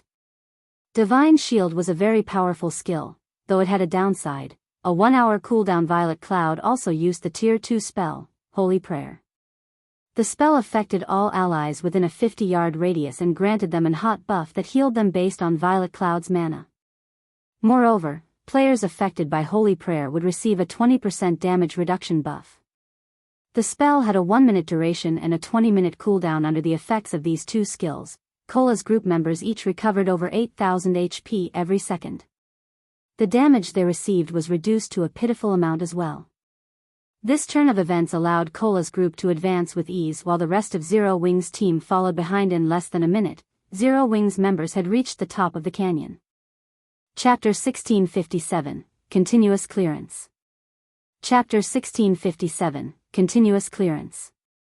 The sounds of battle had filled the dark canyon, but as Zero Wing's members reached the top, the various powers, which were still engaged in combat, fell silent. That's actually possible? For a moment, everyone was at a loss for words as they stared at Zero Wing's members. They had invested a ton of effort and made numerous sacrifices during their previous raids to locate the best route up the canyon, and they would still suffer before they reached the safe zone at its top. Yet Zero Wing had run for the top of the canyon without sparing their surroundings a glance. Not only had the guild team succeeded, but they had only lost a few dozen players, which was practically negligible. Sure enough, Zero Wing is extraordinary, Praying Lotus muttered, her eyelashes fluttering as she watched Shifeng, the commander of Zero Wing's team. No other guild would dare to be so bold. The two skills Cola's group had used were particularly powerful. Although they were not invulnerability skills, the combined effect had nullified the threat from both the ghosts and the heavy crossbows they only got through thanks to powerful attributes and skills, Wild Ocean said, clicking his tongue. The next floors will be even more difficult, and basic attributes will become less important. If they try to pull another stunt like that, they'll get themselves killed. Emichim. Praying Lotus did not rebuke Wild Ocean's words this time. After all, what the Shield Warrior youth had said was true. As players delved deeper into the Primordial Divine Ruin, the trials they faced would become more difficult. They would also encounter more and different traps. Rather than simply relying on raw power, players would have to rely on their technical abilities in the lower floors. The brute force method Zero Wing had used was only viable on the first floor. It wouldn't be possible to clear the following floors with the same method correspondingly, though. Players would have higher chances of encountering opportunities and treasure the further they explored. There was practically nothing noteworthy in the ruins' first underground floor. One would be extremely lucky if they even came across a bronze treasure chest. Although players could also find combat techniques on the first underground floor, the chances of that were extremely slim. If one wanted better loot, they'd have to reach the Primordial Divine Ruins' third underground floor. Only the third floor and down offered level 50 plus top-tier equipment. At the same time, the chances of finding combat techniques and other treasures also increased. Shifeng didn't hurry towards through the ruin after reaching the top of the canyon. Instead, he had everyone rest in the safe zone. Players' stamina and concentration consumption were far more severe in the Primordial Divine Ruin than outside of it. If they did not rest, they might fail trials that should be passable. Meanwhile, the only places in which players could rest in the Primordial Divine Ruin were the system-established safe zones. Traps and monsters were present everywhere else, and if they relaxed, even for a moment, in these locations, they'd swiftly lose their lives. After Zero Wing's members had rested for some time, the various superpowers teams began to arrive in the safe zone, one after another. However, unlike Zero Wing, the various superpowers only had around 80% of the 1,500 plus members they had entered the ruin with. The rest of their players had to wait for the system to resurrect them, forming teams with other players to search for opportunities and treasure on the first floor. After everyone rested, they proceeded towards the second underground floor. The second floor contained a primal forest. Visibility here was even worse than in the first floor's dark canyon. Even Tier 2 players could only see up to 80 yards away. As players traversed the forest, they were bombarded by all kinds of spell attacks from out of nowhere from time to time. These spells packed a punch, and even Tier 2 MTs only survived after 3 or 4 direct hits. Tier 1 MTs were lucky to survive even 2 hits if players wished to reach the next safe zone alive. They would have to rely on their individual reaction speed and decision-making. They'd have to dodge or block an attack instantly when targeted. Only by doing so would the healers have a chance of healing them. All the heals in the world wouldn't save them if a spell struck them directly. The ruin's second floor was also much larger than the first, a testament to the primordial divine ruin's unique nature. As teams progressed, they'd encounter larger maps, forcing players to travel greater distances and face more dangerous. Feng didn't have any special strategy to get through the second floor's trial. He could only send in the Magic Light team and Conqueror parties to tank as many hits as possible, limiting the number of casualties the team suffered. Overall, Zero Wing didn't fare nearly as well as the various superpowers. Upon reaching the third underground floor, the increased difficulty was particularly evident. The necessary method to clear the third floor wasn't like the first two. The various attacks and traps players had to face had also changed. Now, players had to collect a sufficient number of teleportation stones to proceed to the fourth floor. Each teleportation stone could only transport 100 players, and only the third floor's Grand Lord ranked monsters would drop them. One could just imagine how difficult it would be to kill a Grand Lord ranked boss in such a dangerous environment. It's no wonder why only the various superpowers have only gotten through the third floor thus far, leaving the first-rate guild's alliance behind. As Feng stood at the third floor starting point and observed the barren wasteland before him, he could not help but frown. Thunderclouds covered the sky above the plain as far as he could see. Lightning frequently descended, decorating the ground with scorch marks. Not only did the lightning strikes contain a lot of power, but they were also extremely fast, significantly faster than normal spell attacks. When facing a normal spell attack, expert players could dodge or block as long as the spell was cast from a certain distance, but the lightning strikes from above were incredibly fast. This trial's difficulty increase was tremendous. Furthermore, players had to kill level 55 Grand Lords. However, the various superpowers teams, which had just arrived, reacted as if they didn't see the lightning bombarding the plane. They quickly split into 2 groups, leaving one behind in the safe zone while the other boldly strode into the barren wasteland in search of Grand Lord ranked thunder beasts and thunder elementals. Lightning continued to descend from the sky, but the superpowers members swiftly maneuvered around the strikes. Aside from a few unlucky players, who had been targeted by multiple lightning strikes, most were able to dodge the natural attacks. Even if they failed to dodge in time, their team's healers would quickly restore their lost HP. In contrast, the first-rate guilds and adventurer teams were unsure of how to continue. If they only had to dodge the lightning strikes, most of their members would be successful, but with the addition of monsters, chaos would ensue. They'd either fall to the lightning, or the monsters would slaughter them. So what if they got a lot of players this far? They still won't clear the third floor.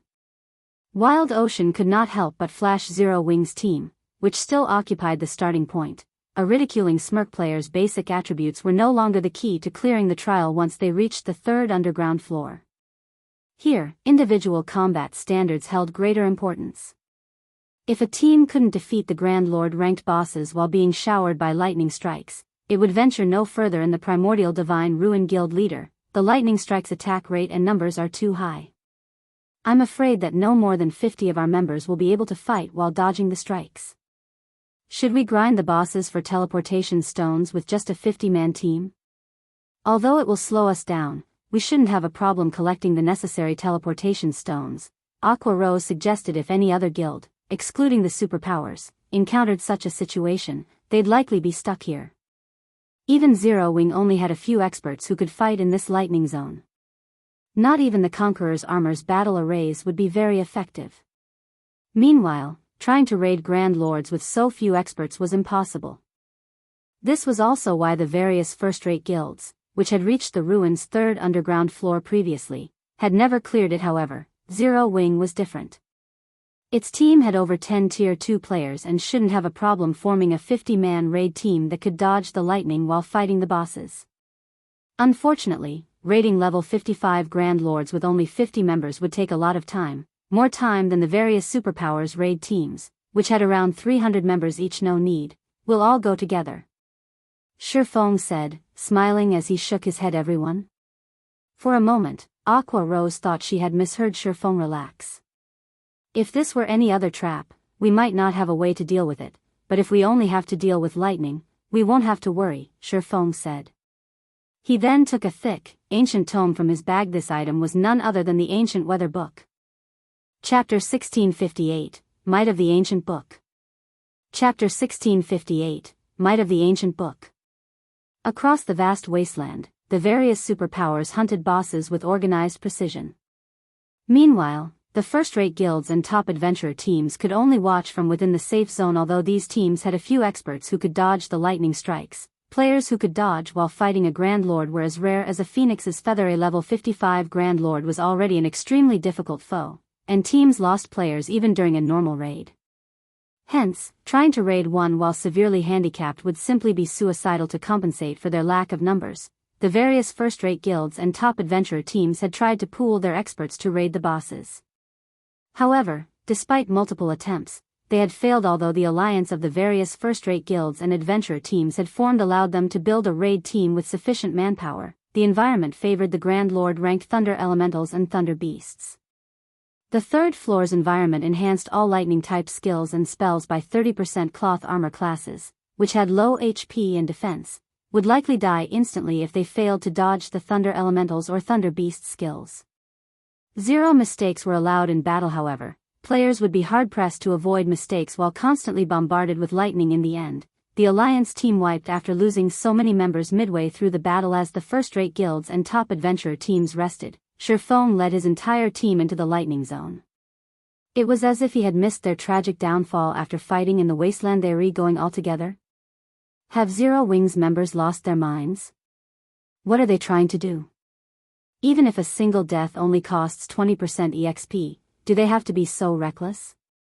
When the members of the various first-rate guilds and adventurer teams saw Zero Wing head into the plains, they thought that Zero Wing's members had gone mad. In this lightning wasteland, a player's basic attributes didn't matter as much as on the previous floors. Here, combat standards were far more important. Even if a team charged into the lightning wasteland with 1,000 members, each member would suffer the same number of lightning strikes. In fact, the players would have a higher chance of being struck. This was because players would have less space to maneuver in a larger group. Moreover, if players were not careful when they dodged, they'd likely avoid their own lightning strike only to get hit by their neighbor. The various powers weren't the only ones confused by Shifeng's ludicrous decision. Even Zero Wings members were confused. They had seen how the experts from the various first-rate guilds and top adventurer teams had ended up after fighting in the wasteland. They also knew that those expert standards were much stronger than theirs. If they rushed into the plains, they'd doubtlessly suffer a similar fate. As Zero Wings members approached the safe zone's boundary and were about to enter the lightning zone, they couldn't help their growing nerves. Why are they here? Wild Ocean, who currently fought within the zone, was surprised to notice Zero Wings' team enter the lightning wasteland. Are they that tired of living? Zero Wings' team had over 1,000 members, and if it tried to enter the zone with so many players, the number of lightning strikes that would descend on the team would be staggering. Not even superpowers like King's Return would pull such a stunt. Could Zero Wing be experimenting and trying to see how many of its members can survive a battle in the lightning zone? Praying Lotus, who was casting a healing spell, was just as stunned to see Zero Wings advance as the various superpowers members wondered. One player from Zero Wing after another stepped into the zone. Watching 1,000+ players set foot into the lightning wasteland was extraordinarily eye-catching. Almost everyone kept a curious eye on Zero Wing's team, wondering how it planned to deal with the countless lightning strikes that would fall upon them. 3 seconds passed. 5 seconds passed. 10 seconds. However, not a single strike of lightning fell on Zero Wing's team. Every member on the team was alive and kicking, and they had an easy time defeating the multiple chieftain-ranked Thunder Elementals and Thunder Beasts that had charged at them. Where is the lightning? Why do those chieftain-ranked Thunder Elementals and Thunder Beasts seem weaker than the ones we're fighting? The watching players were stunned as they sent Zero Wings' team sidelong glances. They could not understand what was going on. Where were the lightning strikes that were supposed to descend? Could the lightning strikes have stopped because they have more people? Purple Jade was greatly confused as she watched Zero Wings members. The lightning was the most troublesome aspect about the Primordial Divine Ruins' third underground floor. Without the lightning strikes, the third floor's trial would just be a simple series of Grand Lord raids. If that were the case, the various superpowers could easily clear the floor. That's not possible. Other teams have dispatched even more players than Zero Wing in past raids, but this has never happened, Yuan Tixin said, shaking his head. He, too, wore a confused look. Even Zero Wings players were confused. Only Aqua Rose knew that this was Shifeng's doing. It seems this thing is quite effective. Shifeng smiled at the ancient weather book in his hands. The ancient weather book could change the weather in a 2,000-yard radius for 2 hours. Removing the thunderclouds in a specific area was a small task for the item without the lightning strikes. The third floor's trial posed no threat to his team members. Very quickly, Zero Wings team located a level 55 Grand Lord ranked Thunder Beast. Great Thunder Wolf, Thunder Beast, Grand Lord. Level 55. HP 88, 000/88, 000/000. Now, the boss, which had given the various superpowers painful headaches, was an ordinary Grand Lord to Zero Wing. With Cola, Turtledove, and Yi Wumian taking the lead, and the Magic Light team's MTs tanking the nearby mobs, the rest of the team could focus on dealing damage. Moreover, without the lightning environment's boost, the Great Thunder Wolf's attacks were little more than tickles to Cola and his fellow MTs. The Grand Lord's normal attacks only dealt around -8,000 damage, while its skill attacks only dealt around -20,000. Even without Turtledove and Yi Wumian's assistance, Cola could easily tank the Great Thunder Wolf. The other players launched frenzied attacks at the Great Thunder Wolf, each dealing several thousand damage. As the team fought, the Grand Lord's HP visibly decreased naturally. This made the various superpowers jealous. The Primordial Divine Ruins bosses weren't like field bosses. Their attributes wouldn't change, regardless of how many players raided them at one time. This meant that the more members a raid team possessed, the greater the team's advantage would be. Zero Wings team had over 1,000 members, which was more than triple what the other teams possessed. Moreover, Zero Wings members did not have to worry about avoiding lightning strikes. In less than 5 minutes, the Great Thunder Wolf fell before Zero Wings members. Everyone on the team also gained a significant amount of EXP. Moreover, the Great Thunder Wolf had dropped 8 items in total thanks to Shifeng's divine providence. Although this didn't seem like much, it was above average for Grand Lords above level 50. When the various superpowers had killed their respective Grand Lords, they only got 5 items. Meanwhile, upon seeing the Great Thunder Wolf's loot, Shifeng had to admit that the Primordial Divine Ruins bosses were far more generous than the bosses in Team Dungeons. Out of the 8 items dropped, 1 was a teleportation stone, and 5 were level 50 weapons and pieces of equipment, 3 of which were fine gold rank and 2 were secret silver rank. The last 2 items were pages of incomplete combat techniques and advanced combat technique. Shifeng was ecstatic the moment he saw the 2 sheets of lambskin parchment. Basic combat techniques would drop as complete items in the Primordial Divine Ruin, but advanced combat techniques and above would appear as pages. Players would have to gather every page to learn the combat technique. Excited, Shifeng immediately inspected the 2 parchment sheets. Chapter 1659, Top-Tier Advanced Combat Technique. Chapter 1659, Top-Tier Advanced Combat Technique. As Shifeng inspected the incomplete pages, his eyes shone with excitement. Lightning Flash. This dilapidated page belongs to a book that depicts a secret attack technique, which has been passed down since ancient times. Only after gathering all incomplete pages can you read the complete book's content. There are a total of 13 pages. This leaflet is the 3rd page. Lightning Flash. This dilapidated page belongs to a book that depicts a secret attack technique, which has been passed down since ancient times. Only after gathering all incomplete pages can you read the complete book's content. There are a total of 13 pages. This leaflet is the 6th page. Most of the combat techniques that dropped in the Primordial Divine Ruin were basic combat techniques, and most of them dropped as the complete versions. Although some basic combat techniques dropped as incomplete pages, those were the extreme minority. Normally, only advanced rank or higher combat techniques would drop as individual pages. However, there were differences between advanced combat techniques and those of other ranks. Not only could players in God's domain improve their foundations by learning combat techniques, but they could also learn ways to exhibit their strength more efficiently, thereby raising their overall combat power. Some combat techniques even granted players the power to challenge foes of higher levels. A basic combat technique might not help half-step refinement realm experts fight refinement realm experts, but an ordinary advanced combat technique could. This was also why the various super guilds and super first-rate guilds were so desperate to compete for slots to enter the Primordial Divine Ruin. Meanwhile, an advanced combat technique's strength could be determined by the number of pages it possessed. An ordinary advanced combat technique would only include 6 to 8 pages, a first-rate advanced combat technique would possess 9 to 12 pages, and a top-tier advanced combat technique would possess 13 to 15 pages. An ordinary advanced combat technique could only help a half-step refinement realm expert qualify to fight a refinement realm expert. Meanwhile, a first-rate advanced combat technique allowed refinement realm experts to face flowing water realm experts. As for top-tier advanced combat techniques, if flowing water realm experts learned one, they could even pose as a threat to void realm experts. Even throughout God's domain, void realm experts were extremely rare, yet with a top-tier advanced combat technique, a flowing water realm expert could stand against void realm experts.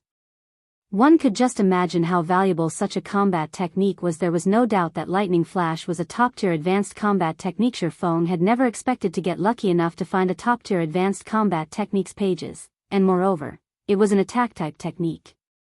Zero Wing didn't actually have any of these. If it were possible to collect the complete Lightning Flash secret technique, it would certainly help the guild's experts. Learning the technique would likely offer more benefits than the Conqueror's armor. The Conqueror's armor only gave its wearer the power to face refinement realm experts temporarily, and after all was said and done, it was only a piece of level 50 equipment. Once players leveled up, the equipment would be useless. It could not truly become part of a player's strength. An advanced combat technique was different. Once players learned it, they could put it to good use regardless of their level. It would also offer significant help when players challenged their promotion quests. Moreover, a complete advanced combat technique was different from secret technique tablets. Although the combat techniques one could learn from a secret technique were more powerful than advanced combat techniques, very few players could learn them. It was impossible to share those techniques with a significant number of players. However, a complete advanced combat technique took the form of a book. He could store the book in the guild warehouse, and guild members could read it as they wished. Setting aside whether or not players could actually learn the technique successfully, at the very least, everyone would have the opportunity to learn. In the past, the reason that experts from the various superpowers had an easier time with their promotion quests, rising through the tiers, than experts from first-rate guilds and below wasn't just better weapons and equipment.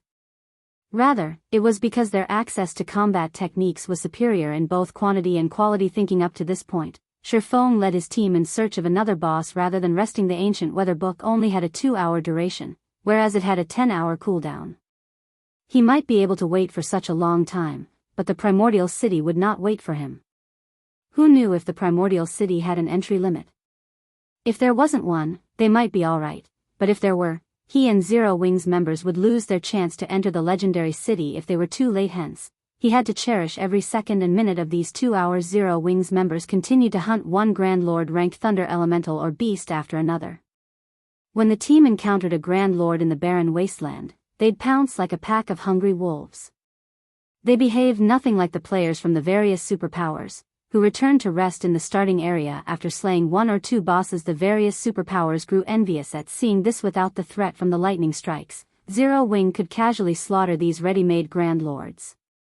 Not only were the team members able to earn an abundance of EXP, but they also secured plenty of top-tier equipment. The Primordial Divine Ruin's 3rd underground floor had practically become a sacred leveling spot for Zero Wing. How is this possible? King's Return's Wild Ocean was at a loss as he watched the scene before him. He had assumed that Zero Wing would be stuck on the 3rd floor, yet based its pace, it'd likely be the first team to reach the 4th underground floor. Uncle Broken, should we contact them? Praying Lotus whispered to Broken City, who stood beside her. Thus far, the various superpowers had only reached the 4th floor. Not one of their teams had made it to the 5th yet. The 4th floor was simply too difficult, and there was no comparing it with the 3rd floor. With the current strength of King's Return's team, it could not clear the 4th floor alone. If King's Return wished to reach the 5th floor, it would have to ally with another team. However, doing so would leave the team fewer entry slots to the 5th floor. No. It is too soon. We'll send them an invite once they experience the 4th floor's wall, Broken City said, smiling as he shook his head. The 3rd floor's trial was child's play compared to the 4th floor. Not only did players have to face all sorts of attacks, but the Guardian boss was also a bona fide level 58 Grand Lord ranked archaic species. Even now, not a single superpower had dealt any damage to the Guardian boss. Although King's Return had prepared thoroughly this time, they had no more than a 30% chance of defeating the Grand Lord. Needless to say, Zero Wing's chances were even lower.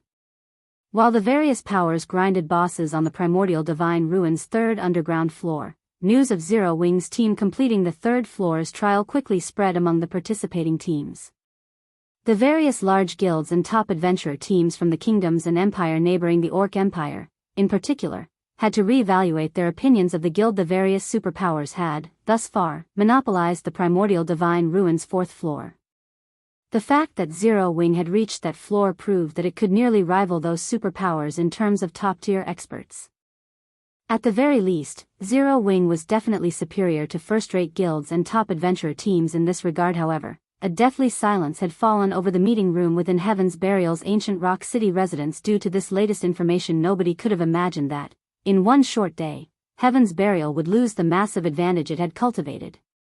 And it was all due to Zero Wing.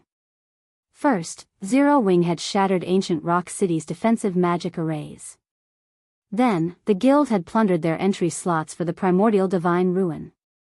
Now, Zero Wing was about to set foot on the ruin's fourth underground floor. Zero Wing. Singular Burial's expression twisted as he read the latest report. Heaven's Burial's reputation was in tatters. If they did not figure out a way to deal with this problem now, the guild would likely have a rocky path ahead even if they held on to ancient Rock City. Singular Burial spun towards Flame Blood, who sat beside him wrapped in bandages, and growled, "Flame, didn't you say that Beast Emperor needs the souls of 400,000 elite players to display his full strength in Star Moon Kingdom? Go, tell him that I will fulfill that request." Guild leader, are you planning on giving up on Star Moon Kingdom entirely? Flame Blood could not help his surprise. Beast Emperor's request was no laughing matter. It was both the last and worst option Heaven's Burial had. That's right. Since we can't have Star Moon Kingdom, what's the point in leaving it alive? Singular Burial nodded, a hint of madness flashing in his eyes. Although he did not want to admit it, he had to acknowledge the fact that Heaven's Burial had lost the struggle for Star Moon Kingdom. Regardless of whether or not they defended ancient Rock City, the necessary funds to repair it was still a problem. They also had to pay plenty in bounty claims each day. If they continued the battle with Zero Wing, it would only be a matter of time before the guild was finished, even if Heaven's Burial had the support of major corporations. If he wanted Heaven's Burial to survive, he had to give up on Star Moon Kingdom. I understand. I'll contact Beast Emperor right away. Seeing how serious Singular Burial was, Flame Blood inwardly lamented the fact that the man had become like this. He never thought that a guild like Zero Wing could actually corner Singular Burial, a genius, to this extent. Of the many years he had followed Singular Burial, this was the first time something like this had ever happened. Chapter 1660, Lightning Flash Secret Technique. Chapter 1660, Lightning Flash Secret Technique. In a certain mountain range covered with dense forests, countless powerful monsters roamed about the area. Every monster here was above level 100, and quite a few were mythic rank. However, none of these monsters dared to approach the forest in the mountain range's inner region. Suddenly, a figure appeared at the forest's entrance. It was none other than Flame Blood. When Flame Blood appeared, several massive, humanoid creatures appeared around him, each radiating the terrifying aura only Tier 4 mythic monsters had. Amazing.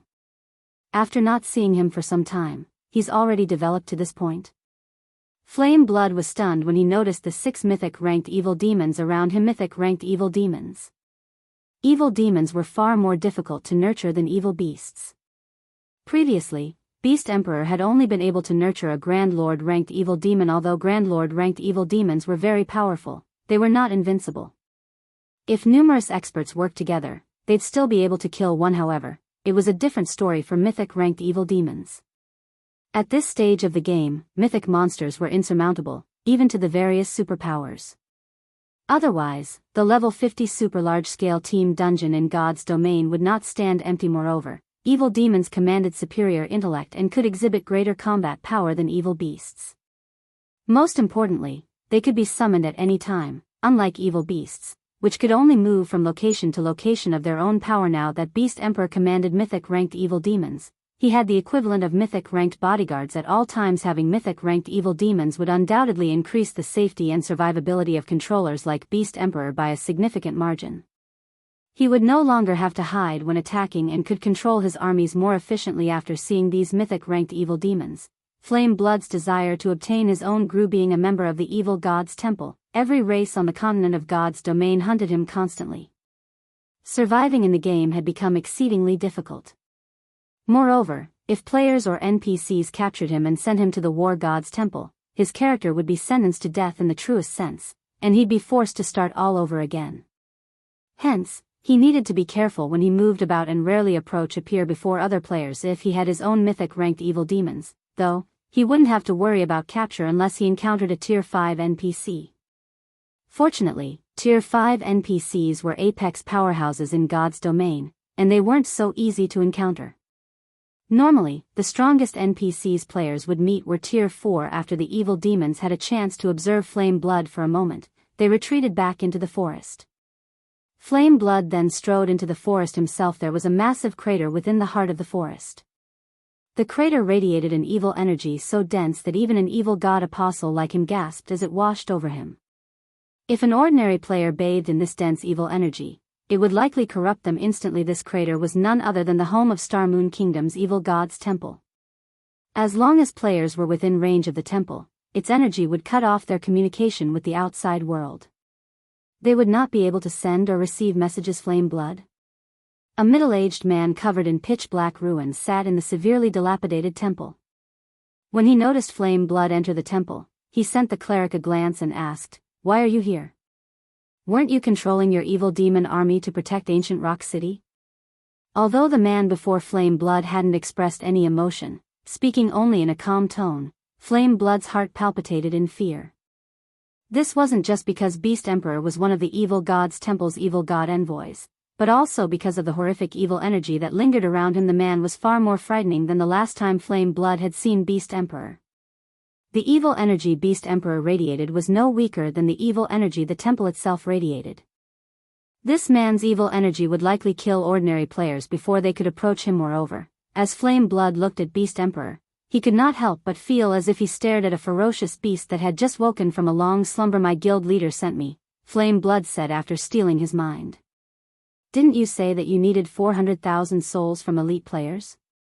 My guild leader says he can give them to you."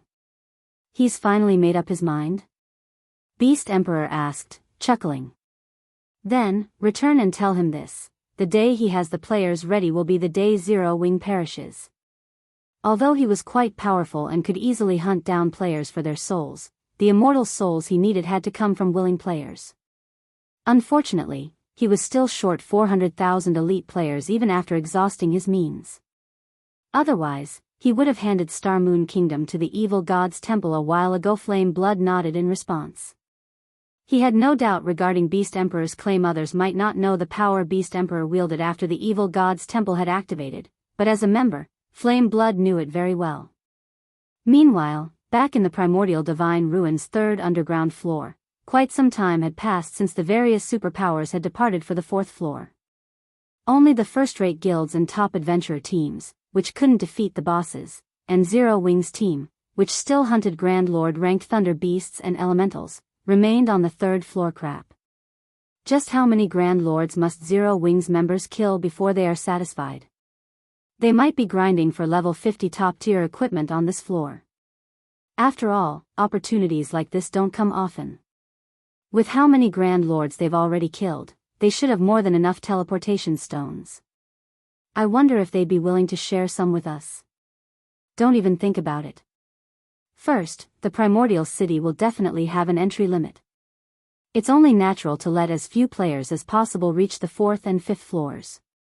Moreover, the teleportation stones are bound to players of the same team and can only be passed around between players on the same team. The stones can also only be used on team members. If the team's member count suddenly increases, the teleportation stones they've collected thus far will become useless. That makes it even less likely that they'd be willing to help us. The various first-rate guilds and top adventurer teams couldn't help but envy Zero Wing's battling members as they searched for treasures on the third floor. When they saw the teleportation stones scattered across the ground, their eyes became bloodshot. Despite all of their effort, they hadn't obtained a single teleportation stone, yet Zero Wing's team didn't even bother to pick up the stones that had dropped. Meanwhile, Shifeng activated Divine Providence as they killed another level 55 Grand Lord ranked Thunder Beast. After he collected the loot and inspected it, his brows lifted in joyful surprise. Wonderful. With this, I finally have everything I need. Shifeng could not help his excitement as he gazed at the last page of Lightning Flash. They had raided bosses for nearly 2 hours now. They had even begun to lure 2 or 3 Grand Lords, raiding them at once, midway through their journey. Fortunately, they had collected all 13 unique pages for the Lightning Flash secret technique before the ancient weather book's weather control ran out. System, you have collected all pages for Lightning Flash. Do you wish to synthesize the complete version of it? Synthesizing the complete version will require 1,000 magic crystals. 1,000 crystals? Why so many? Shifeng was confused after reading the system notification. Normally, synthesizing an advanced combat technique only required between 50 and 100 magic crystals, depending on the number of pages the technique possessed. Yet, the combat technique in his hands required 1,000 magic crystals. The system was clearly trying to swindle him. I want to see what kind of combat technique you're going to give me. Shifeng couldn't care less about the cost, however, paying the 1,000 magic crystals without hesitation. After all the trouble he had gone through to collect the pages, he wasn't going to leave them to rot just because the system wanted to rob him. Fortunately, there wasn't much of a difference between 100 magic crystals and 1,000 to Shifeng. Suddenly, with Shifeng at its center, a pitch-black magic array appeared beneath his feet. A powerful stream of mana surged upward from the array, and ignoring the ancient weather book's effects, thunderclouds gathered above, blocking out the sun above Shifeng. Massive lightning bolts then descended from the clouds, striking the 13 incomplete pages that hovered above Shifeng's head. After hundreds of thundering booms echoed throughout the third floor, a thick, ancient tome hovered before Shifeng. Faint arcs of blue electricity danced around the tome. Chapter 1661, Bronze Combat Technique. Chapter 1661, Bronze Combat Technique. The hundreds of lightning bolts suddenly flashing in the vast wasteland immediately drew the attention of every player on the Primordial Divine Ruins' third underground floor. Compared to the normal lightning strikes, not only were the ones just now much more powerful, but the number and rate at which they appeared were also much higher than before. The resulting thunder also echoed throughout the entire wasteland, hurting everyone's eardrums. What's going on over there? Why did so many lightning bolts suddenly strike Zero Wing? Everyone on the third floor turned towards Zero Wing's location at practically the same time, their hearts bursting with curiosity. Previously, none of the lightning strikes had hit anywhere near Zero Wing. Yet, now, Zero Wing received a violent bombardment. Most likely, even a great lord of the same level would be reduced to ashes after eating so many powerful lightning bolts. What's that? A book? Could some kind of treasure have dropped? Some of the players nearby quickly noticed the ancient tome hovering before Shifeng. Although they could not make out what kind of item the ancient tome was, judging by the huge commotion that heralded its appearance, they could easily guess that it was something extraordinary. The various first-rate guilds and top adventurer teams present revealed looks of envy and greed. As far as they knew, no fine gold or dark gold item would create such a huge commotion when it appeared. Hence, the tome should be epic rank, at the very least an epic item. At this stage of the game, although powerful guilds like first-rate guilds would already have around a dozen or so epic items in their possession, to the masses, epic items were still exceedingly rare. However, everyone also understood that stealing the tome from Zero Wing was impossible. Setting aside how powerful Zero Wing's team was, even reaching Zero Wing's location would be a massive challenge for them. What a powerful aura! Shifeng was indescribably shocked as he looked at the ancient tome in the air before him. He had seen the synthesis of many advanced combat technique tomes before.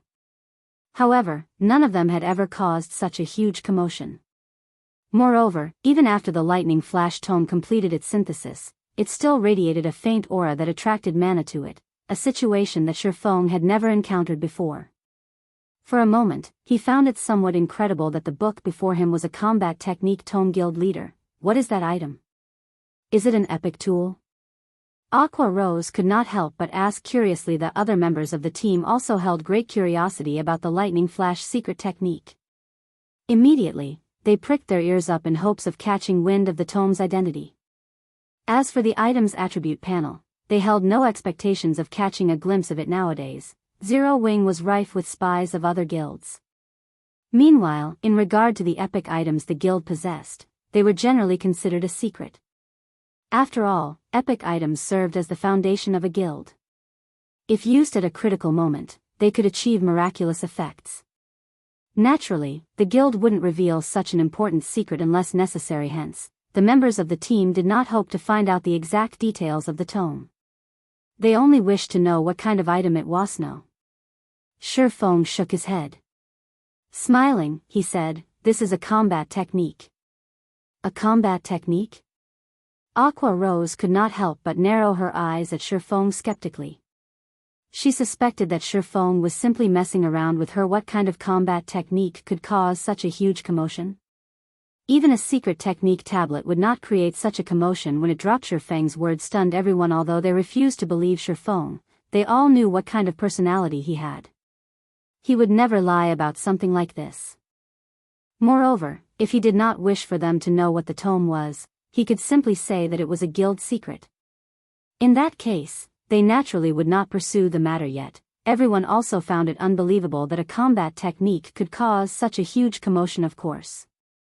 Moreover, it isn't just any ordinary combat technique, Shifeng said, a hint of excitement in his voice. This is a bronze combat technique with a complete legacy. Advanced combat techniques was something that countless expert players wished to learn. Even the various superpowers only possessed a few in the past. Advanced combat techniques had also been the strongest combat technique Shifeng knew of. However, after finding out about secret technique tablets, in addition to the relevant information Phoenix Rain had provided him, he discovered the existence of combat techniques that were even stronger than advanced combat techniques. Bronze combat techniques. Normally, secret technique tablets were the only source of bronze combat techniques. Meanwhile, the power one could exhibit using such a technique was beyond imagination. Even Void Realm experts would have difficulty coping against a bronze combat technique. Shifeng had never expected to obtain a bronze combat technique on the third floor of the Primordial Divine Ruin. Compared to a bronze tablet, a tome that recorded a complete bronze legacy technique was undoubtedly much better. Although a bronze tablet contained numerous bronze combat techniques, only 10 players could enter a bronze tablet each month, which meant that the guild could use it to nurture a mere handful of players. However, a combat technique tome did not possess such a restriction. As long as he willed it, he could let however many players learn from it as he wished. A bronze combat technique? Most of the Zero Wing members present revealed looks of confusion when they heard Shifeng's words. They did not understand what a bronze combat technique was. At Alice for Aqua Rose and the others who had previously entered the legacy space for the secret spellcasting technique, they could not help but gape in shock. They knew what exactly a bronze combat technique represented. Something much more powerful than an advanced combat technique. Only players like them, who had entered the bronze temple of a secret technique space, would know about bronze combat techniques. However, back then, they received only one learning opportunity for each floor they ascended in the bronze temple. Moreover, each floor became increasingly difficult to clear as they reached higher floors, which severely limited the number of learning opportunities they had now. However, they had a complete bronze combat technique tome. This meant that they could learn the combat technique recorded on it at any time and without limit. Now that we have achieved our goal here, it's about time we headed down to the 4th floor, Shifeng said, chuckling. He then used the teleportation stones to send everyone to the 4th underground floor of the Primordial Divine Ruin. Zero Wing's team of 1,000+ players vanished from the lightning wasteland. Primordial Divine Ruin's 4th underground floor. The setting here was a quiet valley abounding with lush vegetation. A towering set of doors could be seen situated at the heart of the valley. Even if one stood at the summit of the mountains that formed the valley, one could still see this towering set of doors very clearly. Not only were the doors 100 meters in height, but they also sported plenty of divine runes carved on them. The doors radiated a powerful aura that would probably deter ordinary players from approaching them at this moment. However, a flashy light show could be seen taking place before the massive stone doors. At the same time, sounds of explosions kept echoing throughout the entire valley. In the next moment, a two-headed, three-tailed earth dragon, which stood before the stone doors, could be seen letting out a deafening roar. Meanwhile, encircling this earth dragon was a team of 1,000+ experts. Currently, these expert players were attacking the monster in a frenzy, bombarding the 50-meter-tall earth dragon with one attack after another. However, despite the spectacular phenomena accompanying their attacks, the attacks themselves dealt only around -400 damage. From beginning to end, not a single attack inflicted over -1,000 damage to the monster. What a powerful monster! An archaic species? Or is it a ferocious beast? Zero Wings members could not help but stare wide-eyed at the monster guarding the massive stone doors, their hearts filled with shock. Chapter 1662, Edgeless Blade and Earth Dragon? Shifeng could not help but be astonished as he looked at the 50-meter-tall monster standing inside the valley. Frostflame Two-Headed Earth Dragon, Archaic Species, Inferior Dragon, Grand Lord. Level 58. HP 270,000/270,000,000. Compared to other archaic species of similar rank and level, the Frostflame Two-Headed Earth Dragon was clearly stronger. Its HP already rivaled that of mythic monsters of the same level. It did not look like a Grand Lord at all. Moreover, aside from the Earth Dragon having superb defense, the battlefield it fought in was surrounded by pools of scorching lava. From time to time, jets of lava would shoot up and rain down on random locations of the battlefield. Even MTs would be able to endure a direct hit from the lava only 3 or 4 times. Should they successfully block the lava rain, the durability of their weapons and equipment would decrease significantly. In addition to the lava rain, the Earth Dragon itself attacked with its 3 tails and spewed out frost or flame breaths frequently. As a result, the expert players of the superpowers currently raiding the boss turned into streaks of light and disappeared from the battlefield one after another. In less than 10 minutes, the team made up of 1,000+ experts was annihilated. By the time the battle was over, the entire area before the massive stone doors had transformed into a world of flames and frost, the scene both mesmerizing and shocking at this point. The spectating members of the various superpowers wore somber expressions on their faces as they looked at the Earth Dragon looming over them arrogantly before the stone doors. The Earth Dragon's defense and HP were both ridiculously high. In addition, players raiding the Earth Dragon had to keep an eye out for the lava that would rain down from the sky. However, after Shifeng and the others arrived inside the valley, the various superpowers all shifted their sights towards them.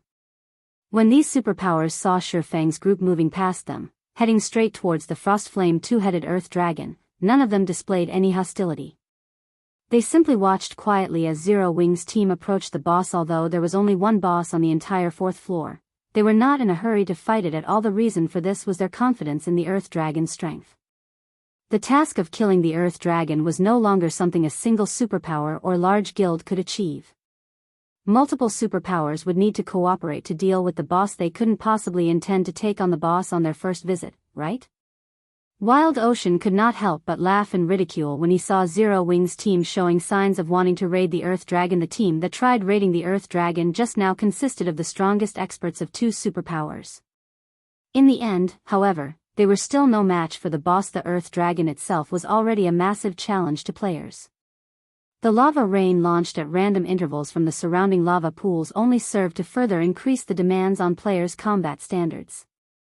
Meanwhile, the standard of Zero Wings members was significantly inferior to that of the members of the various superpowers. Of course, it would be a different story if Zero Wing could replicate its feat on the 3rd floor and prevent the lava attacks from occurring entirely. However, how could such a thing happen time after time? It's better for us if they try. Once they realize where the difficulties of the raid lie, we'll have an easier time negotiating conditions for cooperation with them later on, Broken City said, chuckling nonchalantly. Though, I do wonder how much of the boss's HP Zero Wing will be able to shave off. Zero Wing was behaving similarly to how the Sacred Temple and Crimson Emperor had before. Although both guilds had known that the boss was not easy to deal with, as this was their first time raiding the Primordial Divine Ruin, they had felt that they should have no problem taking down the boss if they worked together. In the end, however, their combined forces got annihilated before they could even get the boss's HP below the 80% threshold. Now, the upper echelons of both guilds were wearing exceedingly ugly expressions on their faces. Even the combined forces of the Sacred Temple and Crimson Emperor managed to lower the boss's HP only to 81%. I'm guessing Zero Wing will have trouble taking away even 5% of the boss's HP. Just the first 2 lava showers will most likely wipe out over 80% of Zero Wing's members. With the remaining members, they would be fortunate if their overall DPS exceeds the boss's battle recovery, Praying Lotus said, shaking her head in disapproval as she looked at Zero Wing's team. Although Zero Wing's previous performances had indeed exceeded expectations, the guild's deficient foundation would be its downfall on this floor. Meanwhile, the other guilds present were sitting back, eagerly awaiting the start of the upcoming show. After all, as more teams fought the Earth Dragon, spectators like themselves would be able to uncover more of the Earth Dragon's secrets, which would, hopefully, eventually allow them to defeat the boss. Uncle Yuan, how far do you think Zero Wing will be able to go? Purple Jade asked curiously as she looked at Shifeng, who stood in the middle of Zero Wing's team. Other guilds might not have a clear idea of Zero Wing's strength, but the secret pavilion was well informed on matters regarding God's domain. They were quite aware that, when Phoenix Rain's Phoenix Pavilion and Zero Wing obtained the first clear of the Sunset Forest, Zero Wing had played an indispensable role in the raid. I'm not sure. Maybe they'll shave off around 20% of the boss's HP. Hopefully, they can get the boss to enter its second phase. That way, we can get a better understanding of the boss, Yuan Tianxin replied, shaking his head. Meanwhile, just as Yuan Tianxin and Purple Jade were conversing with each other, Zero Wing's members were also looking at and discussing the Earth Dragon Guild leader. Let's go, Kola urged excitedly as he looked at the distant Earth Dragon. Truthfully, dealing with the bosses on the 3rd floor had not posed a challenge to him whatsoever. He had not been able to fully exhibit the Titan Guard's capabilities when going up against those bosses. Now that the Frostflame 2-headed Earth Dragon was before him, he was very eager to use it as a sparring partner to improve himself. Guild leader, why not let me be the lead MT this time? Turtledove eagerly recommended herself at this moment. Kola and the other MTs weren't the only ones itching for action. Fire Dance, Shadow Sword, and the other DPS of the team were also bursting with fighting spirit. As long as Shifeng gave the command, they would immediately charge at the Earth Dragon without hesitation. Hold on a moment. Shadow, take this weapon and use it for this raid, Shifeng said after pondering for some time. He then took out the Tier 3 mana weapon Edgeless blade from his bag and handed it over to Shadow Sword. Initially, Shadow Sword wanted to say that the Crimson Moon greatsword he wielded was already plenty good and that there was no need to switch weapons. However, after he accepted the Edgeless blade, he fell into a daze. Although he had yet to equip the weapon, the instant he took it into his hands, he could feel immense power surging into his body. At the same time, his mind also gained greater clarity. Shadow Sword immediately inspected the attributes of the Edgeless blade. What is this weapon? Shadow Sword muttered blankly as he looked at the Edgeless blade's attribute panel. Crimson Moon was one of Titan City's 31 holy weapons. At this point, he had already upgraded the weapon to Dark Gold rank, and its attributes were significantly superior to even ordinary Dark Gold weapons. In the future, he could even raise it to Epic rank. However, compared to the Edgeless blade he was currently holding, Crimson Moon was no different from an iron rod. He found it truly hard to imagine that such a powerful weapon could exist at this stage of the game. Moreover, even if he eventually upgraded Crimson Moon to Epic rank, he did not think that it would be a match for the Edgeless blade. The reason for this evaluation was the sensation he got when he held the Edgeless blade. It felt as if he had just activated a berserk skill. Just equipping the weapon had increased his strength by 40%. Moreover, the Edgeless blade's attack power was directly correlated to his strength attribute. Overall, the Edgeless blade's attack power was 50% higher than Crimson Moon's. In response to Shadow Sword's reaction, Shifeng dispensed with explanations. He commanded through the team chat, "Alright, everyone get ready. Kola, Turtledove, and Yi Wumian will be responsible for tanking the boss. Everyone else, pay attention to your positioning. Make sure not to stand near the Earth Dragon's heads and tails if nobody has any problem. Let's begin." As soon as Shifeng was done speaking, Zero Wing's members charged into the Frostflame 2-headed Earth Dragon sphere of influence like a frenzied mob. Chapter 1663, Tier 3 Power. Chapter 1663, Tier 3 Power. The Frostflame 2-headed Earth Dragon lay before the massive stone doors with all of its eyes shut. As the Earth Dragon breathed, the area before its heads turned into a hell of frost and fire. When Kola, Turtledove, and Yi Wumian got within 300 yards of the Earth Dragon, it stirred. When its two sets of amber eyes fell on the MT trio, it released a deafening roar that echoed throughout the valley. A horrific pressure washed over Zero Wing's approaching members, instilling a sense of dread and turning their movements sluggish. Ha ha ha. They're really doing it. And they're charging in as one mindlessly instead of sending a few experts to test the waters. What a bunch of brave fools. Wild Ocean laughed when he saw the ugly expressions that Zero Wing's members wore. He knew just how powerful the Earth Dragon was. After all, he had already fought the boss more than once. One could only understand the Earth Dragon's strength if they had experienced it personally. From what he had learned, he knew that ordinary Grand Lord ranked archaic species couldn't compare to this Earth Dragon. The boss had even easily overwhelmed a Tier 2 shield warrior like himself. Although the Earth Dragon seemed like a single entity, it should actually be treated as an amalgamation of three. This was because its two heads were capable of acting independently. Although all three tails normally moved in unison, they moved as though they had minds of their own. They could sense and attack targets that the two heads couldn't see. The Earth Dragon also possessed tremendous strength. Even when it was suppressed by a magic array, a single attack forced a Tier 2 metric tons to retreat several steps and take over -20,000 damage. This was after he had executed a technique to deflect most of the attack's power. If he simply blocked the Earth Dragon's attacks normally, he would take over -30,000 damage from its normal attacks. If he were careless for even a moment, the Earth Dragon would kill him instantly. Even without the constant threat of the lava showers, the Earth Dragon was a daunting foe. The Frostflame two-headed Earth Dragon was the absolute gatekeeper for the Primordial Divine Ruins' fifth underground floor. Along with the Earth Dragon's roars, lava began to spew from the ground, creating a wall of lava around the battlefield. The ring of lava that formed sealed off Zero Wing's path of retreat. Now, it wasn't possible for players inside to escape or enter the battlefield. Players wouldn't have any opportunities to attack in rotation. Only the victor would survive this lava-surrounded battlefield. As the lava barrier formed, the Earth Dragon's two mouths widened. The ice and fire-type mana in the environment began to surge towards the beast's maw. Zero Wing really is unlucky. The Earth Dragon is actually using Frostflame breath right off the bat. The battle is likely already over. Praying Lotus sighed, watching the scene from afar. Frostflame breath was one of the Earth Dragon's team wipe moves.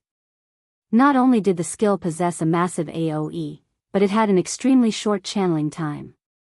As a cone attack skill, players normally wouldn't have trouble dodging it if they were within 50 yards of the boss. However, Zero Wing's members were still over 100 yards away from the boss. In this case, they would have to cross greater distances to move out of the skill's AoE, which was impossible with so little time. Praying Lotus wasn't alone in her thinking. Everyone could already imagine the boss wiping out Zero Wing's team before they could land a single attack seal. Just as the Earth Dragon was about to complete its Frostflame breath, Shifeng raised his right hand, which wore the 7 Luminaries ring, and cast Forbidden Domain on the Guardian boss. Suddenly, the mana in a 600-yard radius around the Earth Dragon froze. The mana surging towards the Earth Dragon's heads also stopped. In turn, the magic arrays, which Frostflame breath had formed, began to crumble due to a lack of mana. Started crumbling due to a lack of mana. What a powerful silencing effect. Zero Wing has such a powerful silencing skill? The distant spectators gasped. None of them could believe that a player was actually capable of stopping the Earth Dragon's Frostflame breath as it activated. God's Domain might have many players who had learned silencing skills, but there were differences in these skills' strength.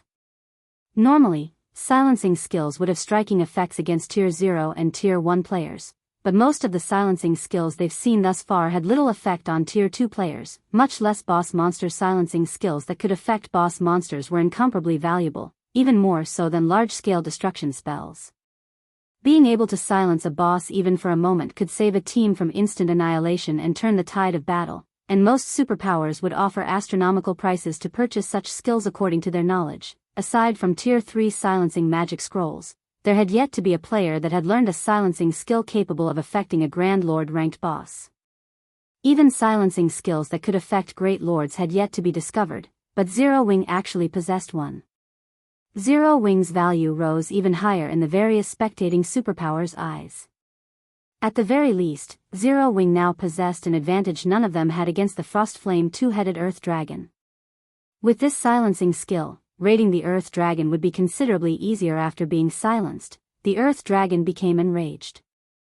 Letting out a powerful roar, it charged towards Shifeng. Having expected such a reaction, Shifeng leisurely commanded, "Kola, you three will intercept the boss.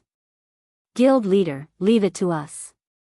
Kola and the others smiled as they moved to meet the boss in battle. To the Earth Dragon, the MT trio was little more than a group of ants. The Earth Dragon lifted one of its claws and swept it horizontally at the approaching pests. Come. Seeing the massive claw approach, Kola's lips curled into a grin. He then raised his shield and charged forward. Peng.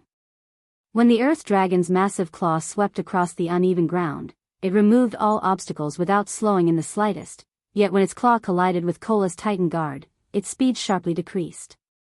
The claw completely stopped after another 10 yards or so. What strength! Kola was surprised when he blocked the Earth Dragon's claw. This claw swipe had taken nearly 40,000 of his HP. The Earth Dragon's strength was already close to rivaling an ordinary mythic monster of the same level. The onlooking superpowers were even more shocked. If the Earth Dragon were unsuppressed, a single attack would be enough to instant kill a Tier 1 metric ton, while Tier 2 MTs would lose over 50,000 HP. Meanwhile, their Tier 2 MTs only had a little over 60,000 HP. 2 hits would be more than enough to kill a Tier 2 metric tons, yet even after receiving the Earth Dragon's attack head-on, Kola still had over half of his HP remaining. This proved that, at the very least, Kola could tank 3 of the unsuppressed Frostflame two-headed Earth Dragon's hits. This also meant that, even if the Earth Dragon weren't subjected to any form of suppression, Kola could tank the Earth Dragon head-on if they healed him enough. This, in turn, gave his team the foundation it needed to raid the Earth Dragon. With an MT like Kola, their chances of defeating the Earth Dragon increased by at least 20%. Seeing the ant survive its first attack, the Earth Dragon proceeded to swipe its other claw. This time, Turtledove received the attack. Bang. Once again, something unbelievable occurred. The boss pushed Turtledove a much shorter distance than Kola. She also only lost a little over 34,000 HP, likewise, she still had over 50% of her HP immediately after the Earth Dragon's 2 consecutive attacks. Shadow Sword, who was only a short distance behind Kola and Turtledove, leaped into the air and slashed at the Earth Dragon's chest. After the flash of silver, the Earth Dragon's head screamed in agony. Shadow Sword's greatsword had actually cut through the Earth Dragon's adamantine-like scales, leaving a bloody gash on the monster's chest. 10-320. An unbelievable number had appeared above the Frostflame two-headed Earth Dragon's heads. Chapter 1664, Frightening Team over 10,000 damage? How is that possible? I'm not seeing things, right? How is his damage so high? Is he wearing a full set of epic equipment? The crowd couldn't tear their eyes off of Shadow Sword, shock and curiosity overwhelming their minds. In fact, many of them wanted to rush over and demand to know what Zero Wing had done to allow a player to deal over -10,000 damage to the Frostflame two-headed Earth Dragon. The majority of their members' attacks had only dealt damage in the hundreds. Only their Tier 2 players had dealt more than that thanks to their superior attributes. Even so, their normal attacks only dealt around -3,000 damage each, yet Shadow Sword had dealt over -10,000 with a normal attack. Even if Shadow Sword were a Tier 2 Berserker, there should be no way his damage should surpass their Tier 2 members by such a large margin. The only reason they could think of was that the Berserker must have a full set of epic equipment, but even then, such a thing was unrealistic. How valuable was epic equipment? Players would need over 10 pieces to be fully geared in epic ranked equipment. Most of God's Domain's large guilds didn't even have that many pieces. Even super guilds could only afford to equip their strongest members with 4 or 5 pieces for maximum efficiency. They refused to believe that Zero Wing had the capability or generosity to gear a single player in 10 or more pieces of epic equipment. Guild leader, what kind of weapon did you give Shadow? Its attack power is amazing. Aqua Rose and Zero Wing's other Tier 2 players could not help but ask Shifeng. After seeing Shadow Sword's shocking damage, they knew very clearly what kind of equipment Shadow Sword wore, and they knew that none of them could deal over -10,000 damage to this Guardian boss, especially not with a normal attack. The only explanation for Shadow Sword's unexpected performance had to be the weapon Shifeng had given him before the raid. However, they found it hard to imagine that changing weapons would offer such a massive boost. Even if the greatsword were an epic weapon, the Berserker shouldn't be capable of so much damage. After all, the various superpowers had armed their Tier 2 DPS experts with epic weapons as well. I never said that I had given Shadow the weapon. I'm only letting him use it. As for what kind of weapon it is, that is a guild secret. Shifeng said, revealing a meaningful smile. If any of you enter the flowing water realm in the future, I can help you obtain this kind of power, too. Truthfully, the Edgeless blade's performance had even surprised Shifeng. He had never thought that a Tier 3 mana weapon would be so powerful. However, as mana weapons had yet to make their public appearance in God's domain, he did not want too many people to learn about them. If not for the Earth Dragon's incredibly high defense, he wouldn't have let Shadow Sword use the Edgeless blade seriously. Guild leader? Flying Shadow and the others' eyes sparkled when they heard Shifeng's offer. They all wanted to wield the power Shadow Sword had just displayed, of course. When have I ever lied to you? Shifeng said, shrugging. Although Tier 3 mana weapons were extremely rare, even rarer than epic weapons, there were 12 Tier 3 mana weapons sitting in the Lost Town's tower. If he could secure the Lost Town, those weapons would be his for the taking. Hearing Shifeng's assurance, everyone's enthusiasm to improve their combat standards soared. If they raised their combat power to the flowing water realm and obtained a weapon like the Edgeless blade, they would instantly become apex experts in God's domain. They wouldn't even have a problem killing a peak expert of the same level. Just thinking of the possibility excited them. The team began to vent its newfound passion in its fight against the Earth Dragon as damages in the hundreds began to appear above the boss's head. Only the Magic Light team and Zero Wings Tier 2 players dealt over -3,000 damage, with some even reaching -5,000 damage. When Shifeng and Fire Dance joined the fray, the spectators were shocked once more due to the benefits from the Shadow bloodline. Each of Fire Dance's normal attacks dealt over -9,000 damage. Although she didn't deal as much as Shadow Sword, she was an assassin. Her specialty was speed rather than raw power. Naturally, Shifeng was more impressive than both Shadow Sword and Fire Dance. His attack power was on a whole other level. His normal attacks alone dealt over -12,000 damage, while his skills easily dealt between -30,000 to -50,000 damage.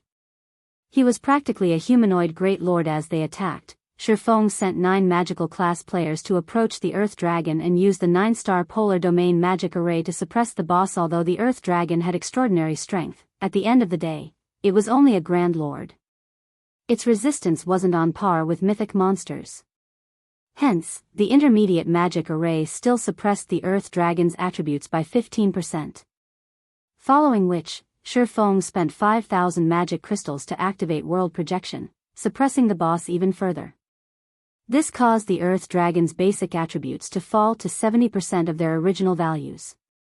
Its maximum HP decreased to 189 million as well. Shifeng had no intention of using Disintegration Field as the skill didn't differentiate friend from foe. Aside from himself, everyone within range would be subjected to the Disintegration Field suppression. Right now, his team had to attack while focusing on their positioning and the lower showers.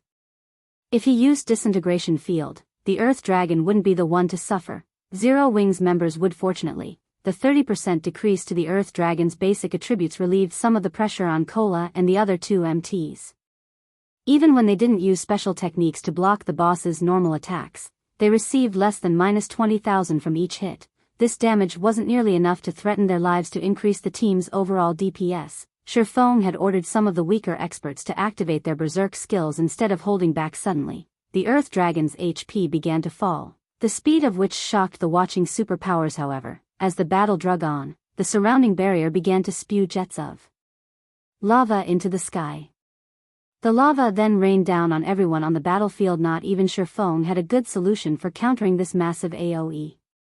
He could only rely on Violet Cloud's holy prayer, reducing the damage his teammates took while simultaneously healing them.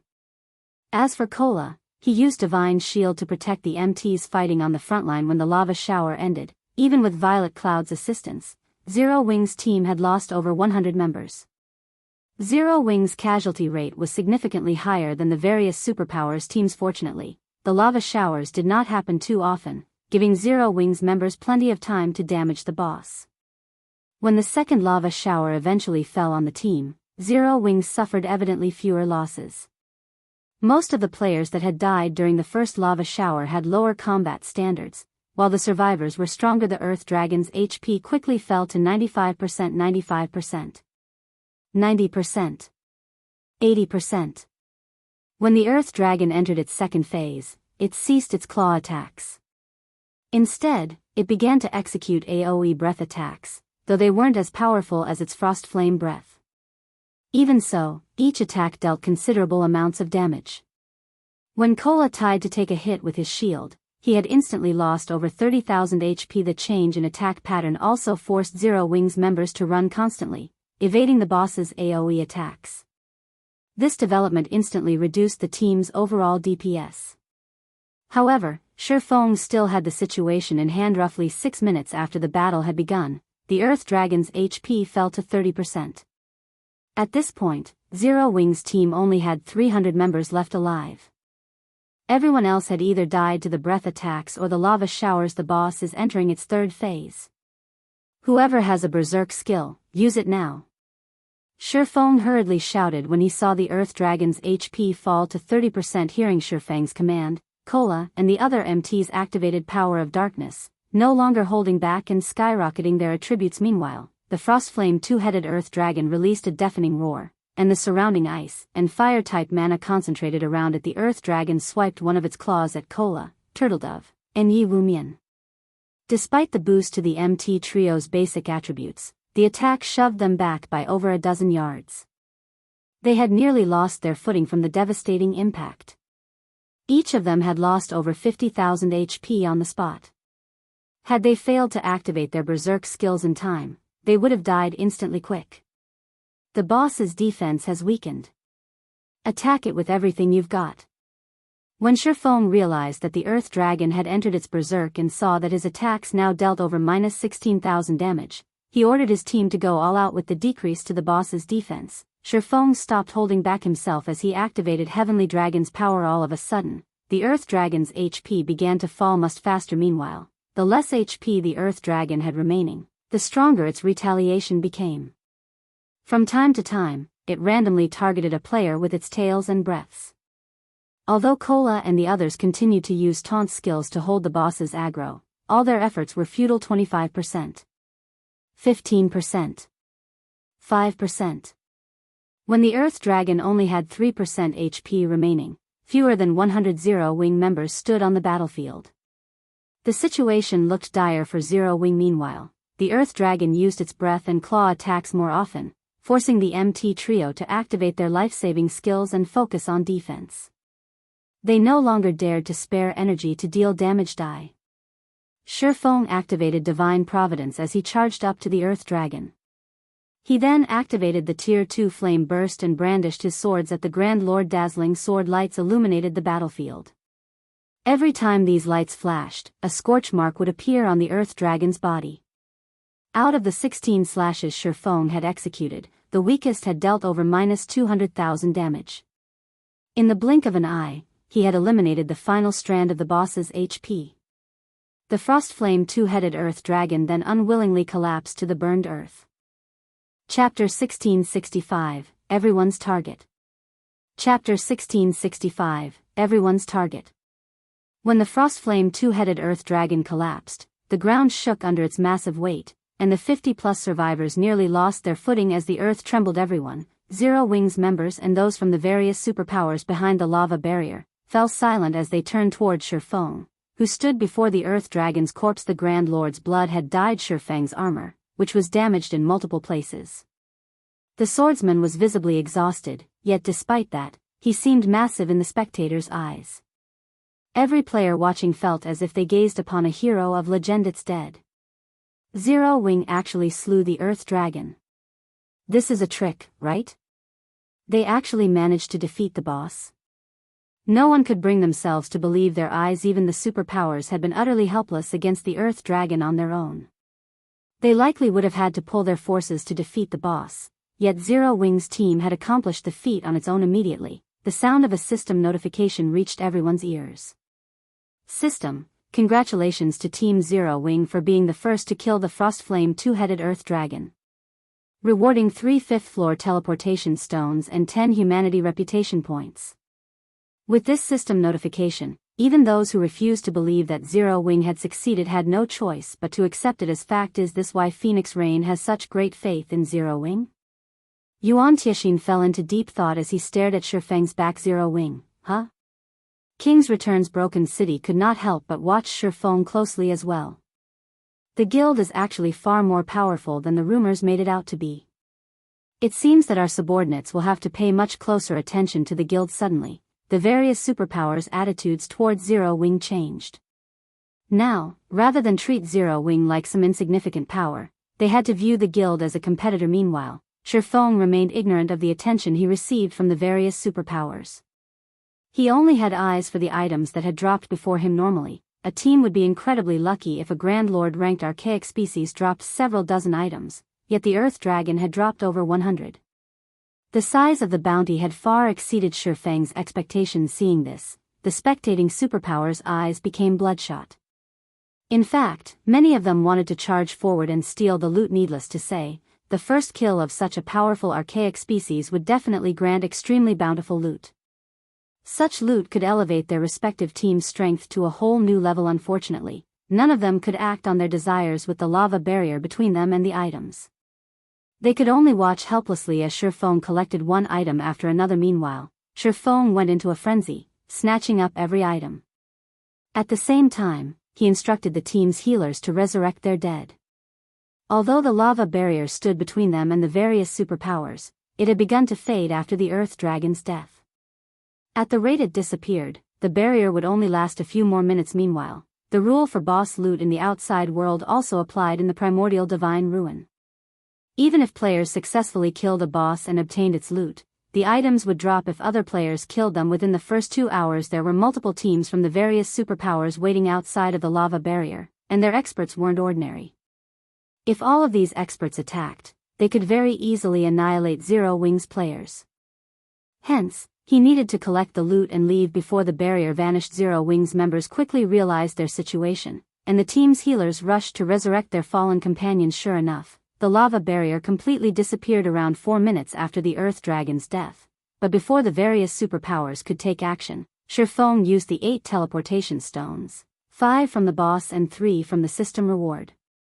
Instantly, Zero Wing's 800 living members transformed into streaks of light that faded into the massive stone doors. They sure ran quickly.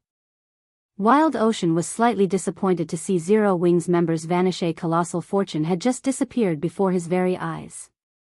If not for the lava barrier, Zero Wing wouldn't have gotten away with the boss's loot as expected of Zero Wing. They certainly react quickly.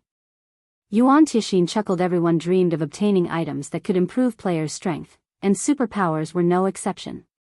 Even though Zero Wing had proven to them all that its combat power and growth potential was extraordinary, that would do little to deter them from attacking Uncle Yuan. What should we do? With the boss dead, we won't be able to move on to the 5th floor, Purple Jade said. She felt a slight headache brew as she gazed at the empty battlefield. Although the 4th underground floor had plenty of monsters, only the Frostflame 2-headed Earth Dragon dropped teleportation stones. Since the only Earth Dragon on the 4th floor had just died, other players had no way of proceeding to the next floor. Don't worry. The Earth Dragon is both the guardian boss and the only monster that drops the teleportation stones. It should respawn shortly. However, even if we kill it, we won't get as much loot as Zero Wing, Yuan Tixin said, a hint of envy flashing in his eyes as he stared at the massive set of stone doors, which Zero Wing's members had disappeared into. News that Zero Wing had secured the first kill of the 4th floor's guardian boss quickly spread past the Primordial Divine Ruin, causing a commotion among the powers interested in the Orc Empire. Nobody had expected that the first guild to set foot on the Primordial Divine Ruins.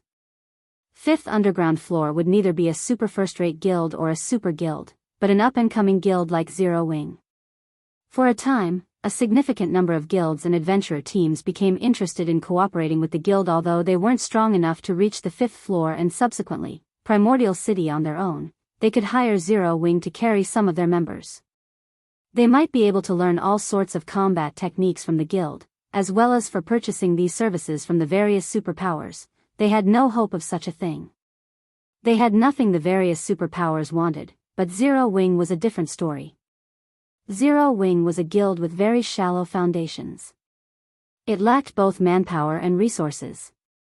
Moreover, as a developing guild, Zero Wing definitely needed a large amount of funds and resources, which their guilds and adventurer teams could provide.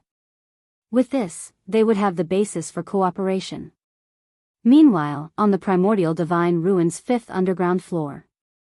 After leaving the 4th floor, Shifeng's group was transported to a quiet lakeside surrounded by forests. So, this is the 5th floor?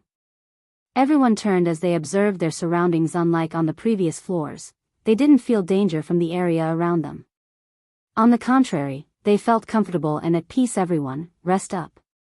We'll search for the path to Primordial City later, Shifeng instructed as he noticed his recently resurrected team members' exhaustion. Every 5th floor in the Primordial Divine Ruin was a milestone. The 1st floor would test players, while the 5th would allow them to rest. The 5th floor's mana density was so high that players could swiftly recover their stamina and concentration even as they moved about. The recovery effects on this floor were no weaker than those in NPC cities' hotels in the past. Some guilds had even established temporary towns on the Primordial Divine Ruins' rest floors. These temporary towns had provided a safe haven from other players and a place for players to trade and replenish their supplies. Unfortunately, the services these towns had provided had been exceedingly expensive, but that couldn't be helped. Once players left the Primordial Divine Ruin, not only would they have to start over with the 1st floor's raid, but they'd also have to wait a full day before entering again. Just re-entering the ruin would be a problem. If a team wanted to resupply inside the ruin, they had to accept the atrocious prices. Hence, the temporary guild towns on the ruin's rest floors generated considerable profit each day. Moreover, the services would become more expensive as the floor numbers increased. However, only superpowers were generally capable of establishing towns on lower floors.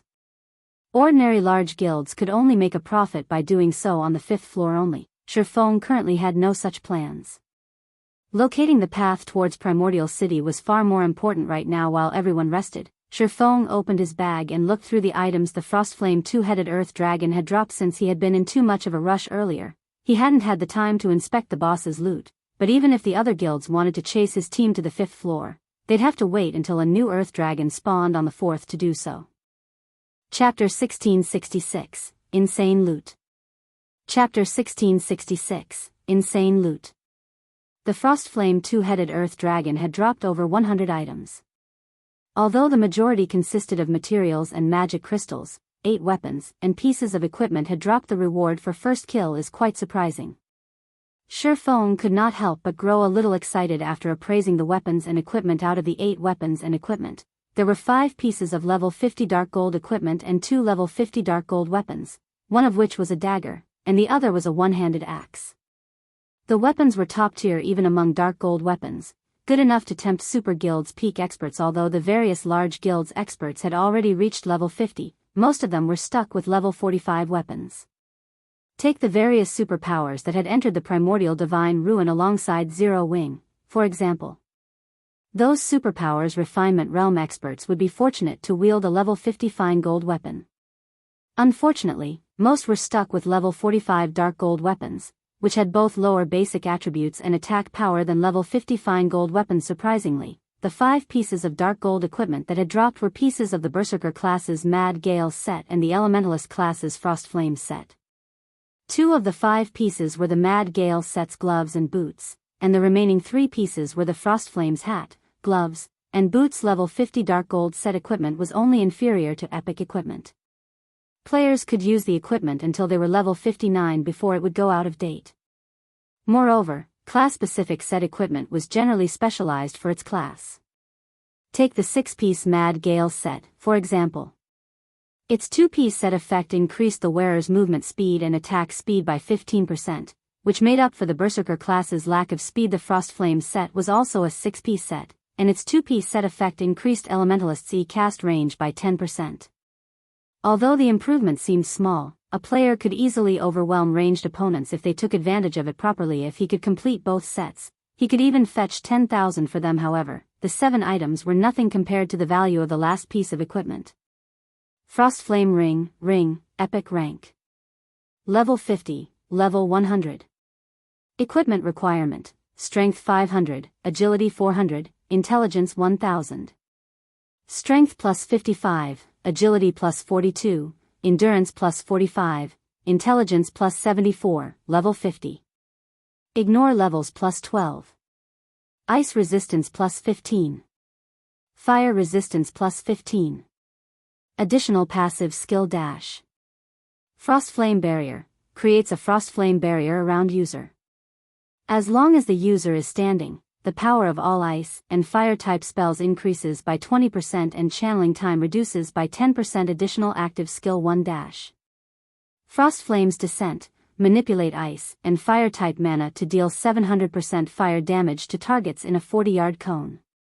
Targets hit will have their movement speed reduced by 70% for 6 seconds cooldown, 3 minutes. Additional active skill 2 dash. Frost Flame Shield, creates a protective shield that covers an area with a 15-yard radius. The Frost Flame Shield is immune to all ice and fire type damage. The Frost Flame Shield lasts 20 seconds and can absorb damage equivalent to 300% of user's maximum mana cooldown, 10 minutes. Rings and necklaces were extremely rare equipment in God's domain.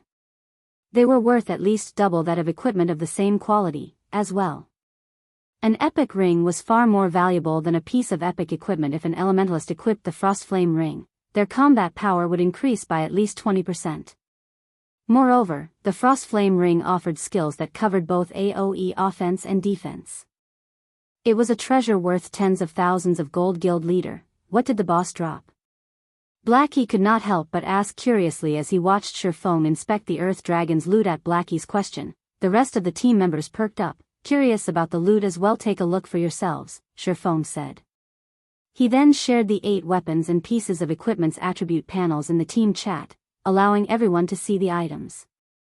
I've also listed the GCPs needed to purchase them. If you're interested in any of them, come to me. Although epic items were precious in God's domain, they were no longer unattainable. Hence, it didn't particularly matter if he revealed the Frost Flame ring. At most, the various major powers would envy Zero Wing when they found out about it. They would not go as far as to wage war over the item. Moreover, by sharing the attribute panels with the team, he could improve the team's morale. These level 50 dark gold weapons and equipment pieces are amazing. The boss's loot is insane. It actually dropped level 50 dark gold set equipment. This ring is godlike. Its attributes alone can rival the attributes on my level 50 fine gold gloves. Screw the basic attributes. Look at the ring's additional skills. Those effects are amazing. If I had this ring, my DPS would increase by at least 30%. Everyone drooled over the 8 items. Any one of these items would easily rank among a super guild's most precious treasures. Not even super guild's upper echelons wielded such items, yet Shifeng had made them available for purchase in the Zero Wing. The only problem was the item's price tags. Each one of the 2 level 50 dark gold weapons cost 500,000 GCP, which was the equivalent of 1,000 gold outside of the guild. Although it was incredibly cheap if purchased with coins, it was a different story if players purchased them with GCPs. GCPs were, after all, far more difficult to acquire. The Frost Flame ring, however, cost 4 million GCPs, the equivalent of 8,000 gold. At this point, no one in the guild had that many GCPs. However, since Shifeng didn't want the ring to go to waste, he lent it to Alluring Summer, who was a tier 2 elementalist. I'm definitely not going to face Summer in PvP. The Frost Flame ring's skills are game-breaking, Cola said as he watched Alluring Summer equip the Frost Flame ring. As a tier 2 elementalist, Alluring Summer was already a mobile defense turret. If she focused on a single target, even a tier 2 metric tons of the same level would fall quickly under her attacks. With the assistance of the Frost Flame ring, Alluring Summer's firepower would rise to a whole new level.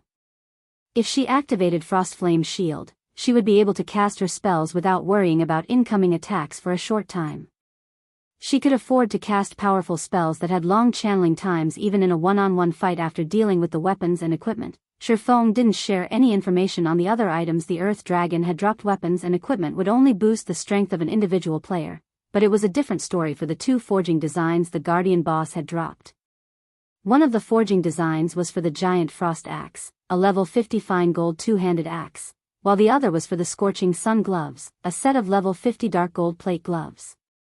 If he allowed Cream Cocoa and the others to learn these designs, they could craft plenty of powerful weapons and equipment pieces for the guild.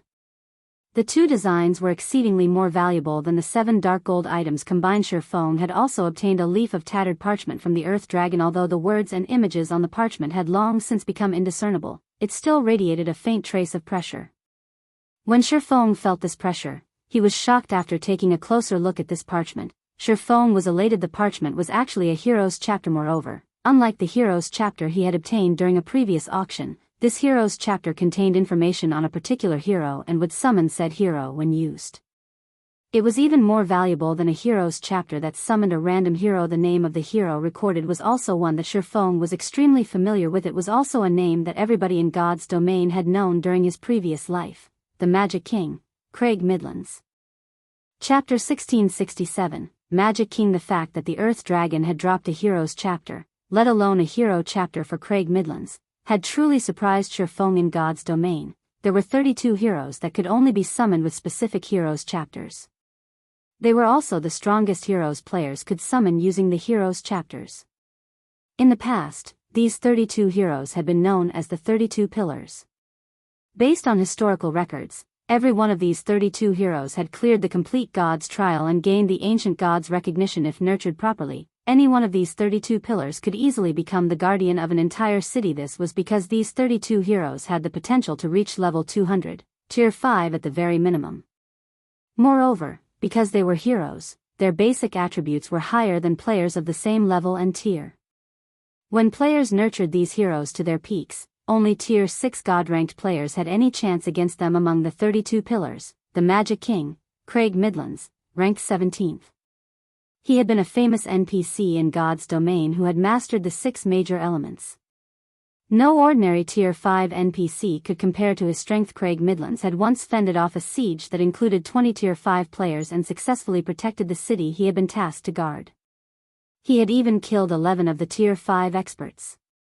The hero's display had been so impressive that it had even stupefied the guild that had nurtured and summoned him. Nobody had expected the Magic King to be that powerful. Normally, even a tier 5 NPC would fall if 20 tier 5 players ganged up on him, yet the Magic King had resisted and won. However, Craig's victory over the team of tier 5 players was not what that shocked the world the most.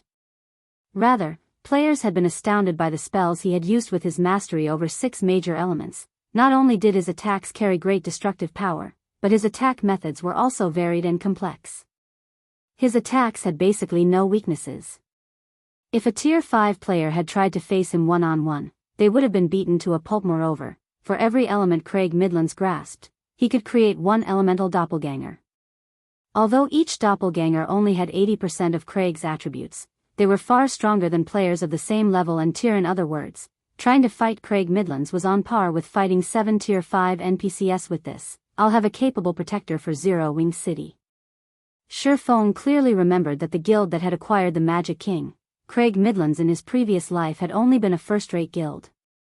Naturally, the guild had used Craig to protect its main city, and due to the NPC's presence, not even super first-rate and super guilds had dared to strike that city. If he used Craig to protect Zero Wing City, the city's defensibility would rise to an entirely new level. Shortly after Shifeng and the other Zero Wing members began their rest on the 5th floor, Melancholic Smile contacted him. Guild leader, what did you do in the Primordial Divine Ruin? Many large guilds have come to Candlelight to negotiate cooperation, Melancholic Smile asked inquisitively. As many as 8 first-rate guilds had approached Candlelight, seeking cooperation, not to mention the second- and third-rate guilds. Watching these guilds' upper echelons enter White River City's Candlelight trading firm with their entourages has been spectacular.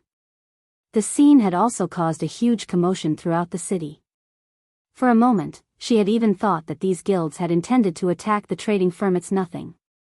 We just got to the ruins 5th floor before the other guilds, Shifeng said, chuckling. What kind of cooperation are they looking for? They're asking to purchase some of our guild's basic combat techniques and opportunities to learn advanced combat techniques. Though, slots to enter Primordial City are their main goal. They are willing to pay with magic crystals and top-tier weapons and equipment, Melancholic Smile said. The bounty war between Zero Wing and Heaven's Burial was still in full swing. As a result, Zero Wing burned through funds, weapons, and equipment each day. If Zero Wing could sell the services these large guilds requested for top-tier weapons and equipment, it would help the guild out a great deal. Unfortunately, this matter would have a massive impact on the guild, and she couldn't make the decision by herself. Their ideas sound quite solid. Shi Feng began to ruminate on the matter. A moment later, he said, "All right, we will agree to their conditions. However, they can only offer payment with magic crystals. Moreover, we will only sell the opportunity to learn basic combat techniques. Each learning opportunity will cost 1,000 magic crystals. This condition isn't limited to these guilds either, it will stand for all players. As for the guild's other requests, refuse them." Due to the appearance of the primordial divine ruin, basic combat techniques had become more commonplace in God's domain. Even so, pitifully few first-rate guilds had secured any techniques from the ruin. The other guilds couldn't even make it inside. However, as players unlocked more of the primordial divine ruin, the number of players allowed inside would increase. Moreover, as players continued to grow stronger, it would only be a matter of time before more guilds secured basic combat techniques. Rather than wait for such a future, it'd be better if Zero Wing took advantage of the current situation and sold learning opportunities, making a fortune. In fact, many large guilds had openly sold learning opportunities for basic combat techniques in the past. He simply executed this business strategy ahead of time. In any case, he had obtained 3 basic combat techniques on his way to the 5th underground floor, with 2 from the Earth Dragon. As for the advanced combat techniques, there was no way he'd sell them. Both in his previous life and in this one, advanced combat techniques were a guild's core secret. While basic combat techniques helped players build a solid foundation, they did very little to improve players' combat standards. Only advanced combat techniques had a considerable effect on players' combat standards. 1,000 crystals per chance? Isn't that price a little too high? Melancholic Smile asked awkwardly. Currently, magic crystals sold for 30 silver each on the market, thus, 1,000 magic crystals were worth 300 gold. However, while the various guilds might accept a price of 300 gold, that wouldn't necessarily be the case for 1,000 magic crystals.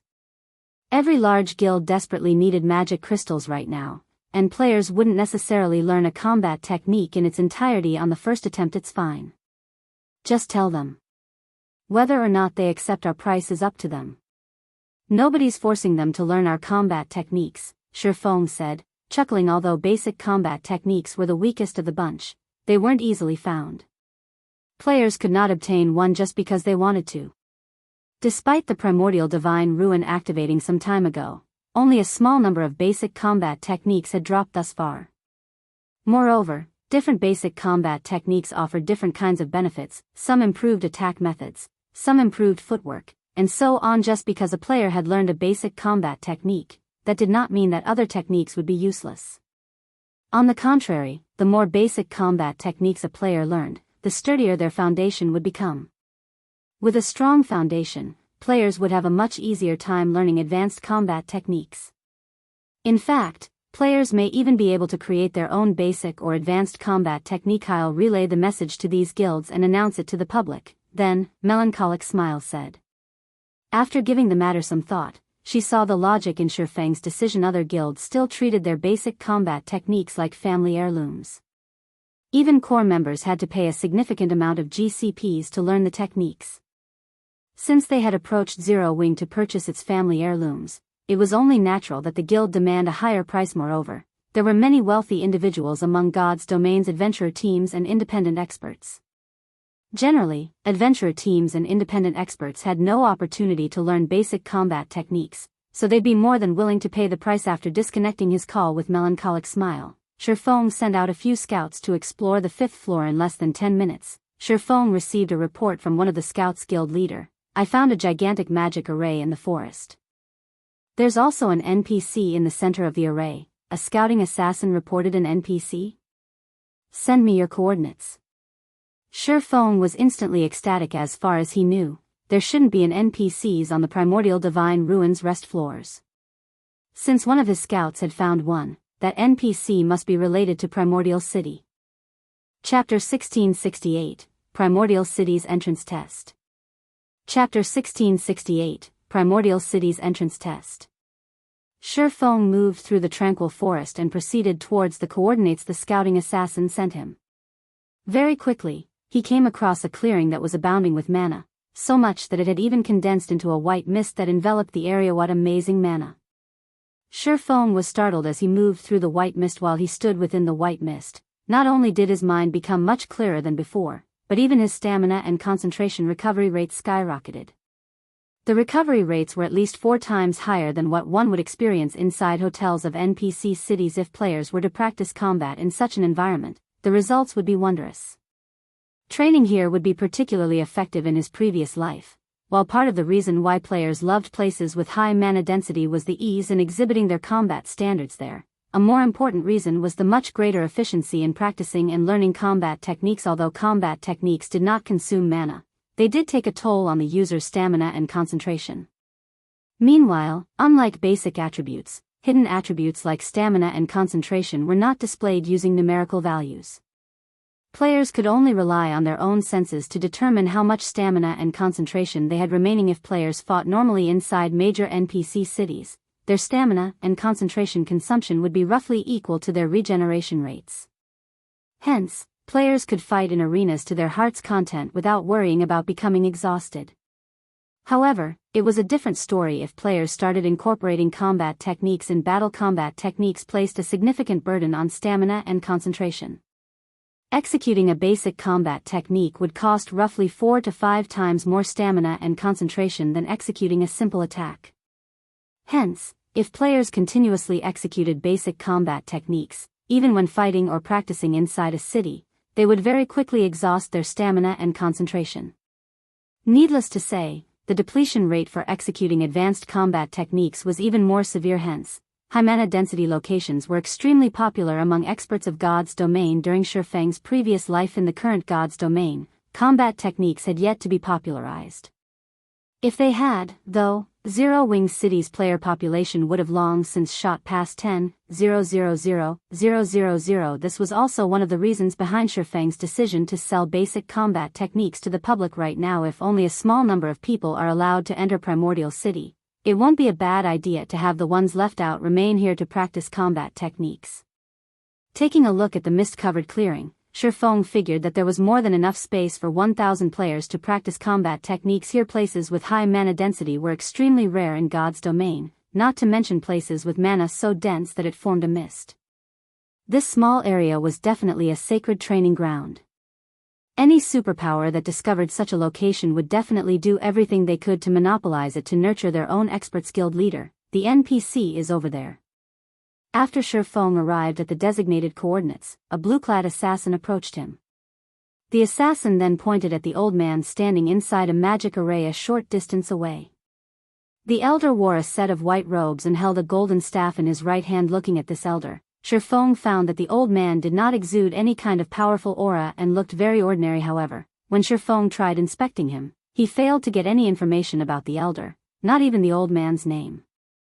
Everything was displayed in question marks, following which, Shifeng used omniscient eyes to observe the old man. Tyrol, Primordial City's protector, hero, divine mage, level HP / a hero? Shifeng could not help but be stunned. He had never imagined that he would actually meet a living, breathing hero in God's Domain. Heroes had long since vanished into legend. The hero standing before him right now was something entirely different from the heroes summoned using heroes chapters. More precisely, the heroes summoned using heroes chapters were heroic spirits, not true heroes. Even so, they were still incomparably powerful and more than capable of safeguarding an entire town or city by themselves. However, a true hero was on an entirely different level compared to a heroic spirit. Unlike heroic spirits, true heroes still retained the blessing they received from ancient gods. Therefore, their life rating was even higher than that of archaic species. Moreover, heroes possessed extraordinary combat standards. Hence, if one did not utilize any special techniques, even 100 Tier 5 players would not be enough to take down a living hero at their peak. A hero was an existence that was truly capable of turning the tide of battle with their strength alone. Although seeing a living hero excited Shifeng greatly, when he noticed the hero's identity as Primordial City's protector, he quickly suppressed his excitement and approached the elder. The moment Shifeng set foot into the magic array, Tyrol opened his eyes abruptly and disappeared from where he stood. In the next moment, he appeared before Shifeng and quietly scrutinized the youth before him. When Shifeng felt Tyrol's gaze on him, he felt as if his entire existence was under examination. However, he was not particularly surprised by this situation. Primordial City was a blessing of the ancient gods. Players belonging to forces deemed hostile by the ancient gods, such as the forces of darkness, should not even think of setting foot into Primordial City. If any of these players were discovered, they would be eliminated immediately. Young man, you've done well to reach this place. I am Tyrol, a protector of Primordial City, Tyrol said, revealing a faint smile and giving Shifeng a nod of approval. If you wish to enter Primordial City, you have to pass the entrance test. Moreover, you have only 3 chances to challenge it. If you fail all 3, you can only try again during your next visit to the Primordial Divine Ruin. Lord Protector, may I know the contents of the test? Shifeng asked respectfully. It's a simple test. All you need to do is defeat yourself, Tyrol replied, smiling. Of course, there are also differences in difficulty. The more difficult the test you challenge, the more contribution points you will obtain once you arrive in Primordial City. There are 5 different difficulties available: normal, hard, hell, Azura, and God. Meanwhile, the contribution points you will gain from them are 1,000, 2,000, 3,000, 5,000, and 10,000, respectively. Each person has only 3 opportunities to challenge the test. You must cherish them. Upon hearing Tyrol's words, although Shifeng kept his expression indifferent, inwardly, he was bursting with joy. Similar to the city on Thunder Island, if players wished to mingle in Primordial City, they needed contribution points. Without contribution points, they could enjoy only the basic benefits the city offered and should not even think of obtaining the truly good stuff available. Meanwhile, the reason why Shifeng was excited was the large number of contribution points the entrance test awarded. In his previous life, when he visited Primordial City, he did not do so by passing the entrance test but by using a teleportation ticket, which he had obtained through killing monsters. He had received only 500 contribution points in doing so. However, with just 500 contribution points, one would be no different from a beggar inside Primordial City. Of course, one's contribution points would not remain the same forever.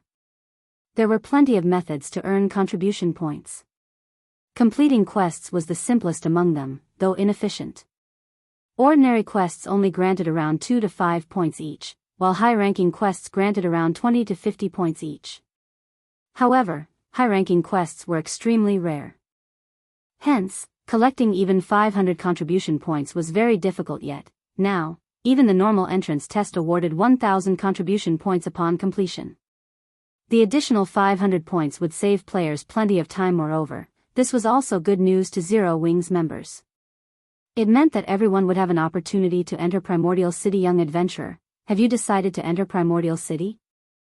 Tyrol asked, smiling as he looked at Shifeng. I am willing to accept the test. Shifeng nodded. Very good. May I know which difficulty you wish to choose? Tyrol asked with a wave of his hand. Instantly, 5 crystal balls of different colors appeared before Shifeng. Aside from having different colors, these crystal balls also exuded auras of various intensities. Even the crystal ball with the weakest aura made Shifeng shudder involuntarily, whereas the one with the strongest aura made him feel deep despair. Chapter 1669, Shadow of Trial. What powerful auras! Shifeng tensed as he gazed at the 5 crystal balls hovering before him. It was obvious that these crystal balls represented the strength of the opponent he would face. These crystal balls' auras also provided a hint to help players make the best decision. However, even the weakest crystal ball radiated considerable pressure. It was evident that entering Primordial City wouldn't be as easy as he had expected. Shifeng wasn't the only player present who could sense the 5 crystal balls' auras. Aqua Rose and the others, who had just arrived outside of the magic array, could sense the intense energy from the crystal balls as well. Every crystal ball felt as if it contained some horrific creature. These crystals represent your opponent's strengths. You may choose the one that you think you can defeat, but please remember, you only have 3 chances, Tyrol reminded. 3 chances? After giving the matter some thought, Shifeng proceeded to choose the second strongest crystal ball. Lord Tyrol, I choose this one. Based on the aura of the God rank test, he knew that he had no chance of completing it. In fact, he wasn't even particularly confident of passing the Azura rank test, but since he had 3 chances, He might as well give it a try. If he could clear the Azura rank test, he could earn more contribution points before entering Primordial City, which would save him from having to pick up plenty of troublesome tasks. Azura rank. Tyrol could not help but shake his head as he looked at Shifeng. What a courageous young man you are. However, since you've made your decision, let the test begin. Saying so, Tyrol gestured with his left hand. Suddenly, the Azura-ranked crystal ball shattered, and the shards transformed into 3 clouds of mist. These clouds gradually took on humanoid shapes, and a moment later, 3 creatures, identical to Shifeng, manifested inside the magic array. Meanwhile, aside from their names, Shadow of Trial, the system revealed no information about them. 3. The corners of Shifeng's mouth twitched slightly. Although he could not see the Shadows of Trial's basic attributes, he clearly sensed that they were higher than his Aqua Rose, and the others, who watched from outside of the magic array, gasped when they saw the 3 Shadows of Trial. Each of the shadows felt like a great lord. No, to be more precise, the shadows' auras were stronger than any of the great lords they had faced. It would not be a stretch to call them grand lords to pass the test. You simply need to land 10 hits on each of them. I must warn you, they know everything you know. Likewise, if they hit you 10 times, you will be eliminated, Tyrol said. After Tyrol explained the rules, the 3 Shadows of Trial revealed human-like sneers. Suddenly, they vanished, leaving afterimages as they charged at Shifeng so fast. The watching crowd was shocked. The shadows had moved so quickly that all they had seen was faint afterimages. Moreover, unlike ordinary monsters, the Shadows of Trial commanded extremely high intellect. Their fighting style wouldn't be monotonous. Moreover, all 3 shadows coordinated perfectly, each striking at Shifeng from different directions. As soon as the shadows appeared around Shifeng, each launched a different attack. Illusory Shadow, Purgatory Pentaslash, Shadow Blade. The Shadows of Trial's attacks sealed off Shifeng's escape paths. To make matters worse, the illusory shadow attacks couldn't be blocked. Crap. Shifeng paled as he realized his situation. Not even he dared to receive all 3 skill attacks head-on. If he tried to, he would undoubtedly end up dead in the blink of an eye. Just before the attacks landed, Shifeng activated Divine Steps, and 10 doppelgangers split from his body. He immediately switched positions with a nearby doppelganger and used Shadow Blade against the nearest Shadow of Trial. However, before the Shadow Blades could reach the Shadow of Trial, 10 doppelgangers split from its body. Shifeng's 10 Shadow Blades then pierced through the Shadow of Trial's form. However, it was evident that he had nearly struck a doppelganger. How is this possible? They have my weapons and equipment skills, as well? Shifeng was shocked when the Shadow also used Divine Steps. However, before Shifeng could regain his senses, all 3 Shadows of Trial activated Heavenly Dragon's power, their attribute soaring. They slashed their blades at their target, the intensity of their strength creating powerful gales. With no better plan, Shifeng continued to switch positions with his doppelgangers to avoid the incoming attacks. Although Heavenly Dragon's power was strong, it was a berserk skill that focused on boosting strength. Its buff to speed was only subpar. For a time, Shifeng was at a complete disadvantage as the 3 Shadows of Trial chased him relentlessly. The spectating players outside of the magic array were flabbergasted. They were literally watching 3 doppelgangers gang up on their guild leader. Moreover, the doppelgangers' basic attributes were even higher than Shifeng's. If they had to face 3 of those doppelgangers at once, they'd likely die in an instant. However, Divine Steps had a limited duration. The instant those allied doppelgangers vanished, Shifeng gritted his teeth as he also activated Heavenly Dragon's power. Upon activating the berserk skill, he darted for one of the 3 Shadow Swords' orbit. Suddenly, brilliant stars bombarded the Shadow of Trial, one after another. However, before the hits landed, they abruptly halted before a protective barrier. Absolute Domain. When Shifeng's targeted Shadow of Trial had activated Absolute Domain, the other 2 shadows also gained invulnerability. Giving Shifeng no time to react, one of the 3 shadows activated Instant Strike and swung its blade fiercely at the player. Shifeng knew that he couldn't dodge the attacks in time. The only thing he could do was to activate his own Instant Strike and execute Sword's Orbit to defend himself as much as possible. Boom. Boom. Boom. Every time their weapons clashed, dazzling sparks flew around them. Loud clangs also echoed throughout the forest. It seemed as if two primordial beasts were attempting to slay one another. A moment later, however, Shifeng slid backward. As soon as the first shadow of Trial's instant strike ended, another shadow activated the skill. When Shifeng's own instant strike came to an end, he lost his ability to keep up with the shadow's attack's absolute domain. After activating his invulnerability skill, Shifeng switched the aura of Earth to the aura of Time and activated Forbidden Domain. It might be much of an issue if only one shadow of Trial could use all of his skills, but the fact that all three were capable of this put Shifeng at a painful disadvantage. If he wished to emerge victorious, he had to rely on his combat techniques, as the shadows of Trial weren't ones to be beaten. One of them activated Forbidden Domain as well. Suddenly, both sides were silenced, losing the ability to use spells or skills. Following which, the three shadows ganged up on Shifeng once again. Although Shifeng's techniques were superior, the shadow trio had higher basic attributes. Moreover, the shadow trio disregarded their own defense as they brutally attacked. This forced Shifeng into a defensive state. He was only one person, after all. If he tried to strike one of the three shadows, he'd leave himself open for the other two.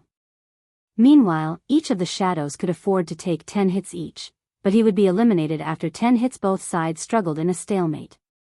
Shifeng focused on a single shadow, using his superior techniques to create gaps in its defenses and attack. The bitter struggle inside the magic array made the spectating players anxious, but they also knew that such an intense battle wouldn't last long. Once the silence debuff ended, Shifeng would be at a disadvantage once again. When Forbidden Domain's duration had only 10 seconds remaining, despite Shifeng's desperate attempts, he had only struck one of the three shadows 5 times. He still needed to land 5 more hits on that shadow to eliminate it, but he was running out of time. 8 seconds. 5 seconds. 3 seconds. Am I going to lose? Chapter 1670, Ascension Realm. As the seconds ticked by, and Forbidden Domain neared the end of its duration, Aqua Rose and the other Zero Wing members couldn't help their growing nerves as they watched from outside of the magic array. They had never thought that even the test to enter Primordial City would be so difficult. Aside from all else, once Shifeng and one of the shadows of Trial's Forbidden Domains ended, the other two shadows could still use the skill. At that time, Shifeng would have to face 3 shadows that could use skills while he could not. With the huge disparity in combat power, he would doubtlessly meet his end. Not only did the shadows of Trial have higher basic attributes, but their combat standards were also at the refinement realm. They executed every slash without any excess movement. When the 3 shadows cooperated, they could even make up for the weaknesses in each other's defenses and elevate their combat power further. I have no choice but to gamble everything on one attack. Shifeng also knew what outcome awaited him once his Forbidden Domain ended. With no other choice, he gritted his teeth and forced his way through the countless incoming attacks, swinging his blades at the shadow that had already taken 5 hits. Sword's orbit.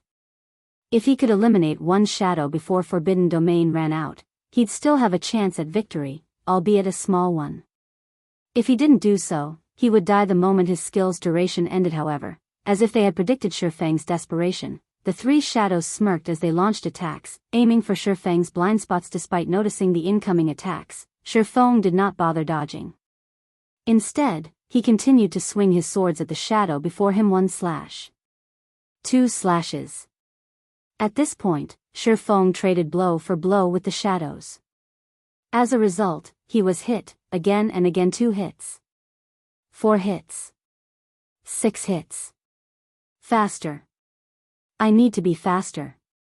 As Shifeng frantically brandished his weapons, he gained unprecedented focus.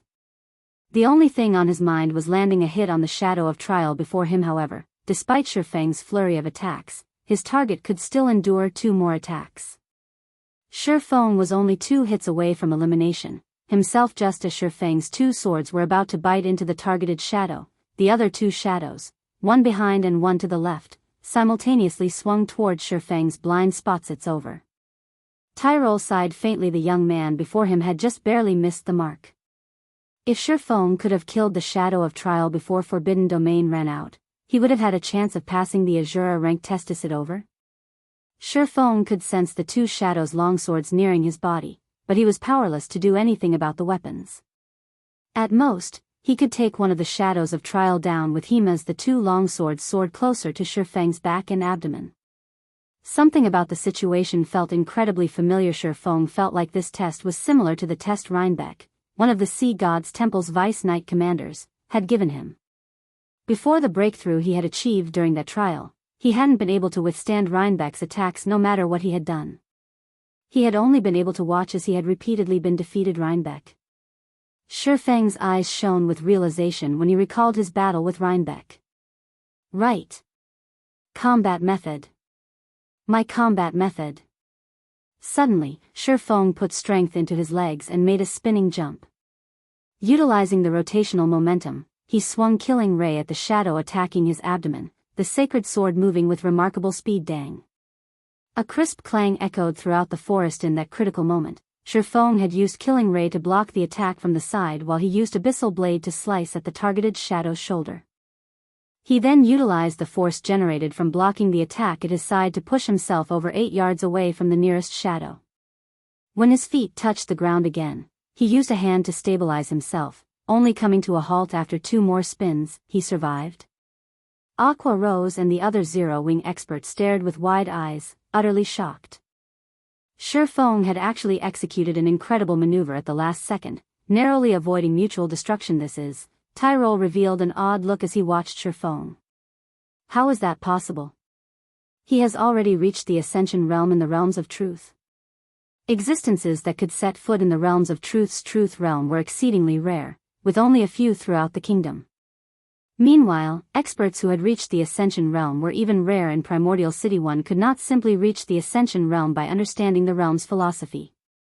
They would also need to temper themselves and gain the experience of countless life-or-death battles to execute the proper physical response. During Tyrol's brief moment of surprise, the 3 shadows of trial resumed their assault on Shifeng like before. The 3 shadows surrounded Shifeng and attacked him from different angles. Although Shifeng had avoided certain death, he was still at a disadvantage.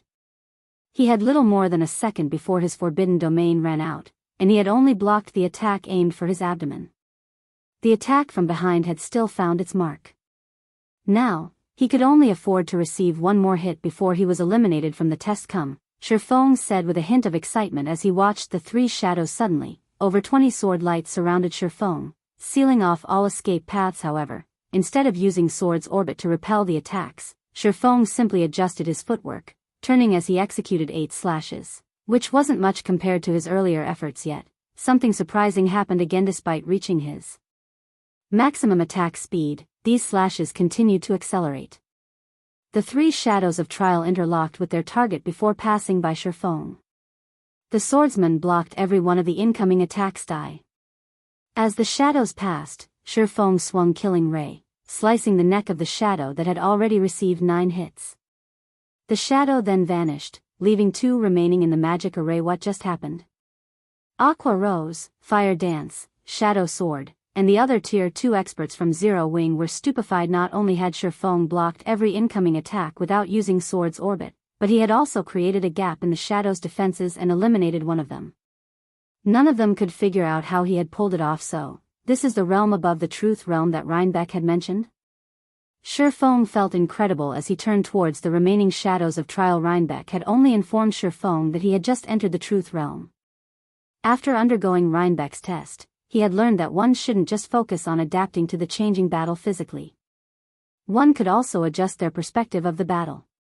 In other words, aside from using his environment to his advantage, he could use his opponent's attacks as well. Unlike the realms of refinement, which focused on sharpening one's senses, the realms of truth focused on improving one's utilization of their body and the environment only. Shifeng had never realized that the realms of truth's principles could help increase his combat power by such a large margin, allowing him to overcome his enemy's attributes and overwhelm the 3 shadows of trial. However, Shifeng's forbidden domain had ended after he had killed the 1 shadow without hesitation. The 2 remaining shadows activated Blade Liberation before one activated forbidden domain twofold Berserk. Shifeng could not help but grin as he noticed the shadow's aura strengthen. Before the enemy's forbidden domain reached him, he activated Blade Liberation as well. Fortunately, his skill's cooldowns had reset when he had first entered the magic array. So, the Berserk skills he had exhausted during his battle with the 4th floor's Earth Dragon were ready for him. After activating Blade Liberation, Shifeng executed Void Steps and disappeared. Seeing this, one of the 2 shadows activated Skywill Sword, while the other activated Lightning Edge, both of which were AoEs. However, neither of the Shadow's attacks had forced Shifeng out of his concealment. For a time, the Shadows attacked their surroundings randomly in confusion, yet even after dozens of seconds, Shifeng remained hidden. He only revealed himself after both Shadows had used up their forbidden domains, and when he did, he already stood beside the illusory Shadow. Suddenly, 5 crisscrossed slashes bombarded one of the Shadows. Although the targeted Shadow responded quickly and tried to dodge, it still received 3 hits. Realizing the danger they were in, the 2 Shadows decided to end the fight quickly, both activating Chilling Field. The domain skill covered a 50-yard radius and was capable of both offense and defense. The skill's movement speed reduction effect also prevented Shifeng from moving about freely. Seeing this, Shifeng responded in kind, activating his own Chilling Field. Suddenly, 27 icicles covered the battlefield, 9 belonging to Shifeng and 18 from the Shadows of Trial. Following which, the 27 icicles danced and clashed repeatedly and rapidly. Yet, despite outnumbering their target, the 2 Shadows failed to land a single hit on Shifeng. In fact, Shifeng only needed 6 of his icicles to defend himself, attacking with the remaining 2 hits. 3 hits. 5 hits. The 2 Shadows rapidly accumulated hits, and eventually, Shifeng landed the 10th strike on both Shadows of Trial, killing them. Chapter 1671, City Rookie, he won? Our guild leader is amazing. As the Zero-Wing team watched the Shadows of Trial and the magic array gradually fade, they couldn't believe their eyes. The battle that had just occurred had overwhelmed them mentally. If they had been distracted for a split second, they would have missed the instant Shifeng and the Shadows had clashed. Both sides' basic attributes were ridiculously high, and they could clash multiple times in the instant it took to blink. The several dozen White Tiger Dojo disciples that had joined the team on the 5th floor were utterly dumbfounded. They had witnessed many expert battles in the past and had even fought experts in the battle arena, but if they had to rank the experts they've seen thus far, the player before them would doubtlessly rank at the very top. It's finally over. Shifeng breathed a deep sigh of relief once the battle had ended. He hadn't expected the Azura rank test to be so difficult. If not for the epiphany regarding the realms of truth, which had allowed him greater use of his own body and everything around him, including his opponents, the Shadows of Trial would have defeated him. However, this experience had taught Shifeng one thing. Aside from improving in the realms of refinement, which focused on one's senses and physical control, it was very important that players climb the realms of truth. The realms of refinement were akin to the body. As one became physically stronger, they'd be able to exert more strength. However, the realms of truth were like a weapon. Although an individual could rely on physical strength to pose a threat, there was a limit to how much of a threat they become, but if that person were given a weapon to complement their strength, they could pose an even greater threat. Naturally, the better the weapon one wielded, the more power they could exhibit. This also why experts who had yet to reach the refinement realm were sometimes capable of defeating refinement realm experts with their combat techniques. Combat techniques made use of the realms of truth's principles. It seems that will need to increase everyone's familiarity with the realms of truth in the future. Shifeng thought to himself there was a limit to how fast one could reach higher realms of refinement, and reaching higher realms of truth wouldn't conflict with a player's growth in the realms of refinement. In fact, the 2 realms would even complement each other, helping one improve their combat power far faster. Only, introducing everyone to the realms of truth wouldn't be easy. First, he needed a proper training ground. It was obvious that neither the battle arena nor the Divine Colosseum could offer similar benefits as Rhinebeck's test. Without such a training ground, players wouldn't be able to comprehend the realms of truth's principles regardless of how many times he explained them. Moreover, understanding theory and putting said theory into practice were 2 different things. Wait, that's not right. There is one. Suddenly, Shifeng recalled the White Tower within the Lost Town. While the White Tower seemed like a device designed to help players improve their combat standards and gain a better feel for the refinement realm, it actually operated very much like Rhinebeck's test. Hence, Shifeng should be able to use the tower to help his players comprehend the realms of truth. Furthermore, God's domain's lore never mentioned the realms of refinement, only the realms of truth. The more Shifeng thought about it, the more he felt that the White Tower was a suitable training device to help players grasp the realms of truth. A sacred land to train in the realms of truth, huh? Shifeng had begun to give up on the Lost Town, preparing to accept the system's penalty, but now, his desire to secure the town had reignited. It's no wonder why the quest to obtain the Lost Town is so difficult. So, this is why training one's grasp of the realms of refinement had long since become common in the virtual gaming world. The various super guilds already had complete training systems for just that, while super first-rate guilds had partial systems. However, not one of these guilds had a training system for the realms of truth. They most likely didn't even know how to train players' grasp of the realms of truth. If he could secure the Lost Town, he'd have a sacred land for players to focus on the realms of truth. With the help of the White Tower, players would not have to waste time poking around in the dark like the Freedom Alliance's Silent Entropy and could grasp the realms of truth with much greater efficiency. With the Boneless Land's Lost Town housing such a sacred tool, it was only natural that the quest to obtain it would be insanely difficult. As Shifeng tried to figure out how to complete the Demon's Nest quest, he heard the sound of a system notification. System, congratulations. You are the first player to complete the Azure rank entrance test. Rewarding 3,000 Primordial City contribution points and 1 Primordial City rookie emblem. Young adventurer, congratulations on passing the test. As the first heaven-blessed individual to pass the Azure rank test, this city rookie emblem belongs to you. Make good use of it. Who knows? It might even help you improve further within Primordial City, Tyrol said after appearing before Shifeng.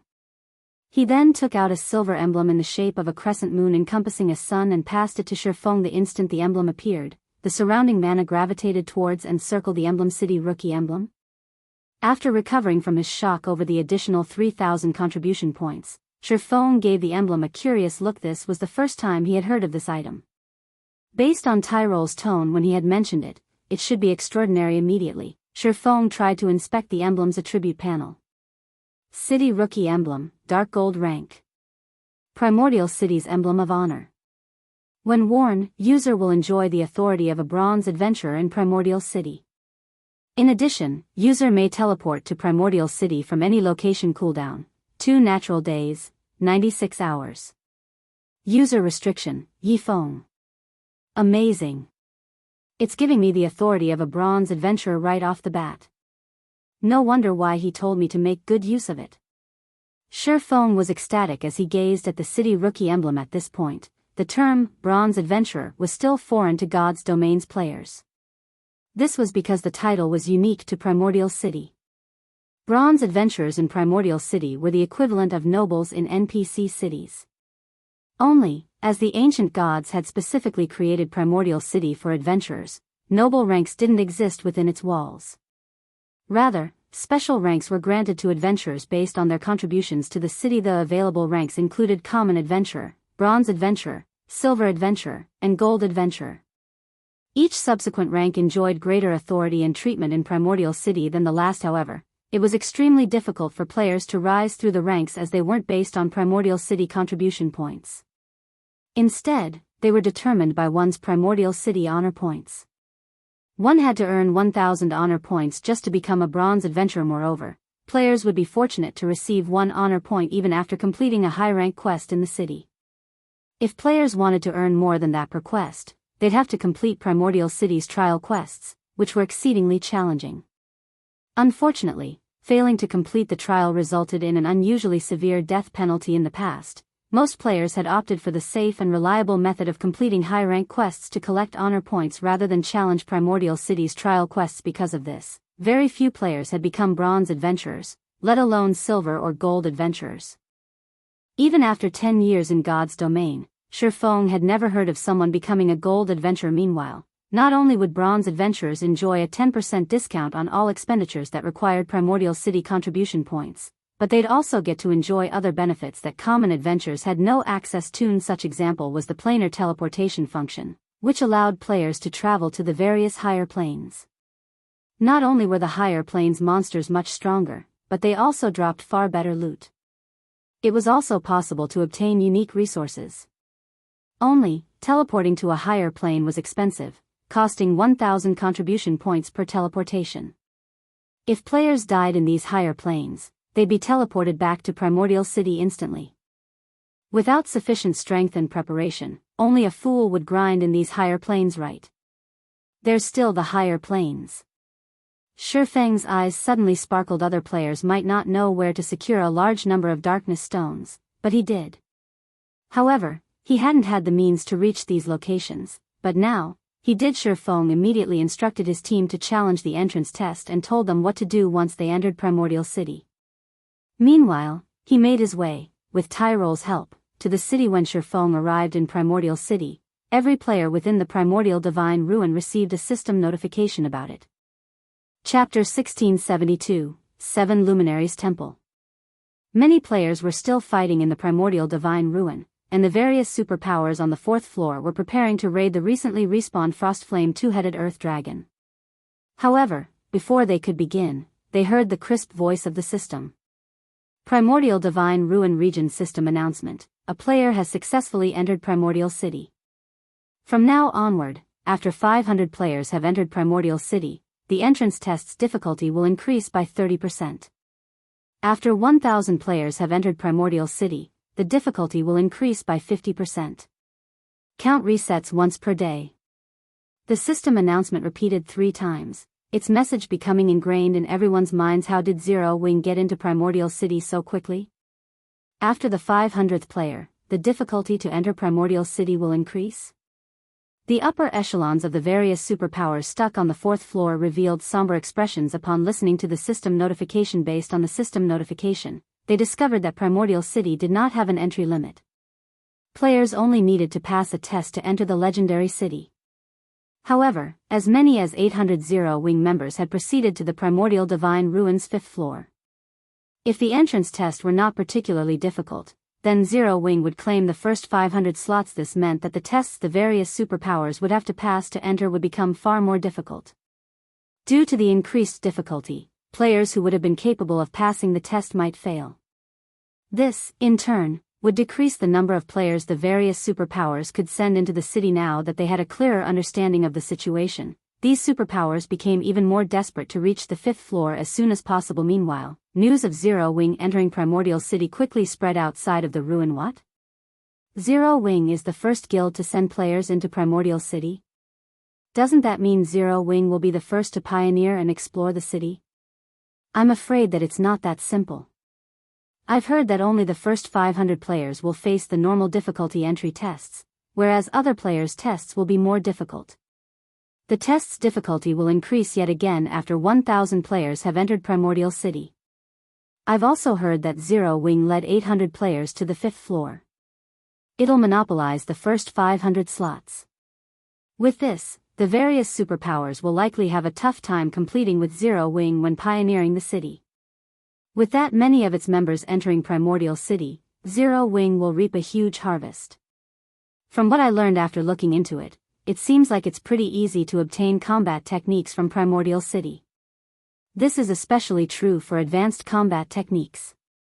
Suddenly, more independent players from various kingdoms became interested in Zero Wing. Both basic combat techniques and advanced combat techniques were out of reach for independent players like themselves. The various large guilds treated these combat techniques like family heirlooms, and they had strict requirements for anyone who wanted to learn their combat techniques, such as becoming a core member and signing a restrictive contract with the guild. However, Zero Wing could procure a large number of combat techniques from Primordial City, and if that was the case, Zero Wing may have looser conditions for learning the techniques it collected. It might even make the combat techniques available to all of its members, rather than just the core members. With that hope in mind, many independent players, particularly experts, began to gather in White River City and Zero Wing City from other kingdoms. As players tried to learn more about the guild, Zero Wing posted an announcement on Star Moon Kingdom's official forums. This announcement instantly caused a commotion throughout the kingdom. How generous of Zero Wing. With this, even independent players like us can learn combat techniques. But isn't 1,000 magic crystals a little expensive? Even experts will have to work hard for a long time to collect enough, let alone weaker players. You think that's expensive? You should see what the other guilds with combat techniques are demanding. Take Heaven's Burial, for example. Although the guild has plenty of combat techniques, anyone who wishes to learn them has to sign a very strict contract. In addition, members have to pay a certain price to learn each combat technique. Their price is only slightly under 1,000 magic crystals. It's better to learn the techniques from Zero Wing. At the very least, we'll retain our freedom. For a time, a large number of independent players celebrated Zero Wing's decision. The news excited many adventurer teams as well. Independent players might struggle to collect 1,000 magic crystals, but it wasn't any trouble for an adventurer team with several hundred members when the various large guilds discovered the announcement. However, they fumed with fury. This was especially true for the guilds that had acquired combat techniques of their own. They had planned to use their combat techniques to attract loyal experts and gain an advantage over their competitors, but Zero Wing's latest announcement had ruined that idea. Black flames means truly are amazing.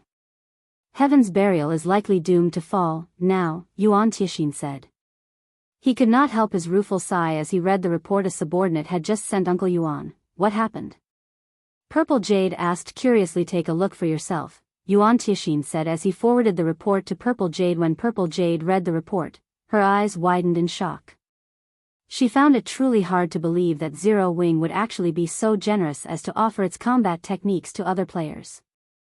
By doing so, it would undoubtedly deal a massive blow to the various first-rate guilds that had acquired their own combat techniques. Naturally, Heaven's Burial was no exception. The guild's upper echelons would weep and rage once they heard about this.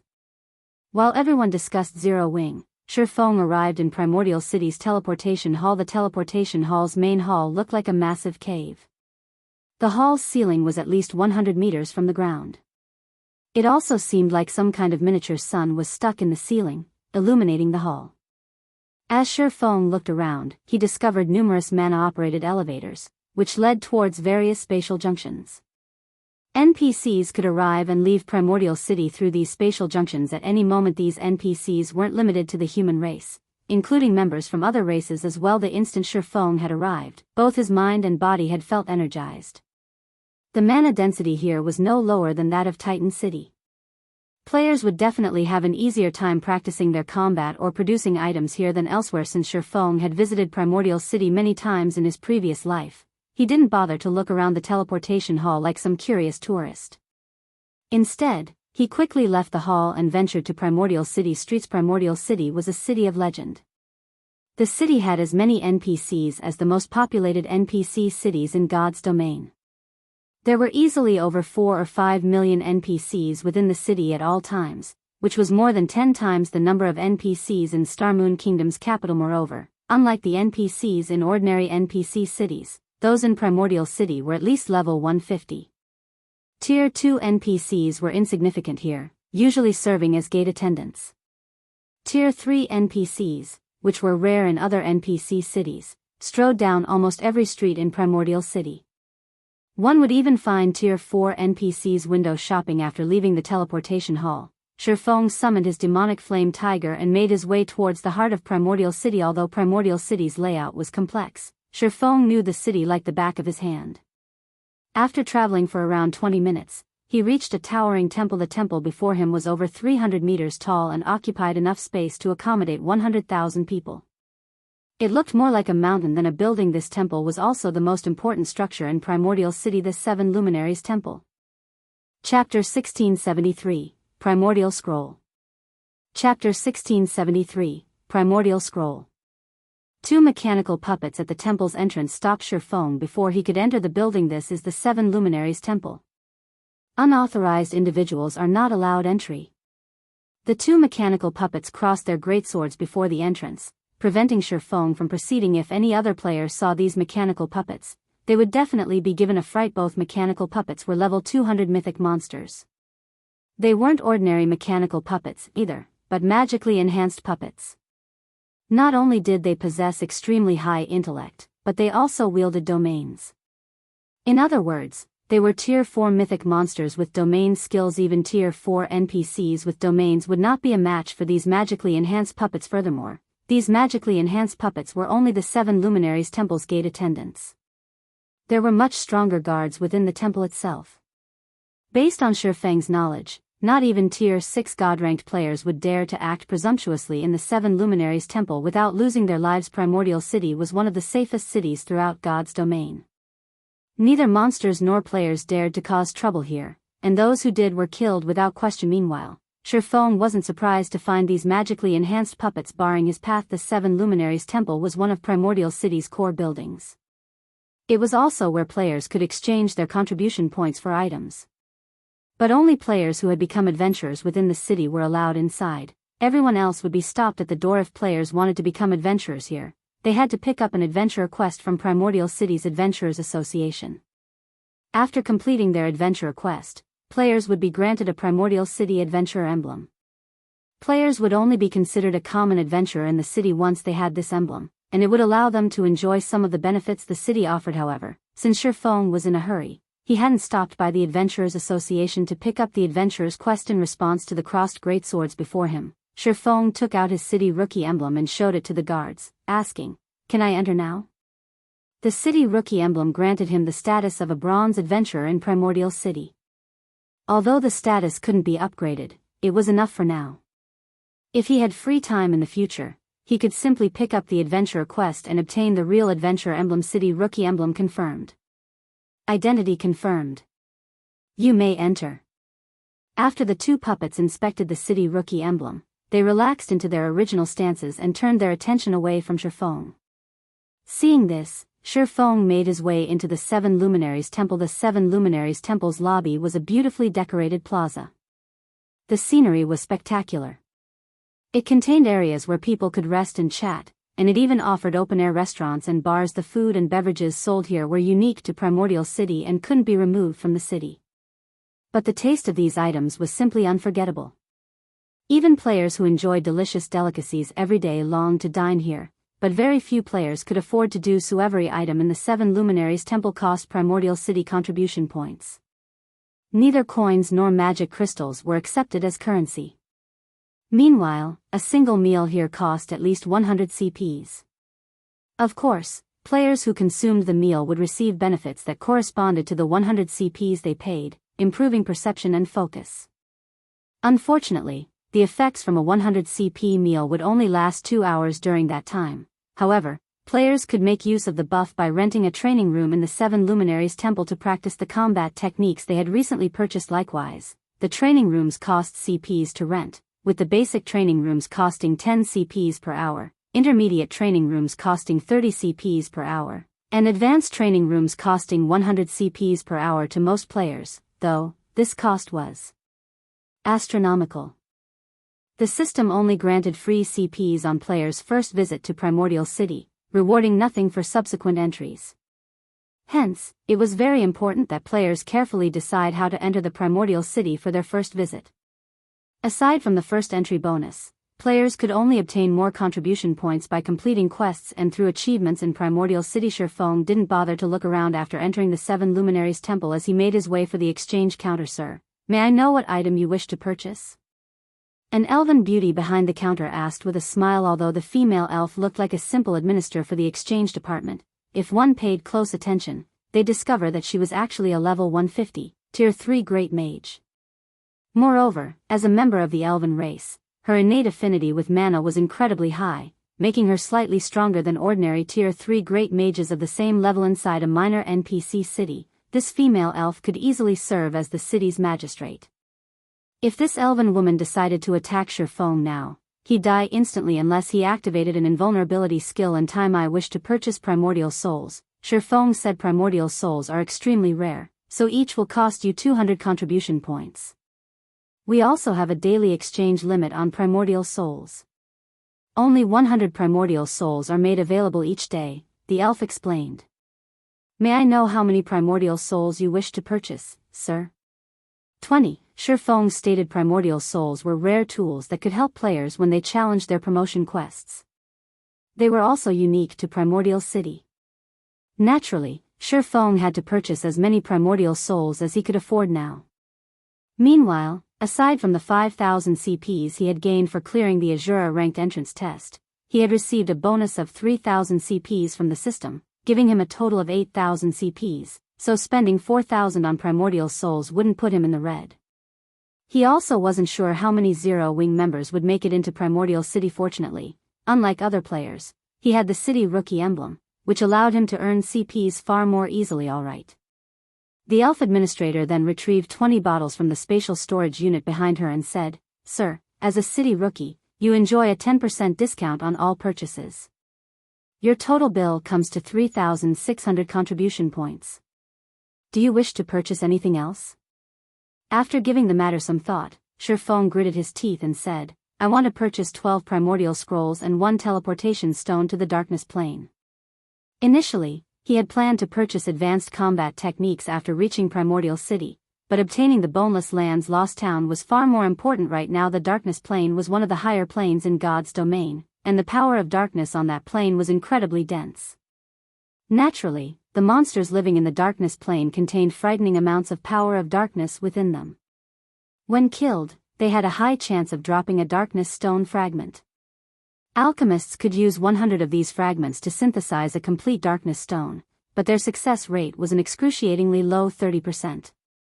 However, this was, by far, the best method to obtain darkness stones. On the other hand, if he tried to hunt darkness-type mythic monsters, the chance of obtaining a complete darkness stone was around 10%. When players in the past had to acquire darkness stones, they usually decided to do so in the darkness plane. However, as a higher plane, the darkness plane was extremely dangerous. With Shifeng's current strength, grinding there would be purely suicidal. He only dared to do so because he had the Bible of Darkness. If he wanted to increase his survival chances in the darkness plane, the primordial scrolls were necessary. The primordial scroll was a super rare scroll that could only be used in higher planes. Players could use the scroll to summon heroic spirits to aid them in battle, and it was akin to a Tier 3 summoning scroll. However, heroic spirits summoned this way operated differently from ordinary summoned creatures. A summoned heroic spirit's strength wasn't in direct combat. Rather, they tended to focus on support. They possessed plenty of support skills and spells that could significantly strengthen players' combat power. Like the primordial souls, there was a daily exchange limit for the primordial scrolls. Each primordial scroll costs 300 contribution points. Only bronze adventurers and above can purchase the darkness plane teleportation stone for 1,000 contribution points. Including the city rookie discount, that puts your new total at 7,740 contribution points, the elf administrator reported, smiling as she took out the item Shifeng had requested. Shifeng then paid his bill, instantly becoming a poor bastard, but he didn't mind the huge expenditure. Compared to the value of the lost town, spending this many contribution points was nothing. He then mailed the primordial souls to Aqua Rose while he teleported to the darkness plane. Chapter 1674, Darkness Plane. Chapter 1674, Darkness Plane. After Shifeng activated the teleportation stone, he abruptly blacked out. When he opened his eyes again, he found himself in an entirely different world. The sky was dusky in this world ruled by darkness and death. Shifeng felt as if he had just arrived in a small, dimly lit house, barely able to see 20 yards away. All he could see was a barren wasteland. This place didn't seem survivable for any creature. System, you have discovered the darkness world system. Since you do not belong to this world, you find this world's power oppressive. All senses weakened by 50%, basic attributes decreased by 30%, and gained EXP decreased by 95%. System, while in the darkness world, you cannot make contact with the outside world. Once you die, your soul will be directly expelled from the darkness world. 3 system notifications suddenly reached Shifeng's ears, one after another. Even Tier 2 players are suppressed so intensively. Shifeng frowned when he heard the system notifications. He wasn't particularly surprised that he had been suppressed. However, what he didn't expect was the degree of suppression. Not only were higher planes much larger than other worlds, but the discrimination within them was also more severe. His appearance in the darkness world was akin to trespassing. Meanwhile, the stronger the creature entering a foreign world was, the greater the suppression would be. He had also visited higher planes in the past. Only, he had already been a Tier 3 player, so his basic attributes had only been suppressed by 40%. Even though he had been fully geared in epic equipment, his basic attributes had only rivaled a great lord of the same level. His physique had also been considerably weaker. He had even had trouble against the various higher planes great lords of the same level. He hadn't expected the suppression on Tier 2 existences to be so severe. Tier 2 existences stood at the very bottom of the power hierarchy in higher planes. Even at the same level and tier, the higher planes monsters were much stronger than monsters on the God's Domain continent. This was because their life ratings were much higher than ordinary monsters, as were their combat standards on the continent of God's domain. Dragons were creatures of legend, but in the higher planes, monsters with life ratings to rival dragons were everywhere. Hence, before reaching a certain strength, players had an exceedingly low survival chance in a higher plane. Even though it was common knowledge that higher planes offered plenty of high rank and precious resources that were rare or non-existent on God's domain's continent, the various superpowers in Shifeng's previous life hadn't casually explored these higher planes. Aside from the world's oppression and its monster strength, the environment was the greatest difference between the higher planes and the continent of God's domain. Take the darkness plane, for example.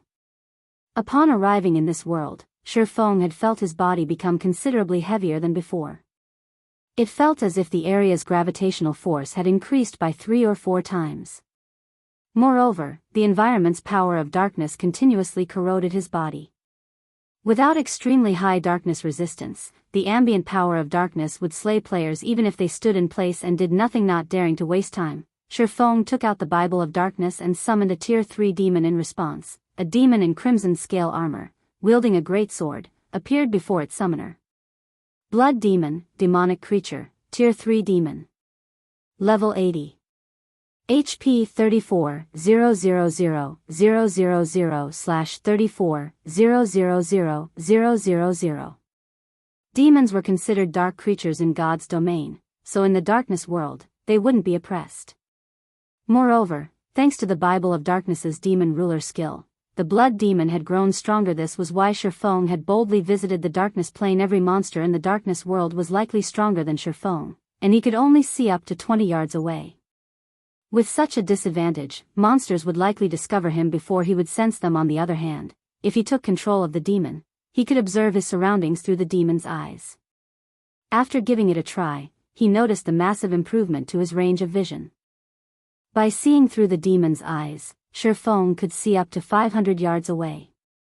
He discovered that he currently stood in a gravel ridge, and a group of 10 4-meter-tall dark scorpions roamed roughly 300 yards away.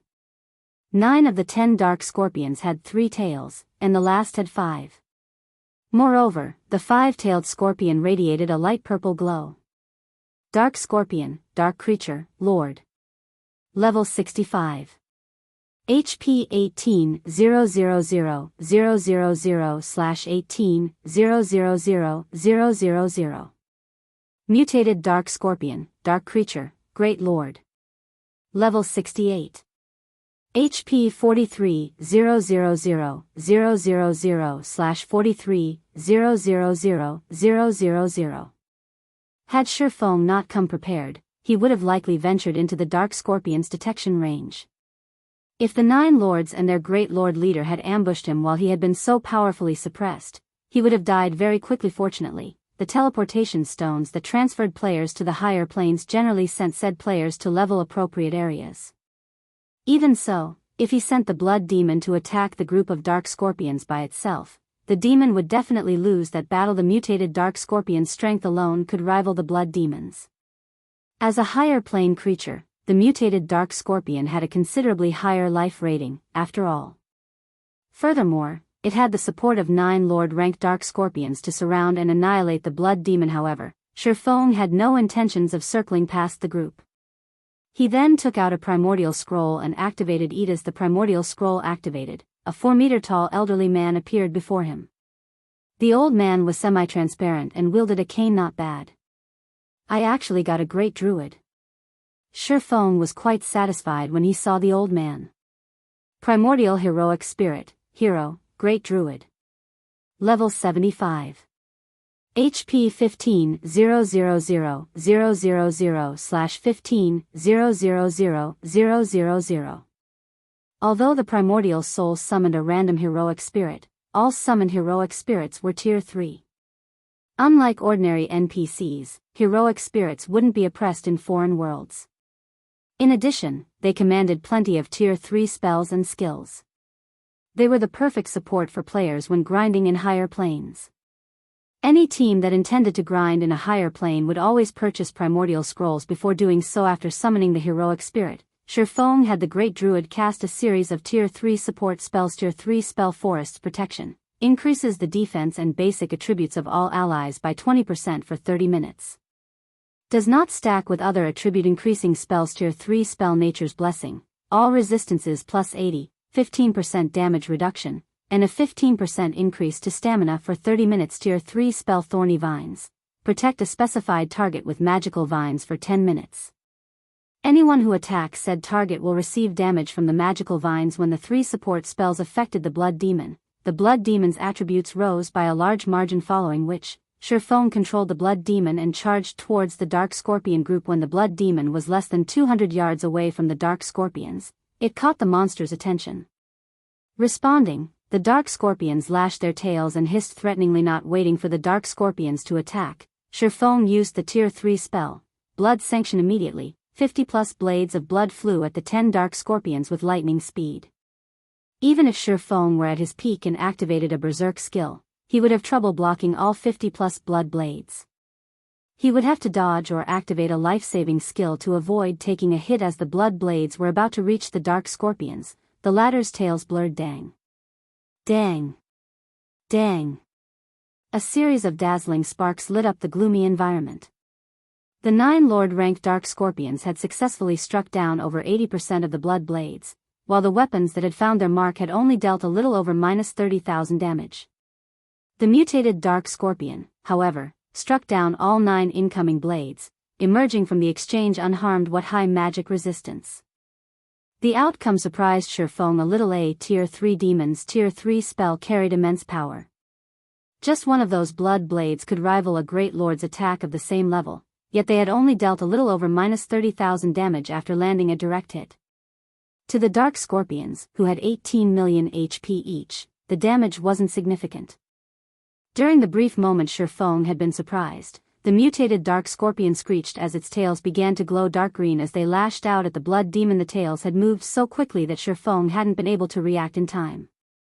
He had only managed to tilt the Blood Demon's body, evading 3 of the 5 attacks. When the mutated Dark Scorpion's 2 remaining tails struck the Blood Demon, its stingers slid through the demon's armor like a knife through paper, each dealing over -400,000 damage.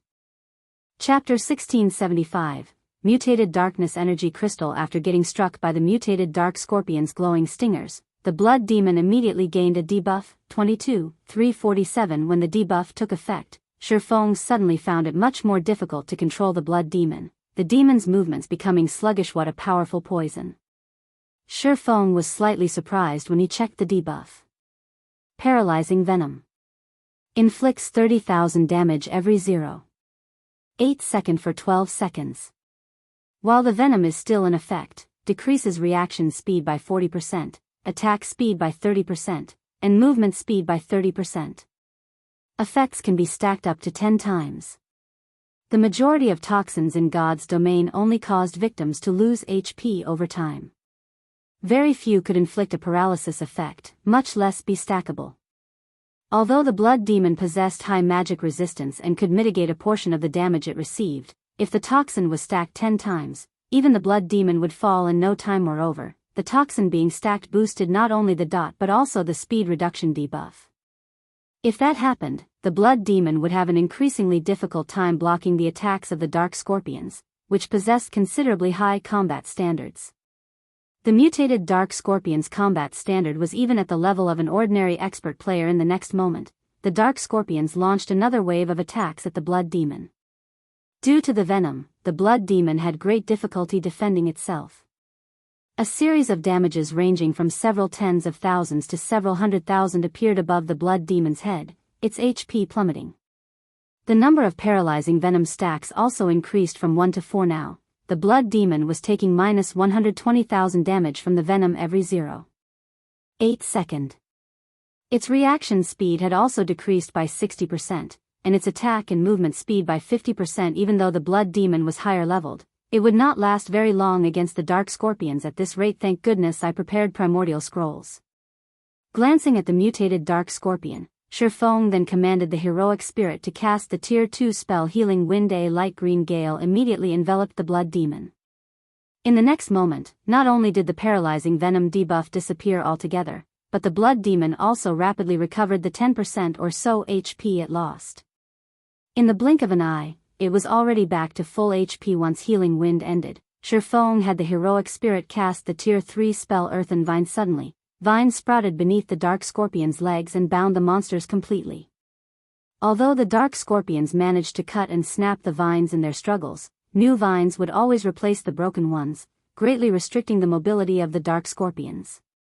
Moreover, the earthen vines also dealt -50,000 damage every second to the dark scorpions, and the skill lasted for a full 20 seconds. This skill was perfect against monsters without control removal skills. After the dark scorpions were restricted, the blood demon brandished its great sword and began exterminating the dark scorpions. Each of its normal attacks caused around -40,000 damage, while its skills dealt over -100,000 damage each. Meanwhile, Shifeng also cast Flame Domain on the group of monsters. Although Shifeng was suppressed by the world and his basic attributes had decreased significantly, the sacred sword he wielded doubled the damage he dealt dark creatures, following which, damages over -200,000 appeared above the dark scorpions' heads. Moreover, the damage Flame Domain dealt also increased by 20% with every passing second. By the time Flame Domain ended, the Lord-ranked Dark Scorpions had lost nearly 1/3 of their maximum HP. Shifeng then executed Lightning Edge and dealt each of the Dark Scorpions over -200,000 damage per second for 5 seconds. At this time, the heroic spirit standing beside Shifeng finished casting the Tier 3 Curse Star Fury. Suddenly, streaks of starlight started raining down from the sky and bombarding the Dark Scorpions. The might of the AoE spell was stronger than even Shifeng's Flame Domain, each wave of attacks dealing over -600,000 damage to the Dark Scorpions. Moreover, unlike normal AoE spells, Star Fury aimed only at enemies within range. Hence, the curse did not do any damage to the Blood Demon.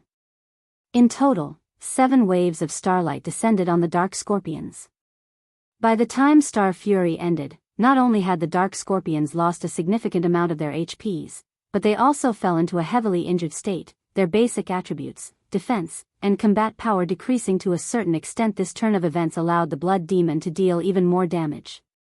Now, even its normal attacks inflicted around -80,000 damage on its tough opponents. Very quickly, the first Dark Scorpion fell to Shifeng's group. Afterward, even after Earthen Vine's duration ended, the heavily injured Dark Scorpions didn't pose much of a threat. To make the battle more efficient, Shifeng decided to have the Blood Demon focus on only dodging the mutated Dark Scorpion's attacks while maintaining its assault on the other Dark Scorpions. This strategy rendered the mutated Dark Scorpion useless in the battle.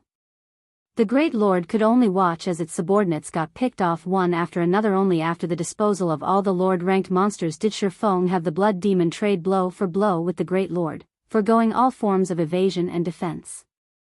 Although the Blood Demon would get poisoned and receive significant amounts of damage from doing so, there was the healing provided by the heroic spirit. Due to the Blood Demon's all-out offensive, the mutated Dark Scorpion lost HP rapidly: 72%, 70%, 65%. After roughly 10 minutes had passed since the battle began, Shifeng activated Divine Providence and landed the last hit on the mutated Dark Scorpion, following which, the mutated Dark Scorpion let out an agonized screech as it collapsed before Shifeng's feet. At the same time, the Great Lord also dropped 8 items around its corpse. The monsters here are really tough. Shifeng breathed out a sigh of relief when he saw that the mutated Dark Scorpion was finally dead. Although Shifeng had long since known that the monsters in higher planes were powerful, he had never imagined that the monsters of the darkness world would be this powerful. Just dealing with a level 68 Great Lord had already taken him so much effort. If not for him having summoned a healing-type heroic spirit, he could have come out the loser in this battle. With how powerful the monsters in the darkness world were, if he came across a Grand Lord, he would most likely have no choice but to run away. However, while dealing with the Dark Scorpions was indeed very difficult, the loot they dropped pleased Shifeng greatly. The 9 Lord-ranked Dark Scorpions had dropped a total of 37 items. Among them, 15 were level 60 mysterious iron equipment and 8 were level 60 bronze equipment. The drop rate here was considerably better than on the continent of God's domain, where Lord-ranked monsters past level 50 dropped only bronze equipment, while mysterious iron equipment was dropped by only High Lords and Great Lords, and generally just 1 or 2 pieces of equipment at that. Aside from weapons, equipment, and materials, the 9 Dark Scorpions also dropped 3 Darkness Stone fragments.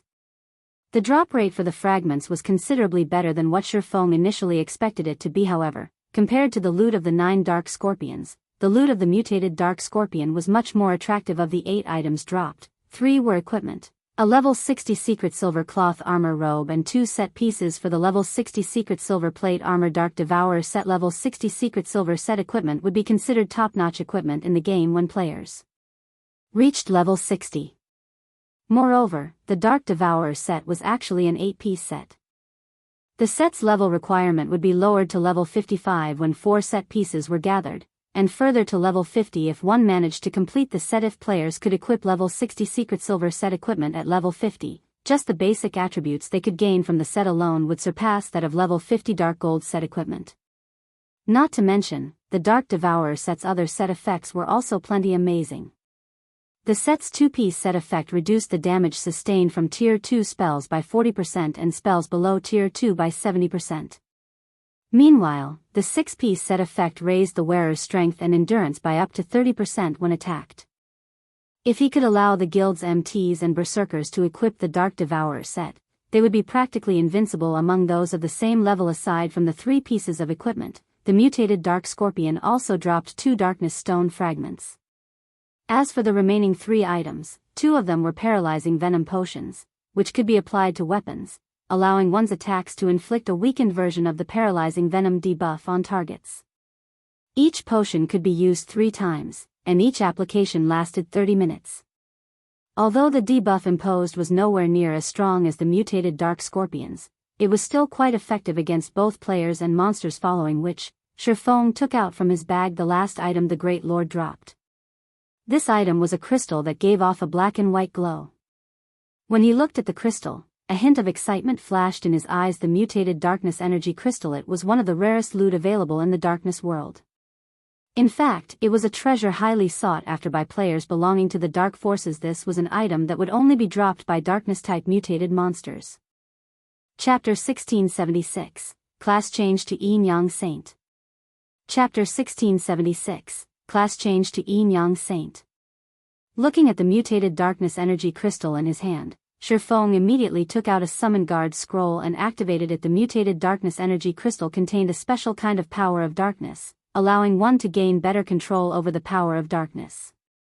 For players belonging to the dark forces, absorbing the mutated dark energy crystal would improve their physique and life rating.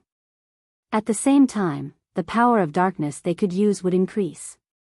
One could say that the mutated darkness energy crystal was similar to a bloodline, but with far inferior effects compared to an actual bloodline. Even so, it was still extremely precious. Shifeng never thought he could obtain a mutated darkness energy crystal just by killing one mutated dark scorpion. Dark players would definitely go crazy with envy if they learned of this matter. In the past, countless dark players had visited the darkness world to obtain mutated darkness energy crystals. However, extremely few actually got their hands on one. Unfortunately, as Shifeng was not a dark player, the crystal was not as valuable to him. However, there was another use for the mutated darkness energy crystal, which was also considered by players as one of the most wasteful methods of using mutated energy crystals like the mutated darkness energy crystal, and that was to allow personal guards to absorb its power. Letting a personal guard absorb the power of a mutated energy crystal gave the said personal guard an opportunity to awaken and assimilate that power. However, the chances of success were below 10%. In contrast, if players were to absorb the power of a mutated energy crystal, they were sure to obtain that power. In the past, almost no player would waste the mutated energy crystals they obtained on their personal guards. Of course, there were always exceptions, such as righteous players who refused to trade with dark players no matter what. In such rare occasions, players would choose to give the mutated energy crystal to their personal guards instead and gamble on the small chance of success. Meanwhile, one of these exceptions had won their gamble, allowing their fine gold personal guard to obtain the power of fire. The result of this successful assimilation was a massive rise in combat power for the said personal guard. Afterward, the fine gold personal guard had even managed to get promoted to Tier 5. Normally, only dark gold guards had a chance to reach Tier 5 in God's domain. Meanwhile, after getting promoted to Tier 5, the evolved fine gold guard's combat power was even close to rivaling that of Tier 5 dark gold guards. Back then, this incident had caused a huge commotion throughout the entire God's domain. Spending a mutated energy crystal to obtain a Tier 5 personal guard was a very profitable trade. After all, most players that absorbed a mutated energy crystal couldn't even reach Tier 5.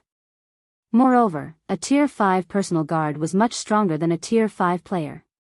The only downside was the difficulty of resurrecting personal guards that were killed. Due to this incident, the various superpowers had also reconsidered their opinions on spending mutated energy crystals on personal guards. Meanwhile, since the mutated darkness energy crystal was utterly useless to Shifeng, he might as well gamble it on one of his personal guards. After Shifeng completed the incantation for the summoned guard scroll, a summoning magic array manifested before him. A moment later, the lithe figure of a woman appeared in it. This woman was none other than Anna, whom he had not seen for quite some time now. At this point, Anna had already reached level 80. Her leveling speed was simply astonishing. Shifeng could not help but acknowledge the questing efficiency of an epic personal guard. Her strength had improved considerably as well. Right now, even the level 80, Tier 3 blood demon was most likely no match for her. However, as this place was the darkness world, as soon as Anna appeared, a powerful force started suppressing her, causing her basic attributes to plummet. When her basic attributes settled, her overall combat power was no longer a match for the Tier 3 blood demon. Not wanting to waste time, Shifeng immediately passed the mutated darkness energy crystal to Anna. At the sight of the crystal, Anna's eyes glowed with great interest and excitement. Without needing Shifeng to do anything, Anna started writing divine runes and chanting an incantation. NPCs were much more proficient at utilizing mutated energy crystals than players were. Hence, NPCs were capable of using every type of mutated energy crystal available. Players, on the other hand, could only absorb mutated energy crystals that were suitable for their alignment and class. Suddenly, a gigantic, golden magic array appeared beneath Anna's feet. One-fold, two-fold, three-fold. The appearance of the magic array lit up the surrounding darkness brightly. After Anna was done casting the threefold magic array, she placed the mutated darkness energy crystal at its center.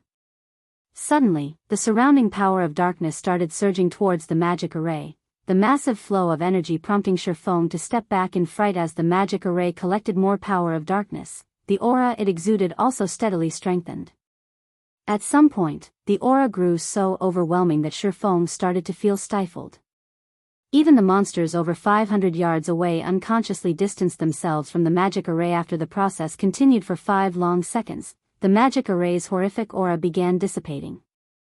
The gathered power of darkness then started flowing into Anna's body under the magic array's guidance. In the next moment, pitch-black runes appeared on Anna's body. As the number of runes increased, the feeling Anna gave off underwent a heaven-defying change. If in the past, Anna was an angel that represented the light, then now, she was a fallen angel that represented darkness. After runes covered Anna's entire body, she started giving off an unprecedented pressure. At this moment, Shifeng felt as if he was standing before Serena, the fallen angel guarding the world's summit, again. If Anna willed it, she could easily kill Tier 3 and Tier 4 existences with a wave of her hand. Right now, however, the horrific pressure lasted for only 1 second, then vanished without a trace.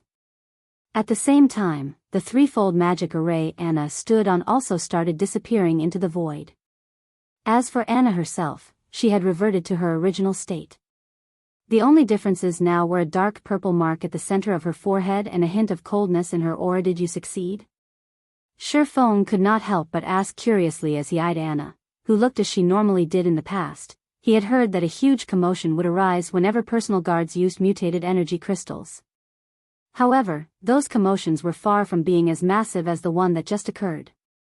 In fact, even the casting of a Tier 5 spell wouldn't cause such a massive disturbance. Lord Count, it should be a success? Anna said as she looked at herself, uncertainty in her tone. Shifeng could not help but fall speechless at Anna's reply. Immediately, he called out Anna's attribute panel. Anna, Yifeng's personal guard. Class, Tier 2 peak class, Yin Yang Saint. Level 80. Loyalty, 97. Growth potential, 113. Shifeng was at a loss for words as he looked at the updated values in Anna's attribute panel. He had never imagined that Anna would not only gain control over the power of darkness but also class change into a Yin Yang Saint, a peak class. Moreover, her growth potential had even risen from 105 to 113 points. Anna had actually improved that much just by using one mutated darkness energy crystal. This was definitely a massive jackpot after all, every point increased in growth potential would allow a personal guard to gain considerably more attribute points with each level up. Now that Anna had 8 more points in growth potential, she would no doubt become an even more terrifying existence in the future. Not to mention, Anna had even class changed into a yin-yang saint in God's domain. Class legacies held much greater importance to NPCs than to players. In a situation where both sides were of the same level and tier, an NPC with a basic class had almost no chance of defeating an NPC with an advanced class, and likewise an NPC with an advanced class had no chance of defeating an NPC with a peak class. After Shifeng was done looking at the summary of Anna's attribute panel, he could not help but click to inspect her specific attributes. Is she a monster? Shifeng involuntarily gaped in shock when he saw Anna's basic attributes. Chapter 1677, Anna's Power. Chapter 1677, Anna's Power. Shifeng was dazed for a long moment after seeing Anna's basic attributes. If other players saw Anna's statistics, they'd be surprised by how high the values were at most, but Shifeng knew the implication these attributes had. A normal level 80, Tier 2 magical class NPC would only have around 3,600 intelligence, which was already far more than what magical class players would have at level 80, Tier 2. Even if a level 80 player were fully geared in epic equipment, they wouldn't have such a high attribute since every personal guard used epic weapons and equipment. Even the strongest magical class personal guard Shifeng had heard of in the past had only commanded 4,200 intelligence after reaching level 80, Tier 2. Although there was only a 600-point difference, the difference in magic damage and maximum mana would be massive in God's domain. The power of a spell heavily depended on the caster's intelligence. For example, if a Tier 1 player and a Tier 6 player cast the same Tier 1 spell, the power difference would be like heaven and earth. The outcome was due to the difference in their attributes. Meanwhile, high-tiered spells and skills only allowed one to display more of their raw power. Previously, Anna's intelligence had only risen to 4,346, and she had barely been able to contend with ordinary great lords of the same level in terms of raw magic damage. However, if she used the powerful skills in her arsenal, she could have easily overwhelmed a great lord of the same level. Now, Anna's intelligence had risen to 5,031 points. With such high intelligence, she could overwhelm great lords with ordinary Tier 2 spells. Now, I won't have to worry about needing sufficient help in the darkness world.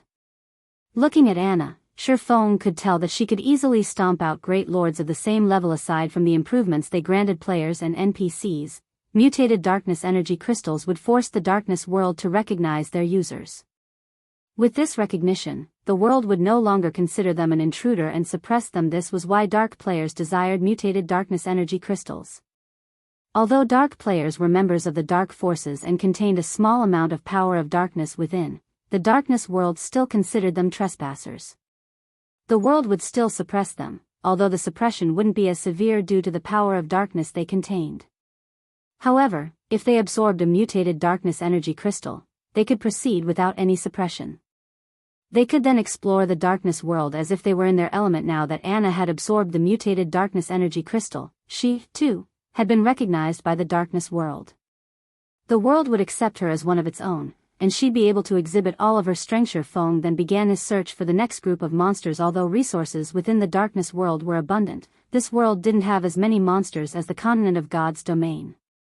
If the darkness world's monsters moved in large groups as they did on the continent of God's domain, players would have no hope of surviving here. Now that Shifeng had the powerful support Anna offered, hunting down monsters like the dark scorpions was a waste of time. He needed to find stronger monsters to allow Anna to display her full potential. After searching for around 30 minutes, Shifeng finally found a pack of 2-headed dark wolves resting at the foot of a mountain. There were 12 dark wolves in total, including 1 Grand Lord and 11 lords. The Lord-ranked wolves were around 4 meters tall, while the Grand Lord was double that size. Aside from looking like a miniature mountain, the Grand Lord-ranked dark wolf gave off an intense pressure. 2-headed dark wolf, dark creature, Lord. Level 67. HP 21,000/21,000,000. 2-headed dark wolf king, dark creature, Grand Lord. Level 70. HP 95,000/95,000,000. Challenging a Grand Lord in the darkness world was very dangerous, but even if Shi Feng weren't a match for the monster, he was confident that he could retreat safely if needed. If he weren't, and he settled for weaker monsters, he wouldn't be able to acquire the 100 darkness stones he needed even after 10 solid days of grinding. The Darkness World's Grand Lords had a chance of dropping complete darkness stones. On the other hand, only mythic rank or above darkness-type monsters would drop the stones on the God's Domain continent. That being said, Grand Lords in this world had a slightly lower chance of dropping them. However, he could use Icarus's heart to compensate for the low drop rate. As long as the Grand Lords had a chance of dropping the stones, it was worth a try. Shi Feng had only planned to challenge Grand Lords after he could summon 3 demons with the Bible of Darkness. He'd also be able to use another Primordial scroll in 2 hours. With 5 Tier 3 monsters and a healer, he had a considerably good chance of defeating the Grand Lords. At worst, he could always suppress his opponents with the Ring of Gospel, but now that he had a monster of a personal guard like Anna, there was no need to wait. Alright, let's begin. Shi Feng commanded. Once everyone was in position, Anna instantly began to write divine runes, chanting an incantation at the same time. A short moment later, 10 level 80 Lord-ranked rock guardians formed before Anna. A level 80 Great Lord-ranked golden giant had joined them. Due to the significant boost to Anna's intelligence, her summoned creatures had also received a boost to their attributes. The summoned creatures were 15% stronger than they had been previously, but Anna wasn't done yet. Following which, she cast Magic Strengthening, further increasing the Rock Guardians and Golden Giants' basic attributes in the blink of an eye. Shi Feng had a powerful monster army as the 11 summoned creatures prepared to charge. The old man beside Shi Feng cast enhancement buffs on them as well, strengthening the summoned creatures even further. Go! Shi Feng commanded. Once the preparations were complete, the Golden Giant and Blood Demon led the charge with the 10 Rock Guardians closely behind them. When the group of summoned creatures came within 200 yards of the Dark Wolf pack, the Dark Wolves howled with anger. The 2-headed Dark Wolf King stood and glared at the Golden Giant and Blood Demon. Emanating a low growl, it pushed its paws against the ground and shot forward. The Dark Wolf King was as fast as lightning, leaving a trail of afterimages and powerful gales of wind. The Dark Wolf King arrived before the Golden Giant almost instantly, smacking the Great Lord with one of its front paws. Bang! Under Anna's control, the Golden Giant raised its arms to protect itself.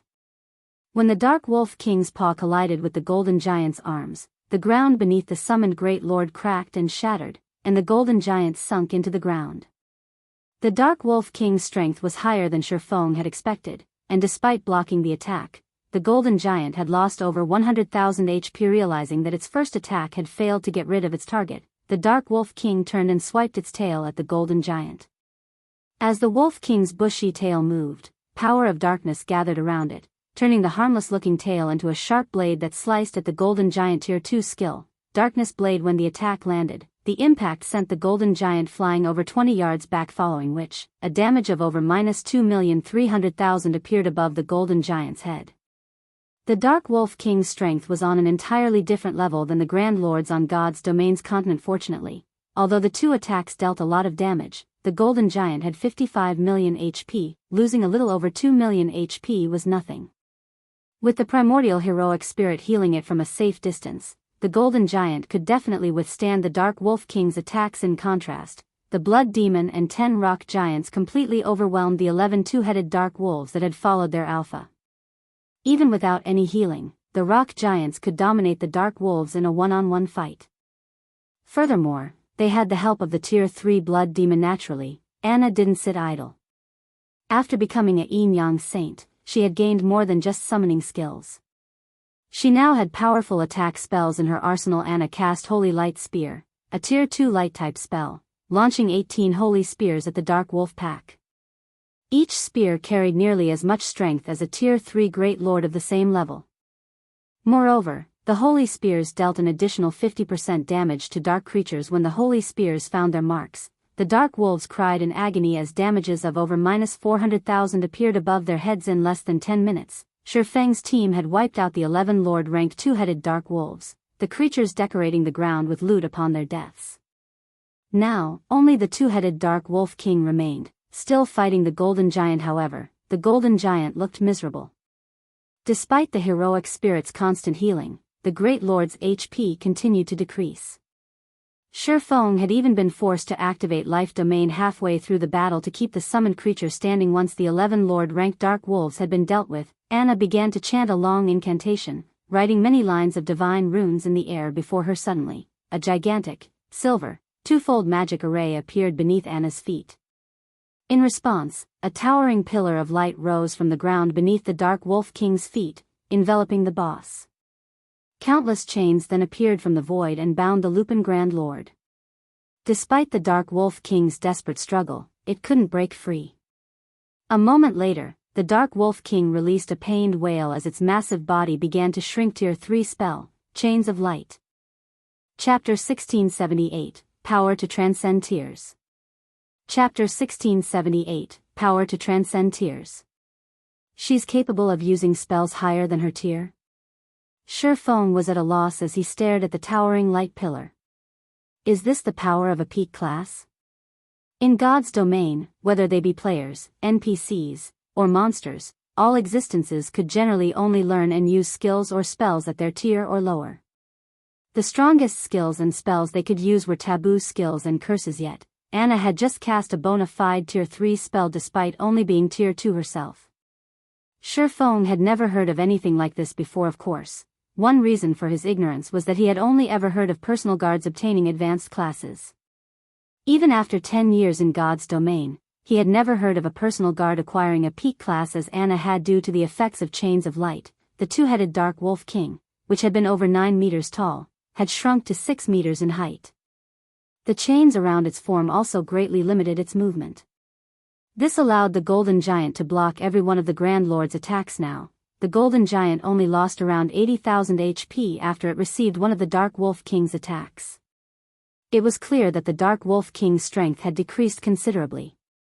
After the decrease, it was only as powerful as an ordinary Grand Lord on the continent of God's domain. The heroic spirit's healing was now more than enough to keep the Golden Giant alive. After Anna had cast Chains of Light, she proceeded to write another series of divine runes under Anna's control. The 10 rock guardians surrounded the Dark Wolf King.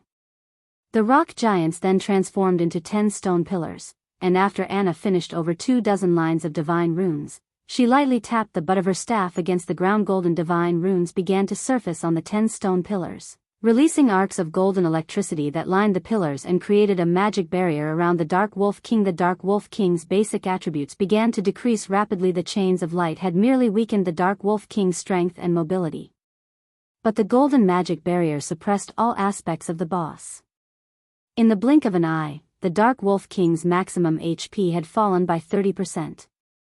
This magic barrier could even rival a top-tier intermediate magic array. After seeing this, Shifeng finally understood why there was such a huge difference between the strength of NPC's classes. It wasn't just a matter of higher basic attributes, but a matter of superior spells and skills. Even without the Blood Demon and Heroic Spirit, Shifeng was confident he could defeat a level 70 Grand Lord with Anna's help alone. If the party had a strong healer, Anna could even whittle down the Dark Wolf King without too much exertion. This will save me plenty of primordial scrolls. As Shifeng watched the two-headed Dark Wolf King, whose attributes had already fallen below a Grand Lord standard, he realized that he wouldn't have to rely on primordial scrolls to grind in the darkness world anymore. The heroic spirits players summoned with primordial scrolls could only exist for 12 hours. Meanwhile, Shifeng only had 12 of these scrolls. Even if he used them efficiently, they would only last him for several days. With Anna's help, though, he could grind in the darkness world for much longer. Due to the magic barrier, the Golden Giant had a much easier time dealing with the Dark Wolf King.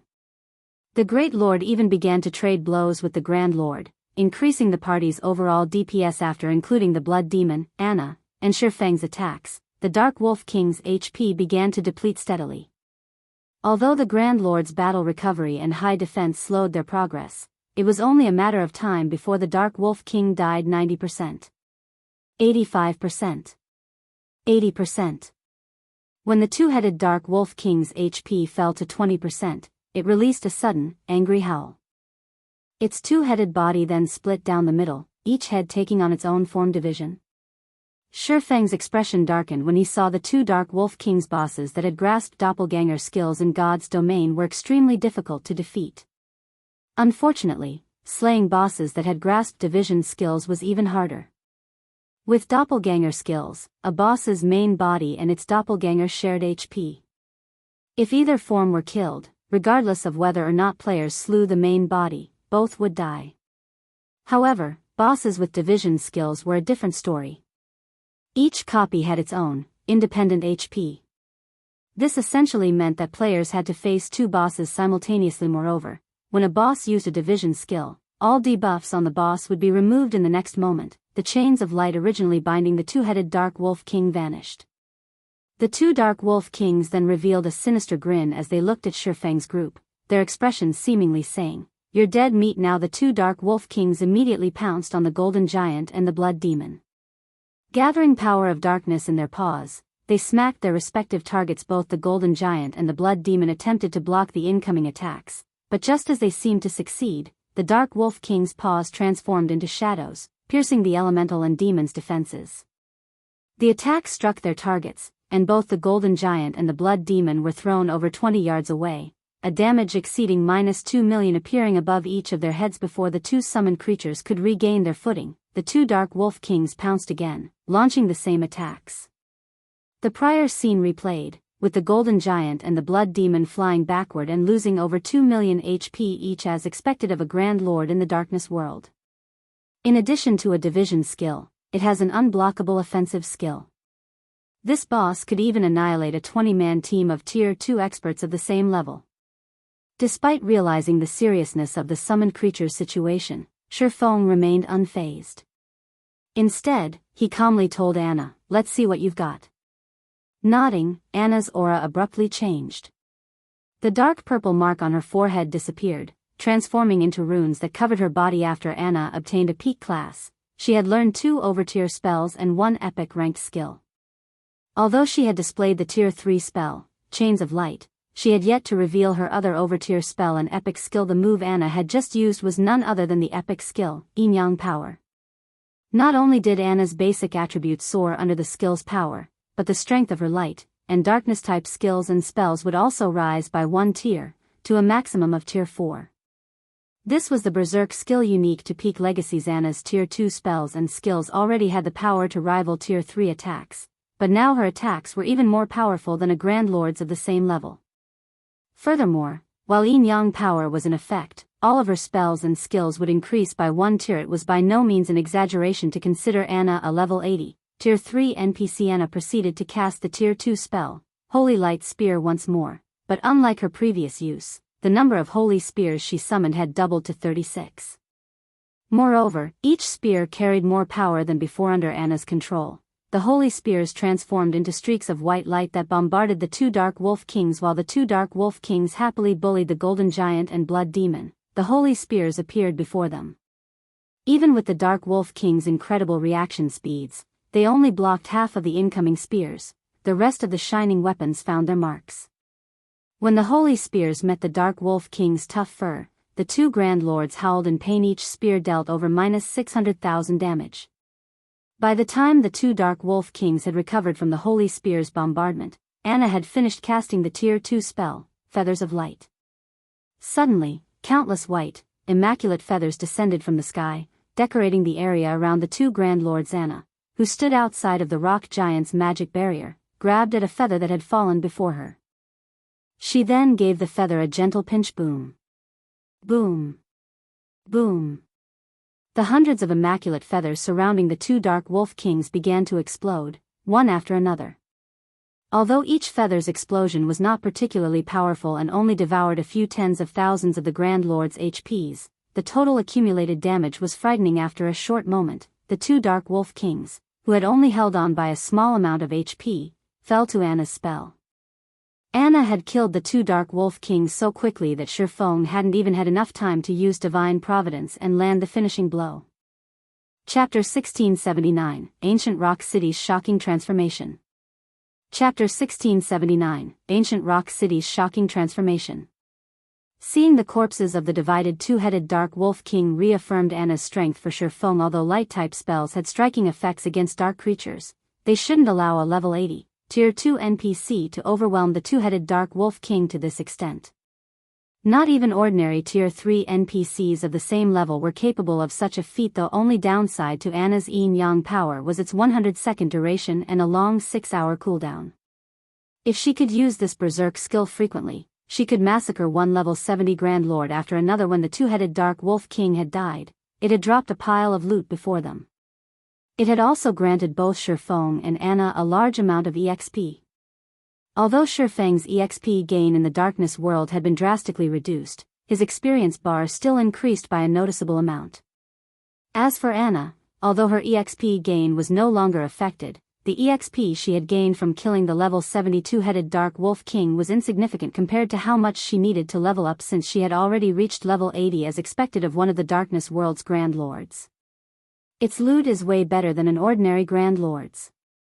Shifeng couldn't help his surprise as he gazed at the items before him. Past level 50, Grand Lords generally only drop 10 or so items.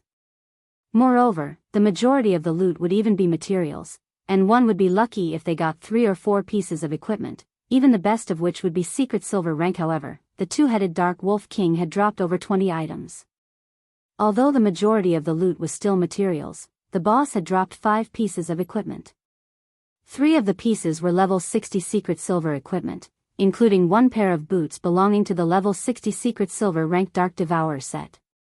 The last 2 pieces were level 60 fine gold equipment, one of which was a set piece for the level 60 fine gold ranked Fantasy Demon set. Although the Fantasy Demon set was only a 6-piece set, players could equip the set at level 55 instead of level 60 once they had gathered 4 pieces. If the full set were given to a level 55 magical class player, that player would wipe the floor with other magical class players of the same level. Only players with multiple epic weapons and equipment would likely be able to contend with them. 2 master-ranked potions had also dropped. Among them, one was the Mana Awakening Potion. It was a rare berserk potion that increased players' spell effects by 200% for 30 seconds. The other potion was a Resuscitation Potion. If players consumed the potion after resurrecting, they could recover a portion of the lost EXP. These 2 potions had easily sold for over 100 gold each on the market in the past. In addition, the two-headed Dark Wolf King had dropped a Darkness Stone and 3 Darkness Stone fragments. However, what surprised Shifeng most was a translucent crystal ball, the Detection Crystal Ball. This was a top-tier item for outdoor explorations. It was particularly useful at night, when visibility was poor. The Detection Crystal Ball could be used to detect all monsters within a certain range, which was determined by the Detection Crystal Ball's rank. A Bronze Detection Crystal Ball had a range of 500 yards, while Mysterious Iron-ranked crystal balls could detect enemies within 700 yards, and Secret Silver-ranked ones could reach 1,000 yards. It allowed players to avoid monster ambushes. The Detection Crystal Ball the Wolf King had dropped was Fine Gold rank, with a range of 1,500 yards. Not only could this item's detection reach further than the Blood Demon's vision, but it could also spot every monster within that range. It did not matter even if the monsters were camouflaged or hidden behind terrain. Unfortunately, it did cost 1 magic crystal to operate per hour. Ordinary players might not be willing to pay this price, but it wasn't an issue for Shifeng, and it would be of great help as he explored the darkness world. There weren't as many monsters in the darkness world as there were on the continent of God's domain, making them troublesome to find. Since Shifeng was looking for specific targets, his hunt was even more time-consuming. With the Detection Crystal Ball, however, he could save plenty of time and avoid unnecessary battles. This will save me a ton of time. Shifeng smiled. Without hesitation, he spent 1 magic crystal to activate the Detection Crystal Ball and looked for his next target. Although Anna wouldn't be able to use her berserk skill again for a short time, Shifeng had summoned another Tier 3 demon to assist him as soon as the demon summoning skill's cooldown had ended. With the extra Tier 3 demon, his party could slowly whittle down another level 70 Grand Lord even without the personal guard's berserk skill. In such a way, Shifeng continued to hunt Grand Lords in the darkness world. As for his stamina and concentration recovery, Shifeng had used the life essence he had accumulated with the blood refining crystal to remain battle-ready. In addition, every monster he killed in the darkness world granted varying amounts of blood energy, which he could use to create more life essence. In the end, Shifeng grinded monsters for a full day without rest. With the help of divine providence, he had collected 28 darkness stones and 200+ darkness stone fragments during that time. At this rate, he should be able to collect 100 darkness stones in no time. In addition, he had collected over 100 pieces of level 60 secret silver and fine gold weapons and equipment. He also managed to complete 1 Dark Devourer's set and now had 4 set pieces of the Fantasy Demon set, only missing the helmet and gloves. Although Shifeng was in high spirits and more than eager to continue his grind, his many years of experience in God's domain had taught him that it was important to balance work and rest properly. Although the life essence replenished his stamina and concentration, it was more of a stimulant than a replacement for actual rest. If he wanted to rest his mind, he had to log out of the game after returning to reality. Shifeng planned to see to his basic training, as usual, maintaining his physical fitness. He then planned to make the necessary arrangements to expand the Zero Wing workshop now that the Zero Wing Guild was on the right track to becoming a superpower, and had acquired a city of its own. The guild would only grow as it moved forward. Naturally, the guild's management would become more complex. He needed more personnel to manage Zero Wing, and so, he needed to expand his workshop and recruit more internal members. But before Shifeng could leave his room, the quantum watch on his wrist, which was connected to his virtual gaming cabin, rang. The display on his watch showed that the caller was Aqua Rose Guild leader. "I finally got through to you," Aqua Rose said as soon as the call connected, sounding a little rushed as something happened to the guild. Shifeng asked curiously. "Something big has happened," Aqua Rose stated. "While you were grinding in the darkness world, Heaven's Burial has been trying desperately to fend off the various superpowers surrounding it. It has even mobilized countless evil demons and evil beasts, but midway through the siege, one of the superpowers mobilized powerful siege weapons and a large number of NPC mercenaries. The battle continued for several more hours, and after suffering immense casualties, the various superpowers finally broke past Ancient Rock City's walls and charged into the City Lord's mansion." "So, Ancient Rock City has been taken?" Shifeng could not help but smile. He had destroyed Ancient Rock City's defensive magic arrays precisely so that he could cut off one of Heaven's Burial's revenue sources. If another power claimed Ancient Rock City, it was definitely worth celebrating for Zero Wing. "No," Aqua Rose said, shaking her head. "No? Haven't they broken into the City Lord's mansion? With the various superpowers' strength, they should have no issues getting to the City Lord's tablet even if there are evil demons in the building." Aqua Rose's reply left Shifeng slightly confused. The various superpowers were recognized as such due to the large number of experts they employed. While Refinement Realm experts couldn't do much in a war involving tens of thousands of players, they could exhibit tremendous combat power in compact fights with a limited number of opponents. Even if level 100 NPC soldiers were stationed inside the City Lord's mansion, those NPCs wouldn't be able to stop every Refinement Realm expert from reaching the City Lord's tablet. The various superpowers have stormed the City Lord's mansion, but some Tier 4 NPC appeared suddenly and transformed Ancient Rock City into an evil demon nest. Not only has the city become a forbidden land for players, but the evil beasts and demons are also expanding their influence and capturing areas around Ancient Rock City. More evil demons and evil beasts are joining the force by the minute. Just some time ago, we received a report stating that the other guilds' towns in the Orc Empire have fallen to these evil demons. According to our scouts, the evil demon army is spreading towards Star Moon Kingdom's borders. By the looks of it, Zero Wing City is the army's target.